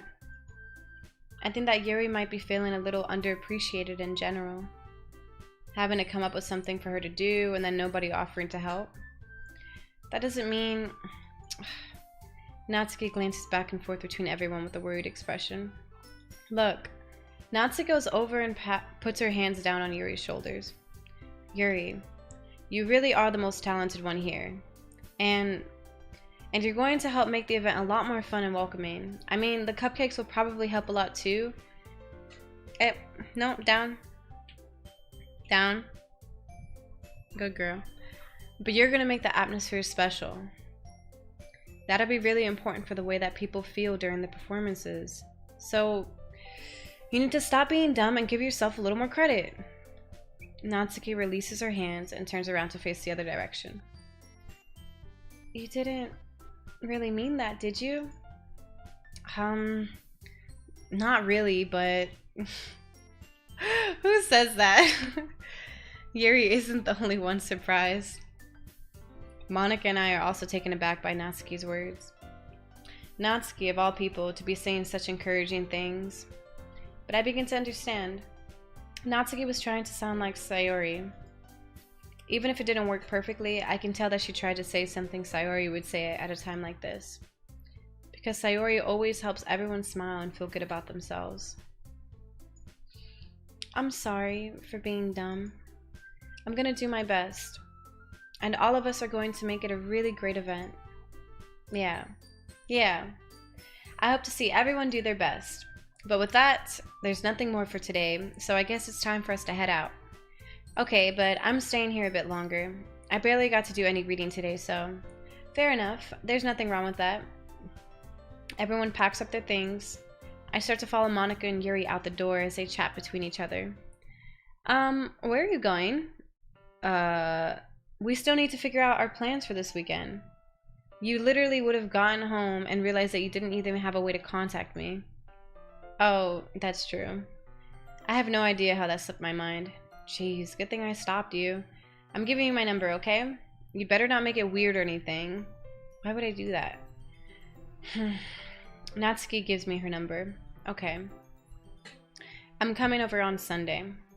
I'll bring all the ingredients. Wait, you're coming to my house? Well, yeah. What's wrong with that? I mean, I just figured that since I'm the one helping, I would be going to your house. Yeah, right. Like, I could have a guy over my house. My dad would kill me. Really? It's kind of strict if you ask me. Yeah, how do you think I feel? I can't do anything when my dad's home. Anyway, I just needed to complain for a second. We have each other's numbers now. That's all I needed from you. I guess I'll text you when I'm coming over. Alright, fine by me. Yeah. I'm really gonna show you why I love baking so much, so you'd better be looking forward to it. Oh? Didn't you say you were just going to give me the dirty work? Well, I was just saying that. It's not like I could act like in front of everyone that I was looking forward to this. Wait, really? Well, kind of. Just because I never got to bake with someone else before. That's all it is. So, Hey,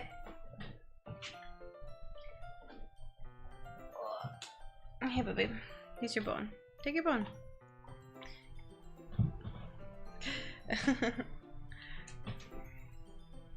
Alright, I get it. Sorry for overreacting.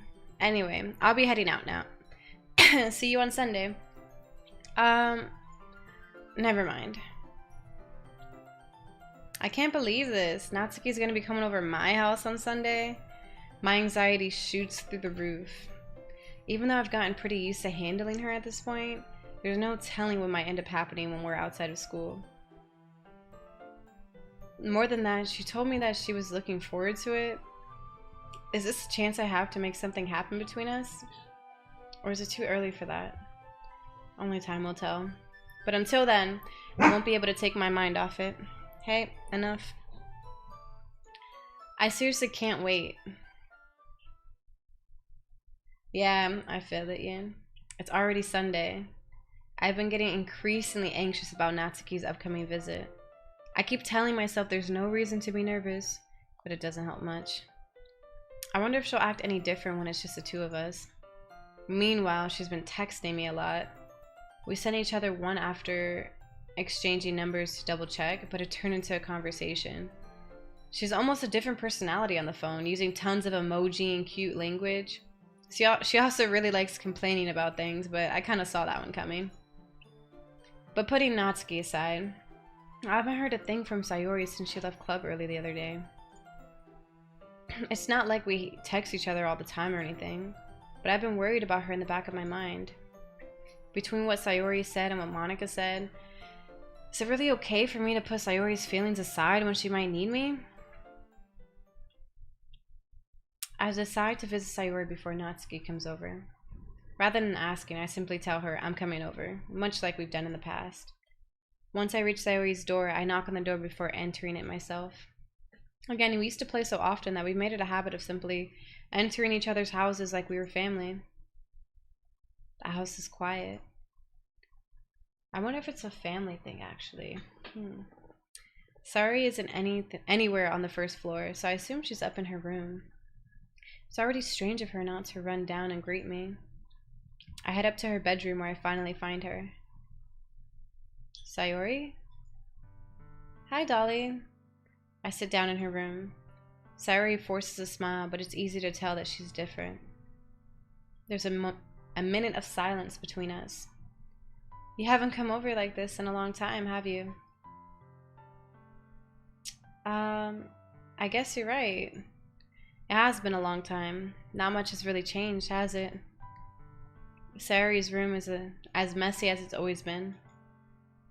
I also recognize the same stuffed animals and wall decorations that she's had for years now. If you came over more often, it wouldn't be such a mess. That's because I end up cleaning it up for you. How come you suddenly wanted to come over today? Aren't you supposed to see Natsuki today?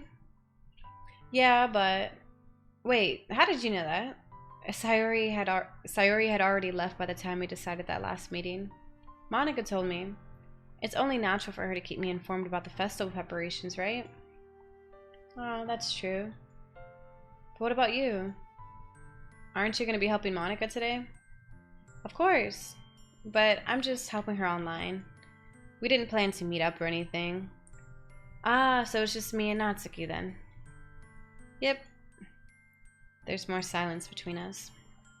Sayori stares in a random direction. Everything about her behavior is really uncharacteristic. I finally get to the point. I wanted to see how you were doing after you left on Friday. When something's wrong, you can't hide it from me. I know you too well. So, Sayori smiles, shaking her head. That's no good, Dolly. Why can't it just be like it's always been? This is all my fault. If I didn't get so weak and accidentally express my feelings, if I didn't make that stupid mistake, then you wouldn't have been worried about me at all. You wouldn't have come here. You wouldn't have even been thinking about me right now. But this is just my punishment, isn't it? I'm getting punished for being so selfish. Schiffle, how can I get an ending when I'm in the middle of the game?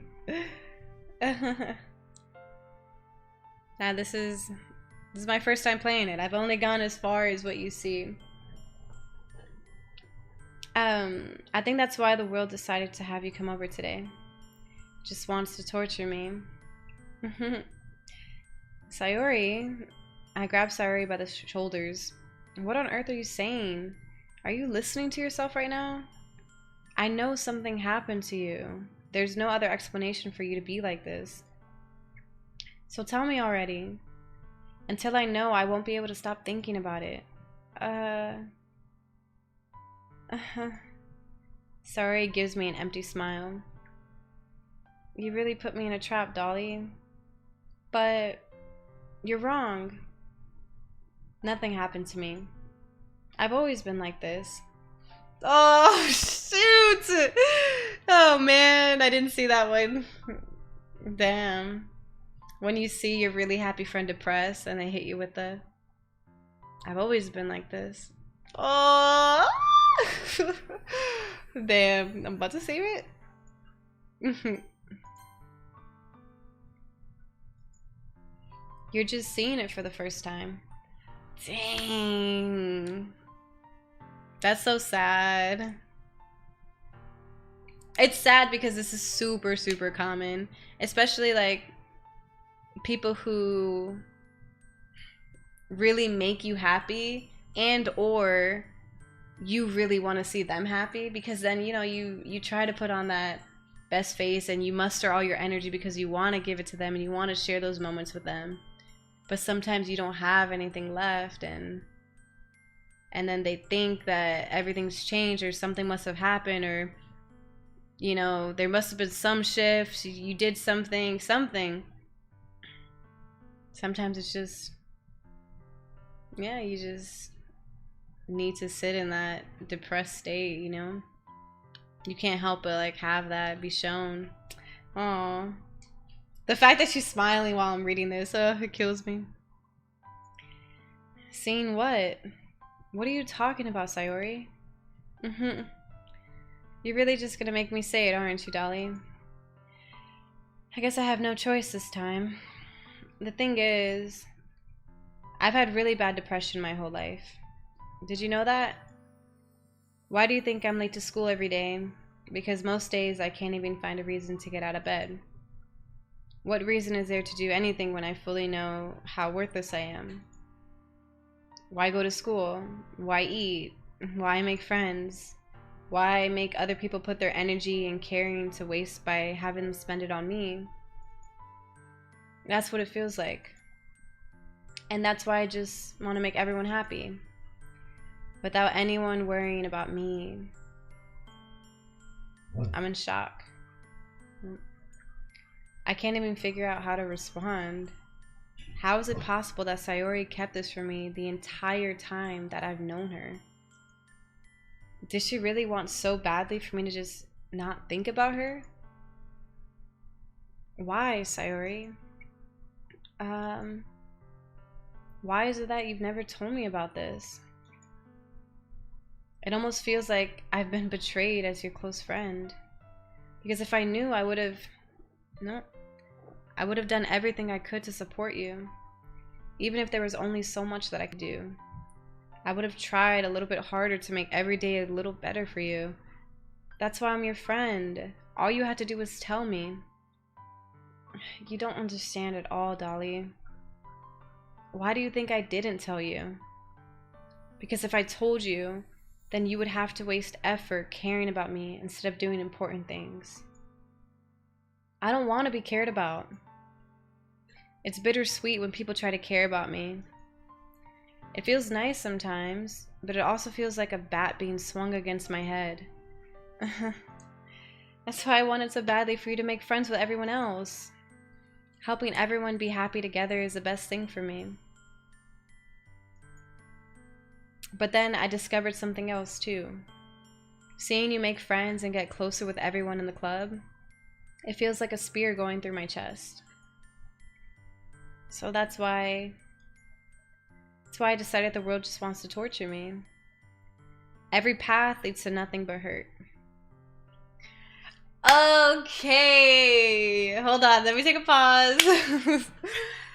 That's crazy because, okay, when I was talking about her earlier and I said I feel like I just vibe the most with Sayori, and I was talking about how the ideal people, it's actually very, very rare that somebody naturally just wants everybody else to be happy, and they want what's best for everybody and they're happy with you connecting with others.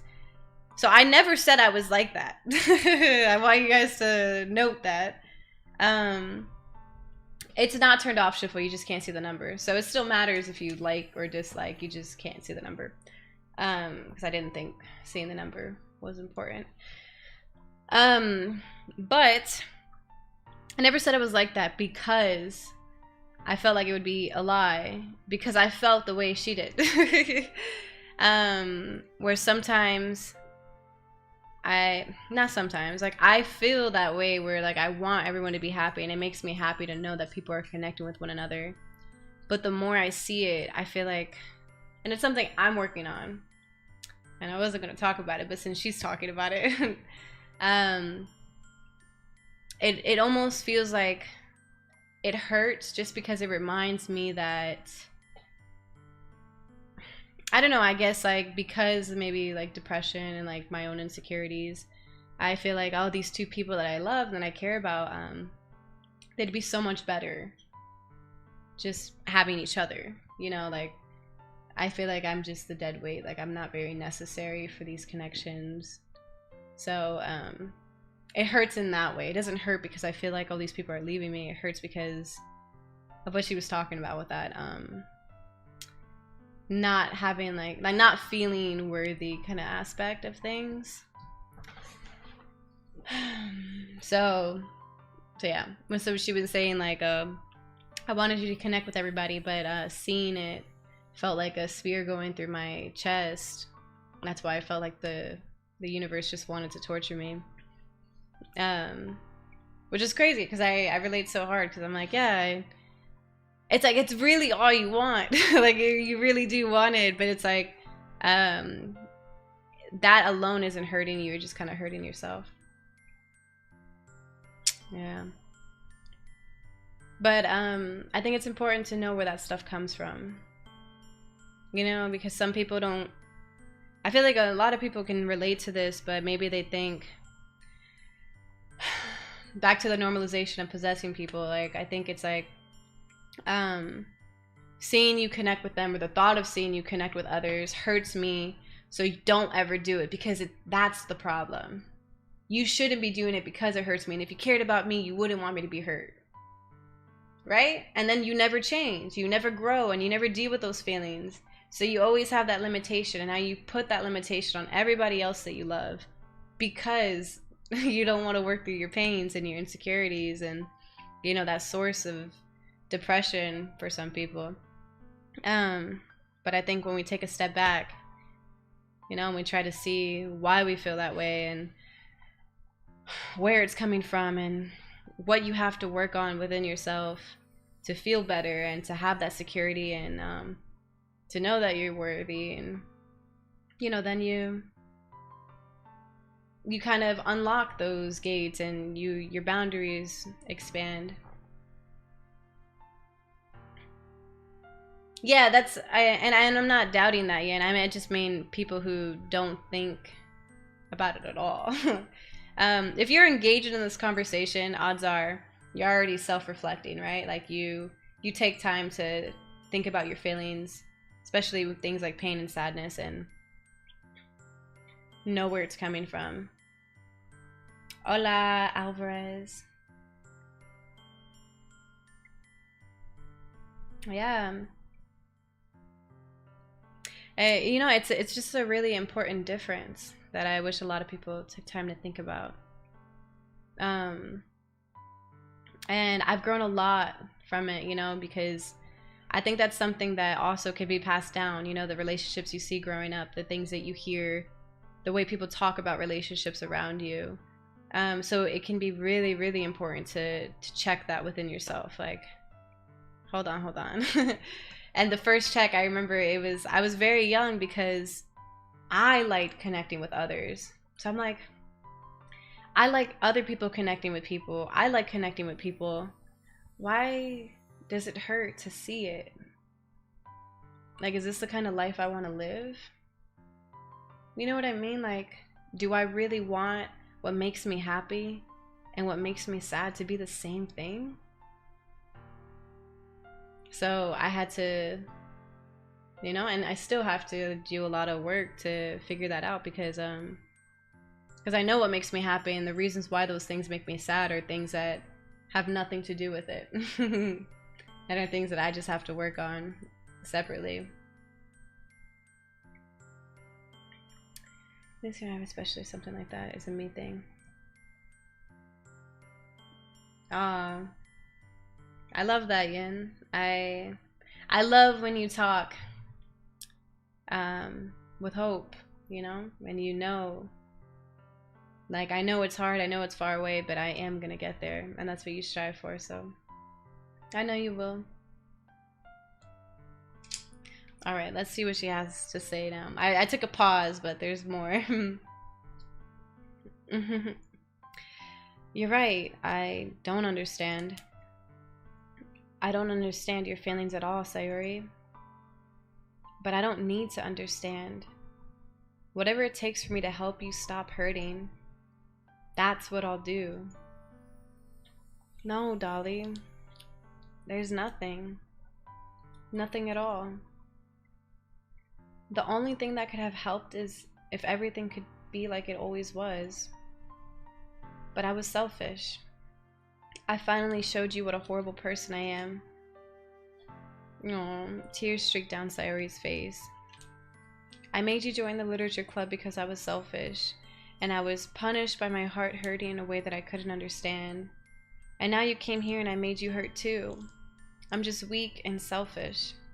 That's all I am. And that's why I'm going to accept these punishments. Because I deserve every last one. Without thinking, I once again grab Sayori's shoulders. This time I pull her into a tight embrace. Dolly, Sayori, I don't care if you feel selfish. I'm really happy that you convinced me to join the club. Seeing you every day makes it worthwhile enough. If I make friends with everyone else, then that's just a bonus. But please never underestimate how much I care about you. I wouldn't have it any other way. Dolly. Sayori isn't hugging me back. Despite my arms being wrapped around her, Sayori's arms remain at her sides. She starts sobbing next to my ear. No, don't do this to me. Please don't do this. Dolly, Sayori barely manages to speak between her sobs. I don't know if I'm doing the right thing, but all I want is for her to know that I care. If you have it in you to call yourself selfish, then you have to let me be selfish too. No matter what it takes, I'll figure out what needs to change. I'll make these feelings go away. See, that is a huge downfall of people when they're with somebody with depression. Or they care about somebody with depression, you know, it's like you want to take it on and you somehow feel, or you want that responsibility, or you take on that responsibility, or some people feel like they have to take that responsibility. And it's really kind to want to ease somebody's pain and their burden, but that's not how mental health works, you know? People have to do a lot of work themselves, and it is important to reach out to professionals if it's something very serious, if it's something so consistent. It can be a lot to put on a partner, and it can be a lot even for the person with depression when a partner wants to do that, because then you feel this sense of guilt of like I don't want to put you through that. You know, or it's like, you know that they can't, but you don't know how to say that. You don't want to make them feel powerless. You know, it's a very complex situation, so I definitely feel for both parties. It's always a hard thing. That's why I tell people, I'm like, there's no shame in reaching out to professionals and taking advantage of resources and finding those support groups and journaling, talking to yourself, working through things. It's a long process, and it's hard, but it's worth it. So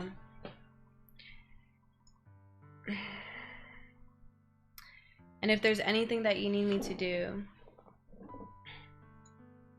then you'd better tell me. I'll get mad if you don't.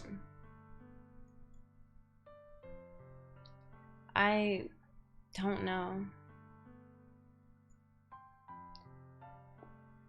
I don't know. Gently, Sayori finally puts her arms around me in return. I don't know anything. It's all really scary. I don't understand any of my feelings, Dolly. The only time I'm not feeling nothing is when I'm feeling pain. But your hugs are so warm, and that's really scary too. Sayori lets me go. I don't know, Jet. Is this not always in the same order? Because I'm always confused when people who have played before come in and they're like, where are you at? Like, is it not obvious? I'm at this part. Sayori lets me go. As she does so, I let her go as well.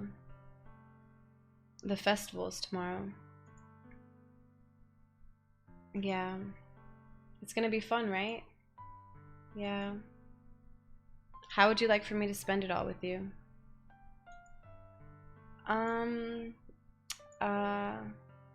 It's what I want. I promise. I think that would be nice then. Yeah. Sayori wipes her eyes. If I could spend the whole day here, I would. Of all days, this has to be the one where I have other plans. Maybe I should cancel. No, don't. No, please don't. If you did that, then I really wouldn't forgive you. But it's almost time for Natsuki to meet at my house. At the very least, do you want to come along and help out? It would be fun. To my surprise, Sayori shakes her head. I'm sorry. I don't know if that would be very good for me today. You understand, right? It's kind of hard for me to fully understand, but I'm trying my hardest. It's okay. Don't worry too much about it. I'll see you tomorrow, okay? Alright. I look forward to it. I say goodbye to Sayori and exit her house. On the way home, I find myself still feeling uneasy. But it's hard for me to keep thinking about it when Natsuki is about to come over too. I think Sayori's right. I shouldn't be worrying too much, and we're definitely going to have a great time tomorrow. I should just focus on what's ahead of me.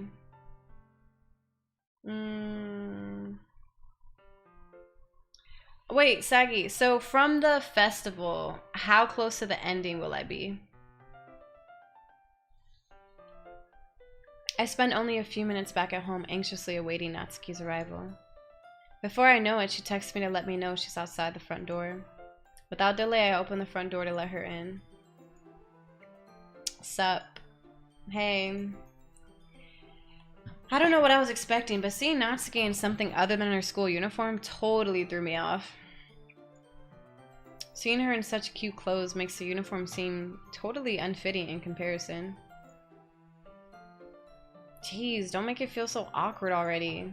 It's gonna be a long afternoon, so don't be weird just because you're not used to seeing me outside of school.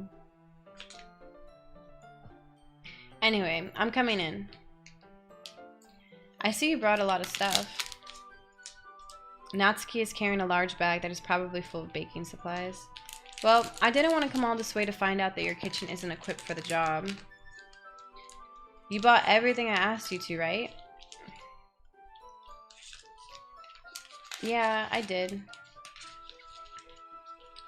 Yesterday, Natsuki asked me to buy a bunch of ingredients if I didn't already have them at home. Good. Glad I could count on you to do your part. Well, of course. I'm surprised to hear Natsuki suddenly say that, rather than something snarky like she usually does. Could it be that she's a little different outside of school after all? Anyway, let's go to the kitchen. What, you're not even gonna offer to take this heavy bag from me? Where's your hospitality, Dolly? Come on. Since when did I need to be a gentleman? I grab the bag Natsuki holds out to me. Ugh. This is ridiculously heavy. I carried that all the way here. Are you impressed? I see now. Yeah, I am impressed, Natsuki. It seems like I always underestimate you. It's because I'm so small, isn't it? You jerk. Natsuki hits a fist into my chest. Hey, hey. Your size has nothing to do with it. Do you really hate being small that much? It's not like I hate it. I mean, sometimes I like proving people wrong when they only think I'm worth my size. It's fun when I get to be small and also better than other people. But, geez, never mind. What are you making me say? Don't think you can make me talk about weird things just because we're not at school. Are we getting started or what? There's a lot of stuff I gotta teach you. What? That's a little bit more like you. You're more fun when you just speak your mind like that. Hey, now you are treating me like a kid. I was just trying to be a little nicer to you, you know? And just because I don't have a mature and sexy figure like Yuri doesn't mean you should treat me like... Natsuki catches her words and her face turns red. Natsuki, forget it. I didn't say anything. I should apologize. I should apologize. I appreciate that you were trying to be nicer. I should have been a little more considerate too. But also, if that's what you're thinking, then you should know that there are tons of guys who are into body types like yours. How would you know that anyway? Just trust me on this one. Gross. Hey, was that to me? Who else? Man, let's just get started already. You get all sour when a girl calls you gross. I finally found your weakness, Dolly. Natsuki smiles deviously.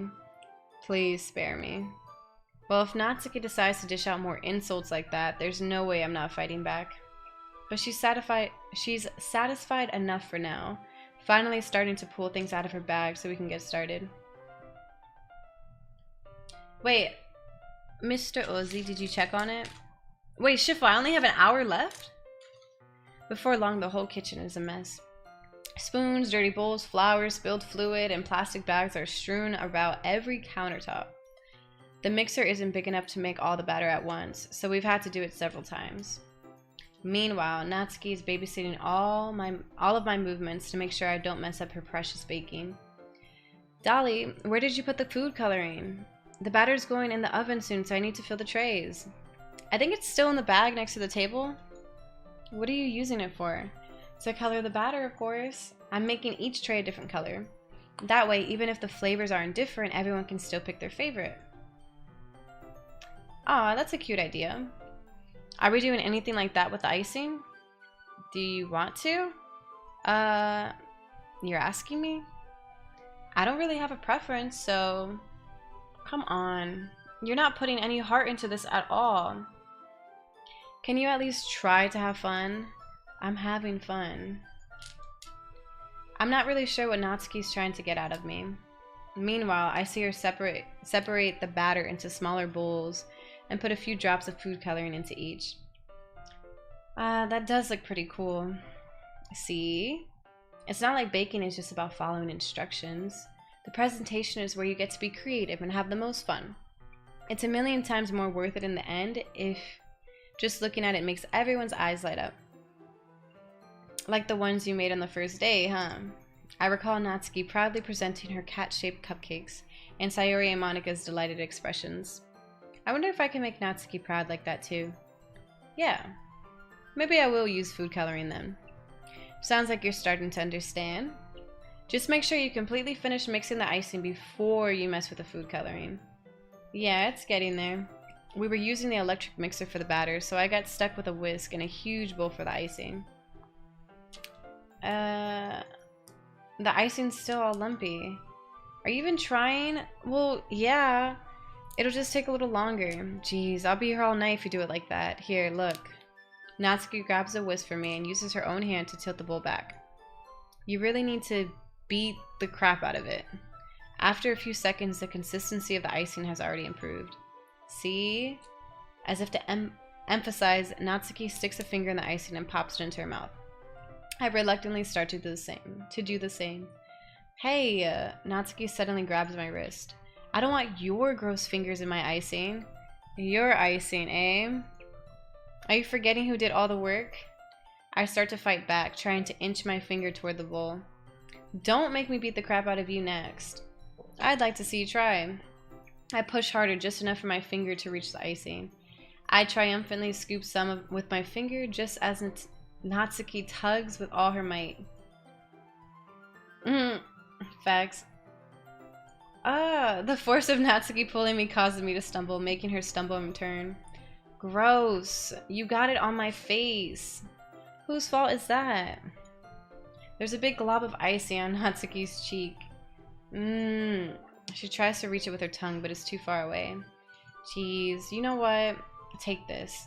Natsuki instead wipes it off with her fingers before shoving her fingers toward my own face. You wish. I'm faster. I grab her wrist with my hands before it reaches my face. Natsuki tries to use her other hand to fight back, but I grab that one as well. Uh-oh. Stop. Not until you apologize for calling me gross. Fine, fine. I'm sorry for calling you gross.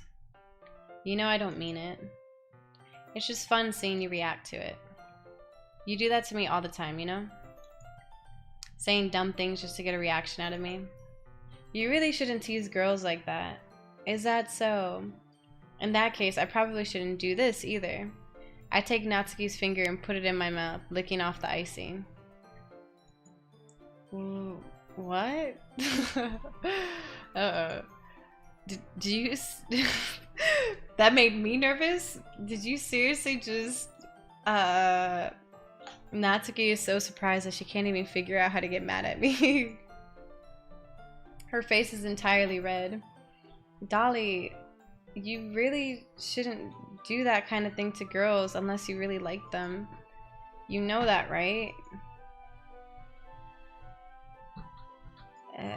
What kind of question is she asking me just like that? How did the mood turn to this so quickly? Natsuki gazes at me in silence. I notice her shallow breaths. Why am I starting to feel dizzy?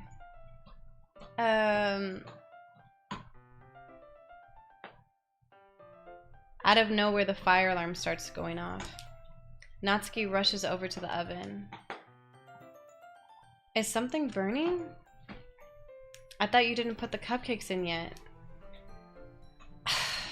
No wonder. You left a dirty tray in here, dummy. How could you make a mistake like that? You should have checked before turning the oven on. Don't blame me for your mistakes. Jeez. Natsuki uses an oven mitt to grab the blackened tray out of the oven. She sets it on top of the stove. In another moment, the fire alarm stops. Anyway, I'm putting them in the oven now. Yeah. The tension from the moment before still lingers over our heads, but the moment has already been lost. I watch as Natsuki slides the cupcake tray into the oven. Then I reluctantly pick up the whisk and continue with the icing, like nothing ever happened. Ah, that smells so good. The cupcakes are ready to be pulled out of the oven. As soon as Natsuki opens the oven door, a blast of sweet-smelling warm air fills the room. Hey, welcome back. We're baking right now. Look at how cute they all look. She proudly shows off the different colored cupcakes in each of the trays. They'll look even better once we add the icing. Not like you need to tell me that. I brought decorating stuff, so I hope you can get creative. Here, scoop the icing into these bags. Wow.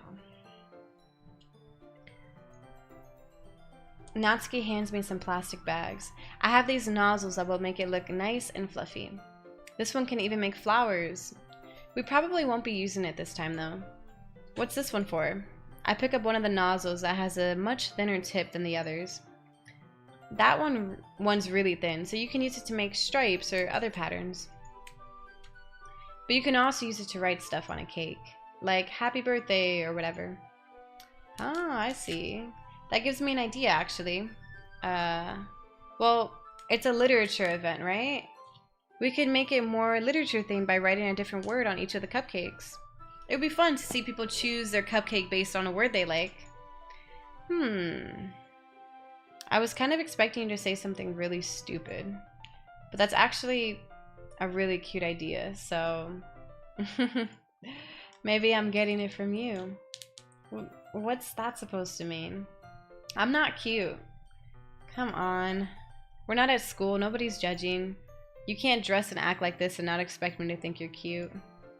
Well, Natsuki's voice trails off. Same with you.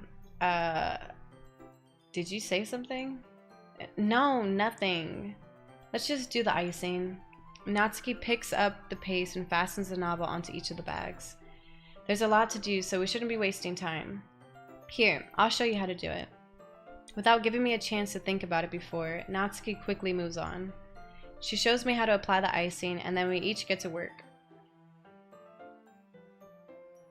When we're finally finished, Natsuki puts them all side by side to admire our work. Look at how pretty they are together. Yeah, they are, aren't they?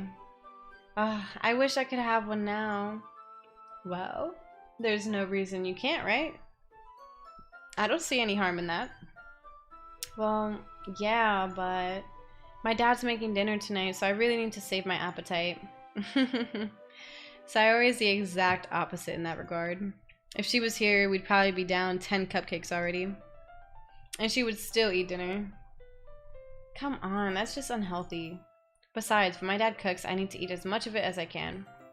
Well, anyway, I was hoping we would have time for manga, but I need to be home for dinner. Aw, already? That's a shame. It's your fault for working so slowly. You should have thought about that. It's not like you'll always have this chance. Man. As usual, Natsuki places the blame on me. You can bring the cupcakes tomorrow, right? If you and Sayori each carry some, then you can probably do it in one trip. Yeah, I can do that. And don't worry, I won't let her eat any. I wish she would listen to me the way she listens to you. Yeah. I again think back to the conversation I had with Sayori earlier today. I felt so helpless. Sayori always does listen to me, but at that point, it felt like she couldn't listen to me at all. Okay, I'm all packed up. Good work today. You too. I'll walk you out, I guess. Just like that, Natsuki is already about to leave. It feels like the afternoon went by in a flash. More than that, did I even take the opportunity to get closer to her like I wanted? Well, I guess I'll be off then. Thanks for all the help and everything. I'll see you tomorrow. Wait, Natsuki. What you said before about not always having this chance doesn't have to be that way at all. I had fun today. You showed me how fun baking can be like you wanted. But aside from that, you can come over anytime, okay? I think that if possible, I'd like to spend more time like this. If you want to read manga or go out somewhere. Do you really mean that? Natsuki looks at me tensely, like she's trying to hide her expression. Yeah, I want to spend more time with you. Dolly, I thought you only cared about getting this done. I'm sorry I had to leave so early today. I really didn't want to. I would really stay longer if I could. I feel the same way you do. Natsuki suddenly gets closer to me. Wait, Natsuki. Standing inches from me, Natsuki looks up at me.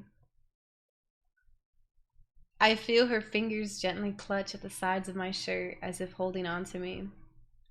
Her rose-colored cheeks and matching eyes fill my vision, along with her slightly parted lips. What is happening? My head starts to go dizzy as I feel her soft breaths against mine. I've felt it for a while now. Natsuki suddenly jumps back. Sayori, hi,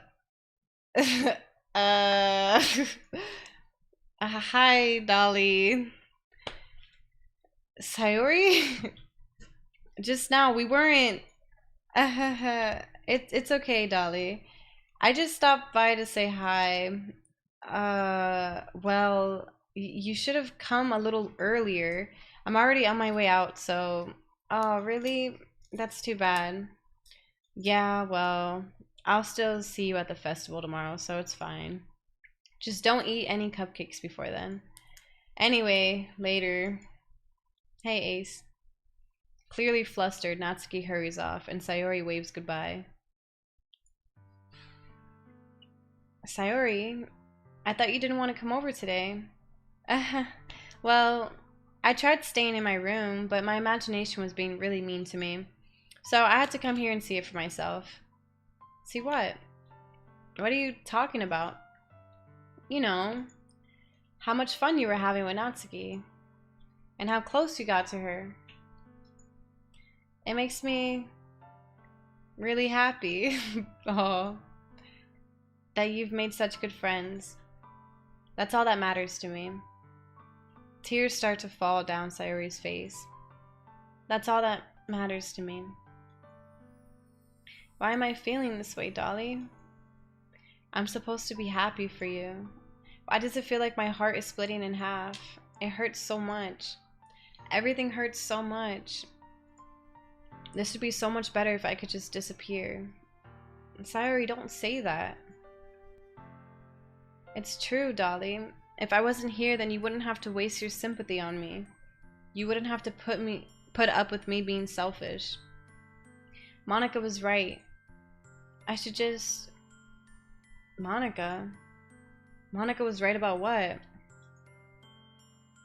Sayori, what I said before is true. I'm not gonna let this continue.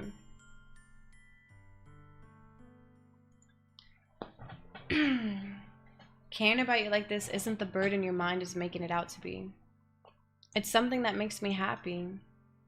It's something that I wouldn't trade for anything else. So even if it takes an entire lifetime, I'm gonna be by your side until you don't feel any more pain. But... Sayori looks away. I thought Monica was one of the good people. Right, Taylor? I would have never thought. Oh, Natsuki, what do you know? What did Monica say? Wow, yo, Natsuki just answers questions very directly. I thought she'd beat around the bush. Yes. Sayori looks away. I put a hand on her shoulder to reassure her. I just have to take Sayori and pull her away from this club. Maybe they aren't as good as we thought. I'm scared, Dolly. I'm really scared. What are you scared of, Sayori? I'm scared that I might like you more than you like me. Sayori, It's true, isn't it? I was weak and started to like you too much. I did this to myself. Dolly, I like you so much that I want to die. That's how I feel. And that's enough, Sayori. I don't want you to hurt anymore. I slide my hand down Sayori's arm and squeeze her hand in my own. Do you remember how I said I always know what's best for you? Do you still believe me? Wordlessly, Sayori nods. Even if you don't understand all of your own feelings, I know what you need the most right now, and that's what I'm going to give you.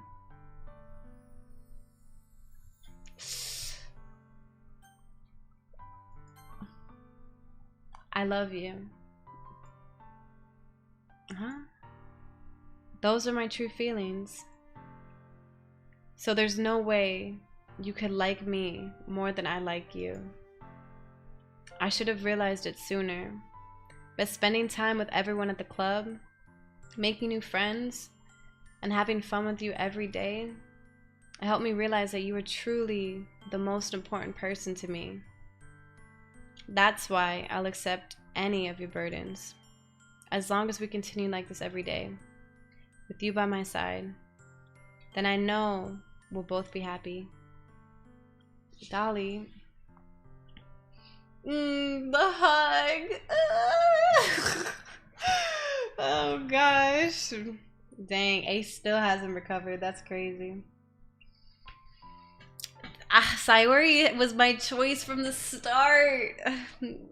Yo, no lie, I was like, damn, yo, Sayori's fuego.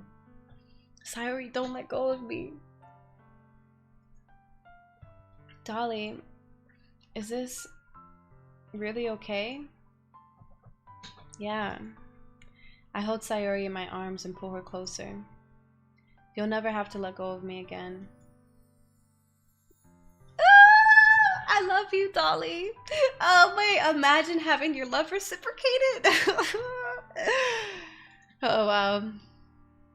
I want to be with you forever. Me too.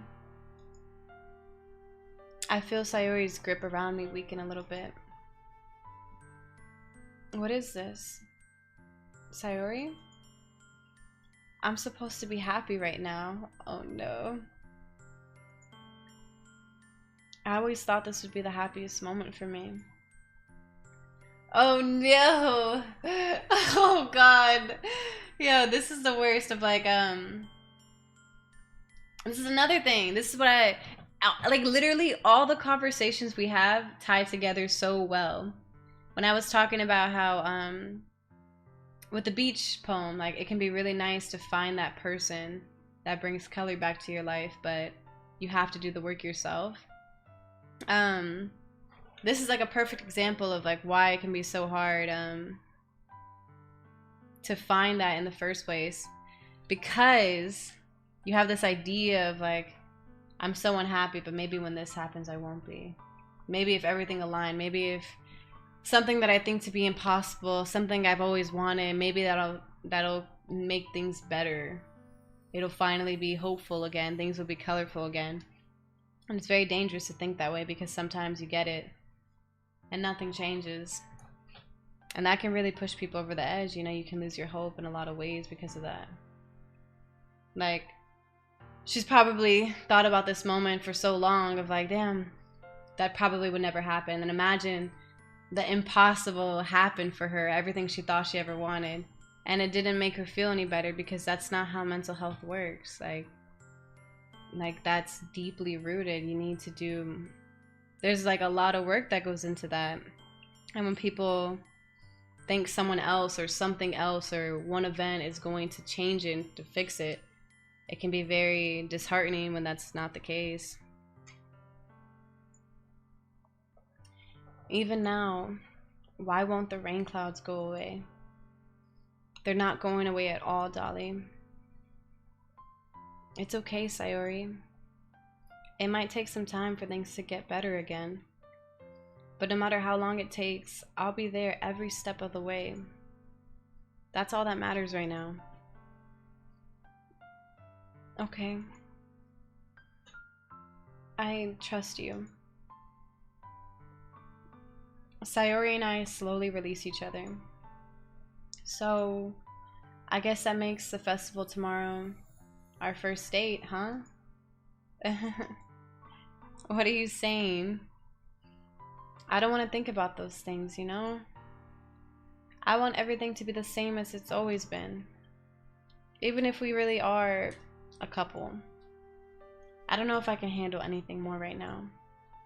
It's really new and scary to me. I understand.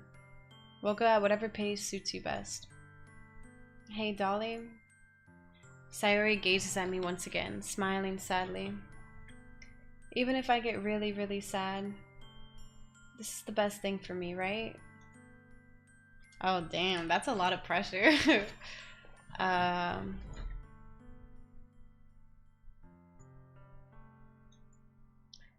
I don't really understand what Sayori means by that. Are you saying that this is making you feel sad, Sayori? I don't know. I don't understand what I'm feeling. It felt like a bunch of thorns when you told me you love me. That's why I want to trust you. You know what's best for me.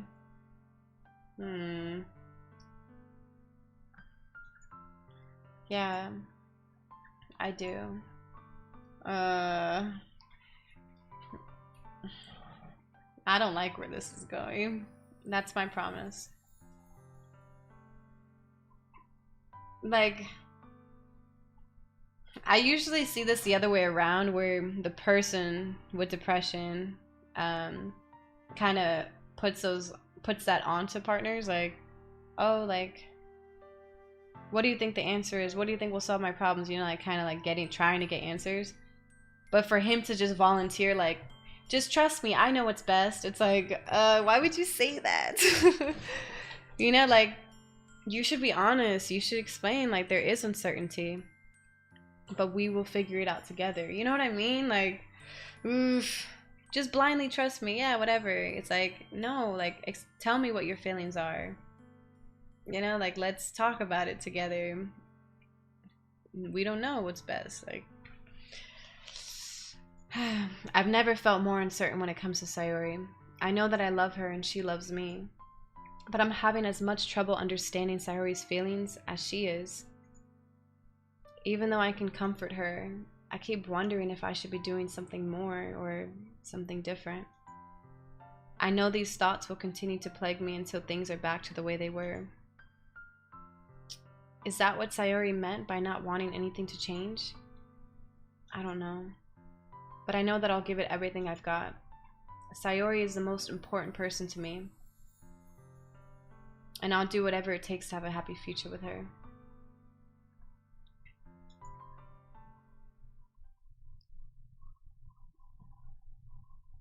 It's the day of the festival.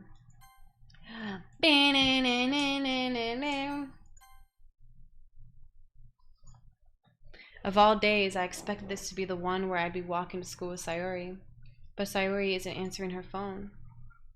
I considered going to her house to wake her up, but decided that's a little too much. Meanwhile, the preparations for the event should be nearly complete. I managed to carry all the cupcakes myself by carefully stacking 2 trays. Natsuki is already texting up a storm, but I can't respond thanks to my hands being full.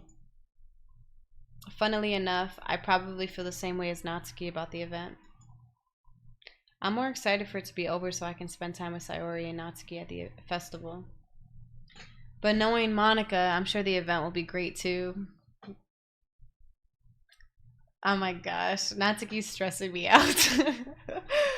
Natsuki, stop it, please. I'm already stressed enough. Dolly. Fucking Monica, bro. I should have never trusted her. And imagine if I would have spent the weekend with her. You're the first one here. Thanks for being early. That's funny. I thought at least Yuri would be here by now. Monica is placing little booklets on each of the desks in the classroom.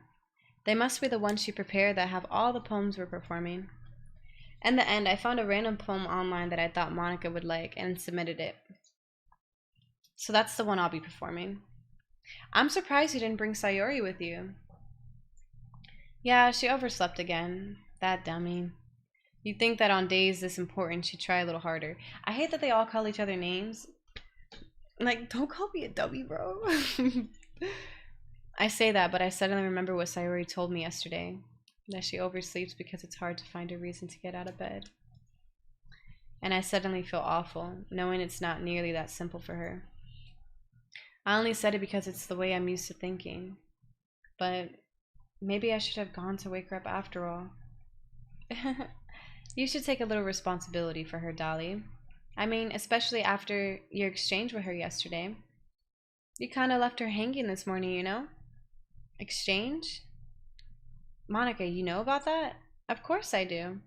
I'm the club president after all. But I stammer, embarrassed. Did Sayori really tell her about it that quickly? That we're a couple now? I didn't really plan on bringing it up with anyone yet. Jeez. You don't know the full story at all, so don't worry. I probably know a lot more than you think. Monica's... Oh my god, she is the reason everything bad is happening. I feel like she... Yeah, right, Taylor? Yo, I'm getting mad bad vibes. like, what did you say to her? Why isn't she here? Like, what was the last conversation you guys had? But for some reason, I felt a chill down my spine after hearing that. Fucking Snake, bro. It'd be your own people. Hey, do you want to check out the pamphlets? No. I'm going back to check on freaking my girl. They came out really nice. Yeah, sure. I grabbed one of the pamphlets laid out on the desk. Oh yeah, they really did. Something like this will definitely help people take the club more seriously. Yeah, I thought so too. I flipped through the pages. Each member's poem is neatly printed on its own page, giving it an almost professional feel. I recognized Natsuki's and Yuri's poems from the ones they performed during our practice. What's this? I flipped to Sayori's poem. It's different from the one she practiced. It's one that I haven't read before.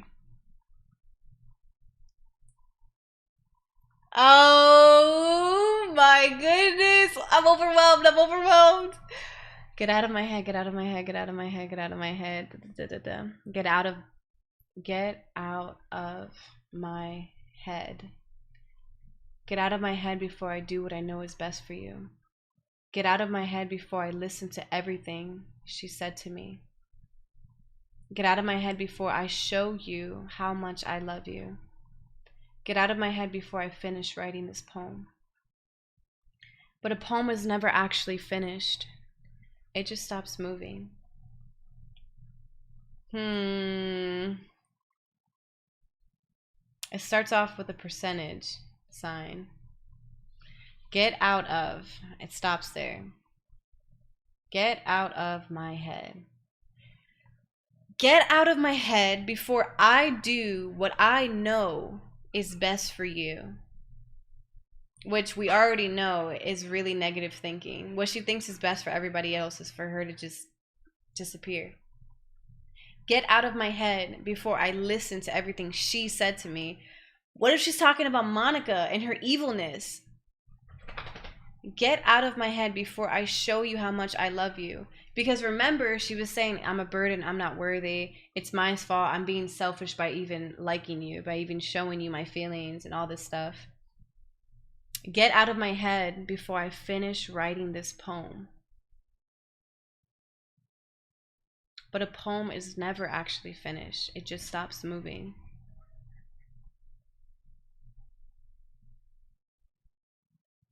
Oh my goodness! I can't live like this. Kiva, I'm stressing.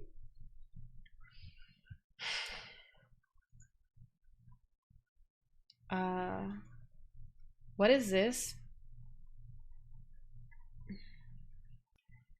Reading the poem, I get a pit in my stomach. Dolly? What's wrong? Nothing. This poem feels completely different from everything else Sayori's written. But more than that, I changed my mind. I'm going to get Sayori, so, well, alright. Try not to take too long, okay?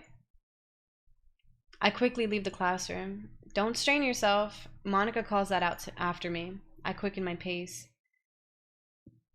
What was I thinking? I should have tried a little bit harder for Sayori. It's not a big deal to at least wait for her or help her wake up. Even the simple gesture of walking her to school makes her really happy. Besides, I told her yesterday that things would be the same as they always have been. That's all she needs and what I want to give to her.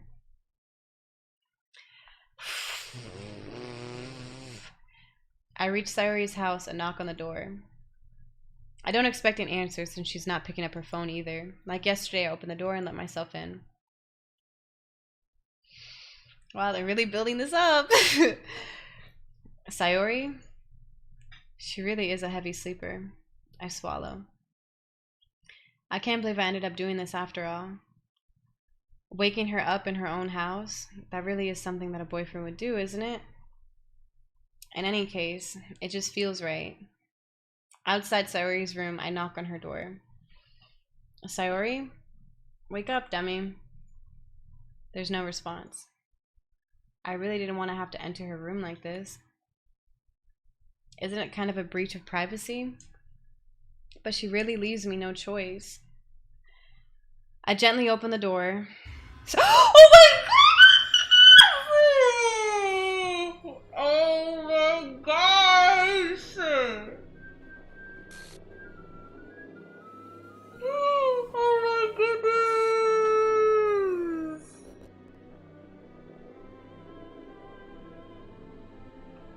I did not expect to see that. Oh my god.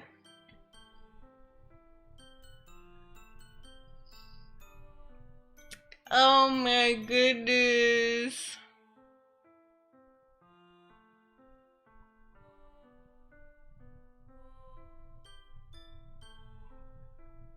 Wow.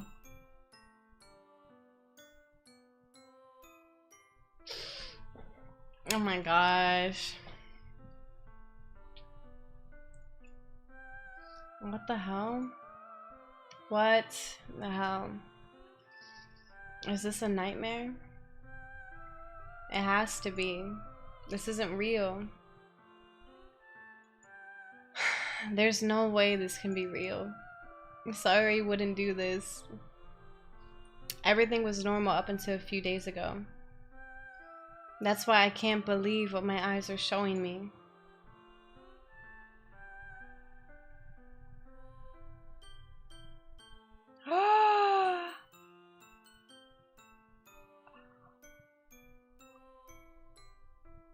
Oh my god, do you think Monica knew? I suppressed the urge to vomit. Don't spoil anything, Natsuki. Don't spoil anything. If it's a spoiler, don't tell me. Don't tell me. I'm just rhetorically asking. Just yesterday, I told Sayori I would be there for her. I told her I know what's best and that everything will be okay. Then why? Why would she do this? How could I be so helpless? What did I do wrong? Confessing to her. I shouldn't have confessed to her. That's not what Sayori needed at all. She even told me how painful it is for others to care about her. Oh my gosh. Did I do something wrong? Should I have done something differently? I really did fall for her. Like, I really did like her more than all the other ones. I feel like Sayori was super kind and like, you know, I saw a lot of like myself in her, and I loved her quirks. We got along really well. Even her sadness, like, you know, I loved her for who she was. Wow, I wonder if it would have been different. She even told me how painful it is for others to care about her. Then why did I confess to her and make her feel even worse? Why was I so selfish? This is my fault. My swarming thoughts keep telling me everything I could have done to prevent this. If I just spent more time with her, walked her to school, remained friends with her like it's always been, then I could have prevented this. I know I could have prevented this. Screw the literature club. Screw the festival. I just lost my best friend. Someone I grew up with. She's gone forever now. Nothing I do can bring her back. This isn't some game where I can reset and try something different. I had only one chance, and I wasn't careful enough. And now I'll carry this guilt with me until I die. Nothing in my life is worth more than hers. But I still couldn't do what she needed from me. And now I can never take it back. Never. Never. Never. Never. Never.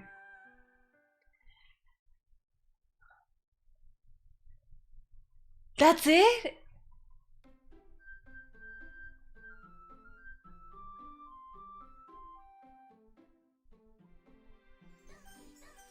What does this even say at the front? What is that?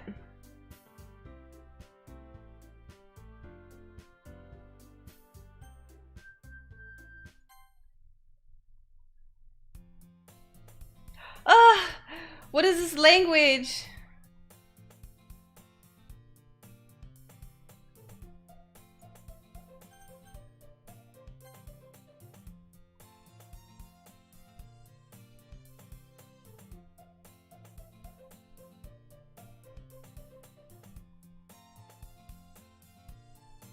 Wait.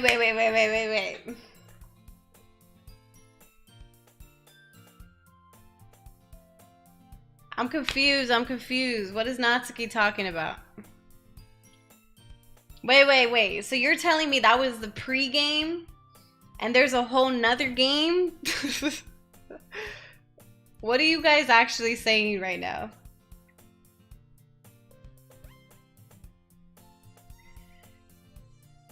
Okay, like if I close this game right now, would it still be there?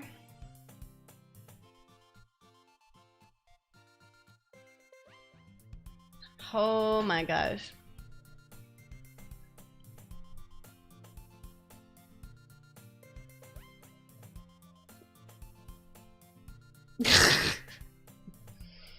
Okay, so there's no going back to the old game. It's always gonna be like this. Ah, dang, I kind of want to test it out. Blitzed, thank you for coming in. It's nice to see you. Dang. Okay, hold on. I'm gonna close it and test it. Okay, they're making me nervous. I'm gonna save it again just in case. Are you sure you want to quit? Yes. All right, let me open it back up to make sure. Wow.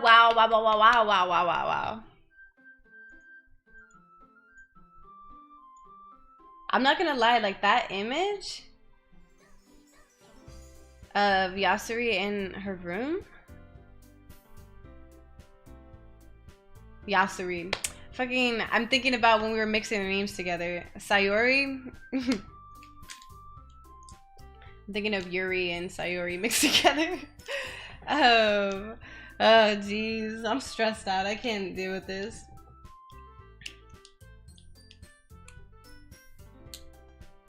Wow.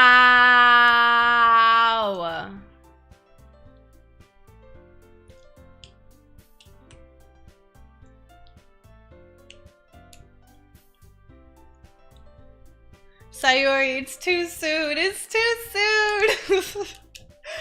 Oh my gosh. Sayori, why? Why did you do that?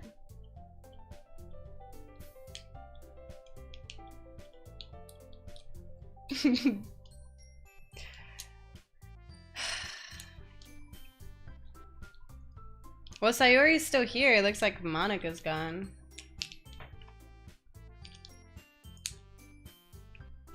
Or, oh my gosh, I'm tripping. Yasuri's gone. Monika. Hold on, wait. Why is everybody mixed into this one? Oh, I keep mixing up everybody's name because I'm stressed out.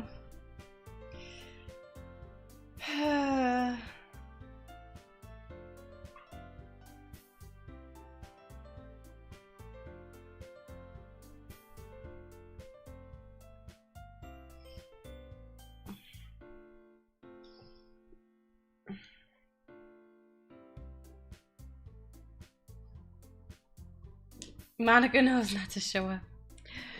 Okay. I know, I am gonna keep going. Well, I mean, how much more of the game is left? Because if it's more than an hour, then I'm gonna have to stop here. Stop here and continue later. Because I'm assuming that it's a whole nother game. Dang, Blitz, you came in for the freaking finale. That was the ending. It doesn't work like that, Jet. It's supposed to be another 5 or 6 hours. Because I know it's late for a lot of people. Total? Alright, what do we think? People who have been here for a bit. Taylor, Akrep, Yin, Tiana. You play this 2 more times? Well, if I'm playing the whole game 2 more times, then wouldn't it be like 10 more hours?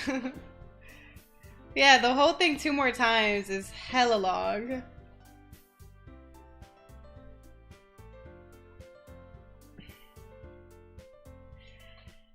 Alright, here we go. We're gonna pause here. I want to talk about some things.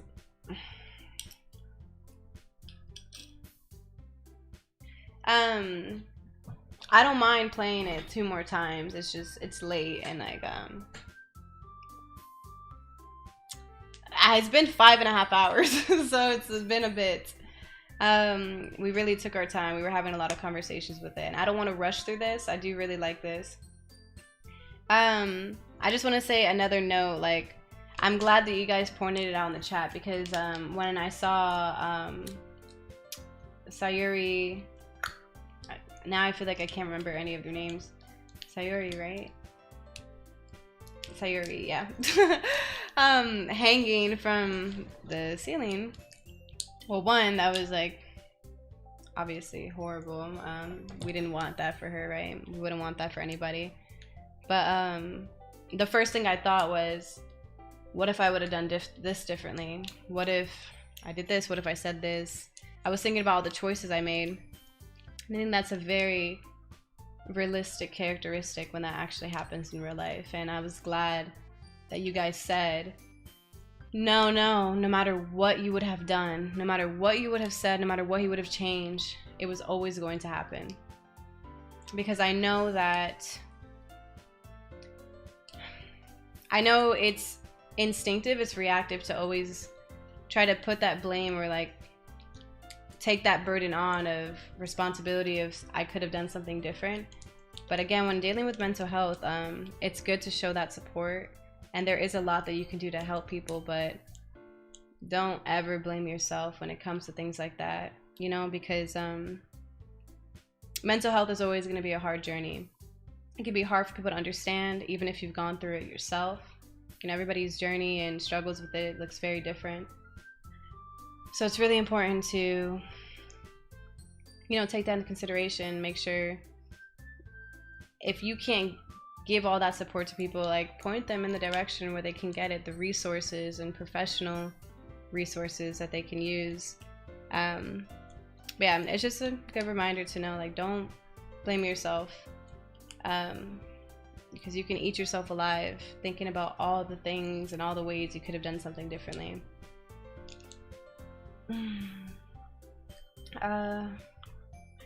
So that I would get more impatient and kind of blaze to the first part. Gotcha, I see. Yeah, because I saw even in the reviews, I look at reviews honestly to look at playtime more than anything. And some people are like, oh, 4 hours, and they're like, oh, it was good. And then some people, they're like 62 hours, and they're like, oh, it was really good.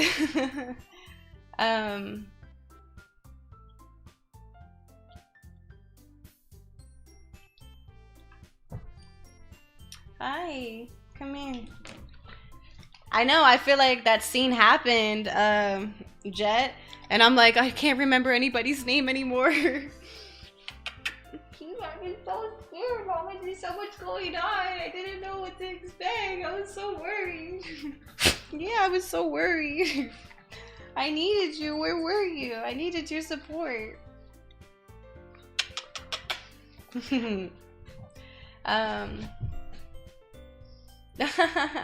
Thanks, Blitz. I appreciate you. Well, Jet. Okay. Kiva says hi. But yeah, I really enjoyed this. I'm glad this was a good choice. Yeah, it was really nice. Thank you guys so much for the conversations. We will continue this next Psych Sunday, so if you have not done so already, make sure you guys subscribe. It's free, and we do this every Sunday, and there's a lot more going on, so definitely keep up with it all. And yeah, sleep well, guys. Be well. Stay hydrated. I don't think the bot's working, so I'm not even gonna try to do socials. But yeah, thank you guys so much. And next time we'll see what happens next. Whatever. Bye, guys. Keep us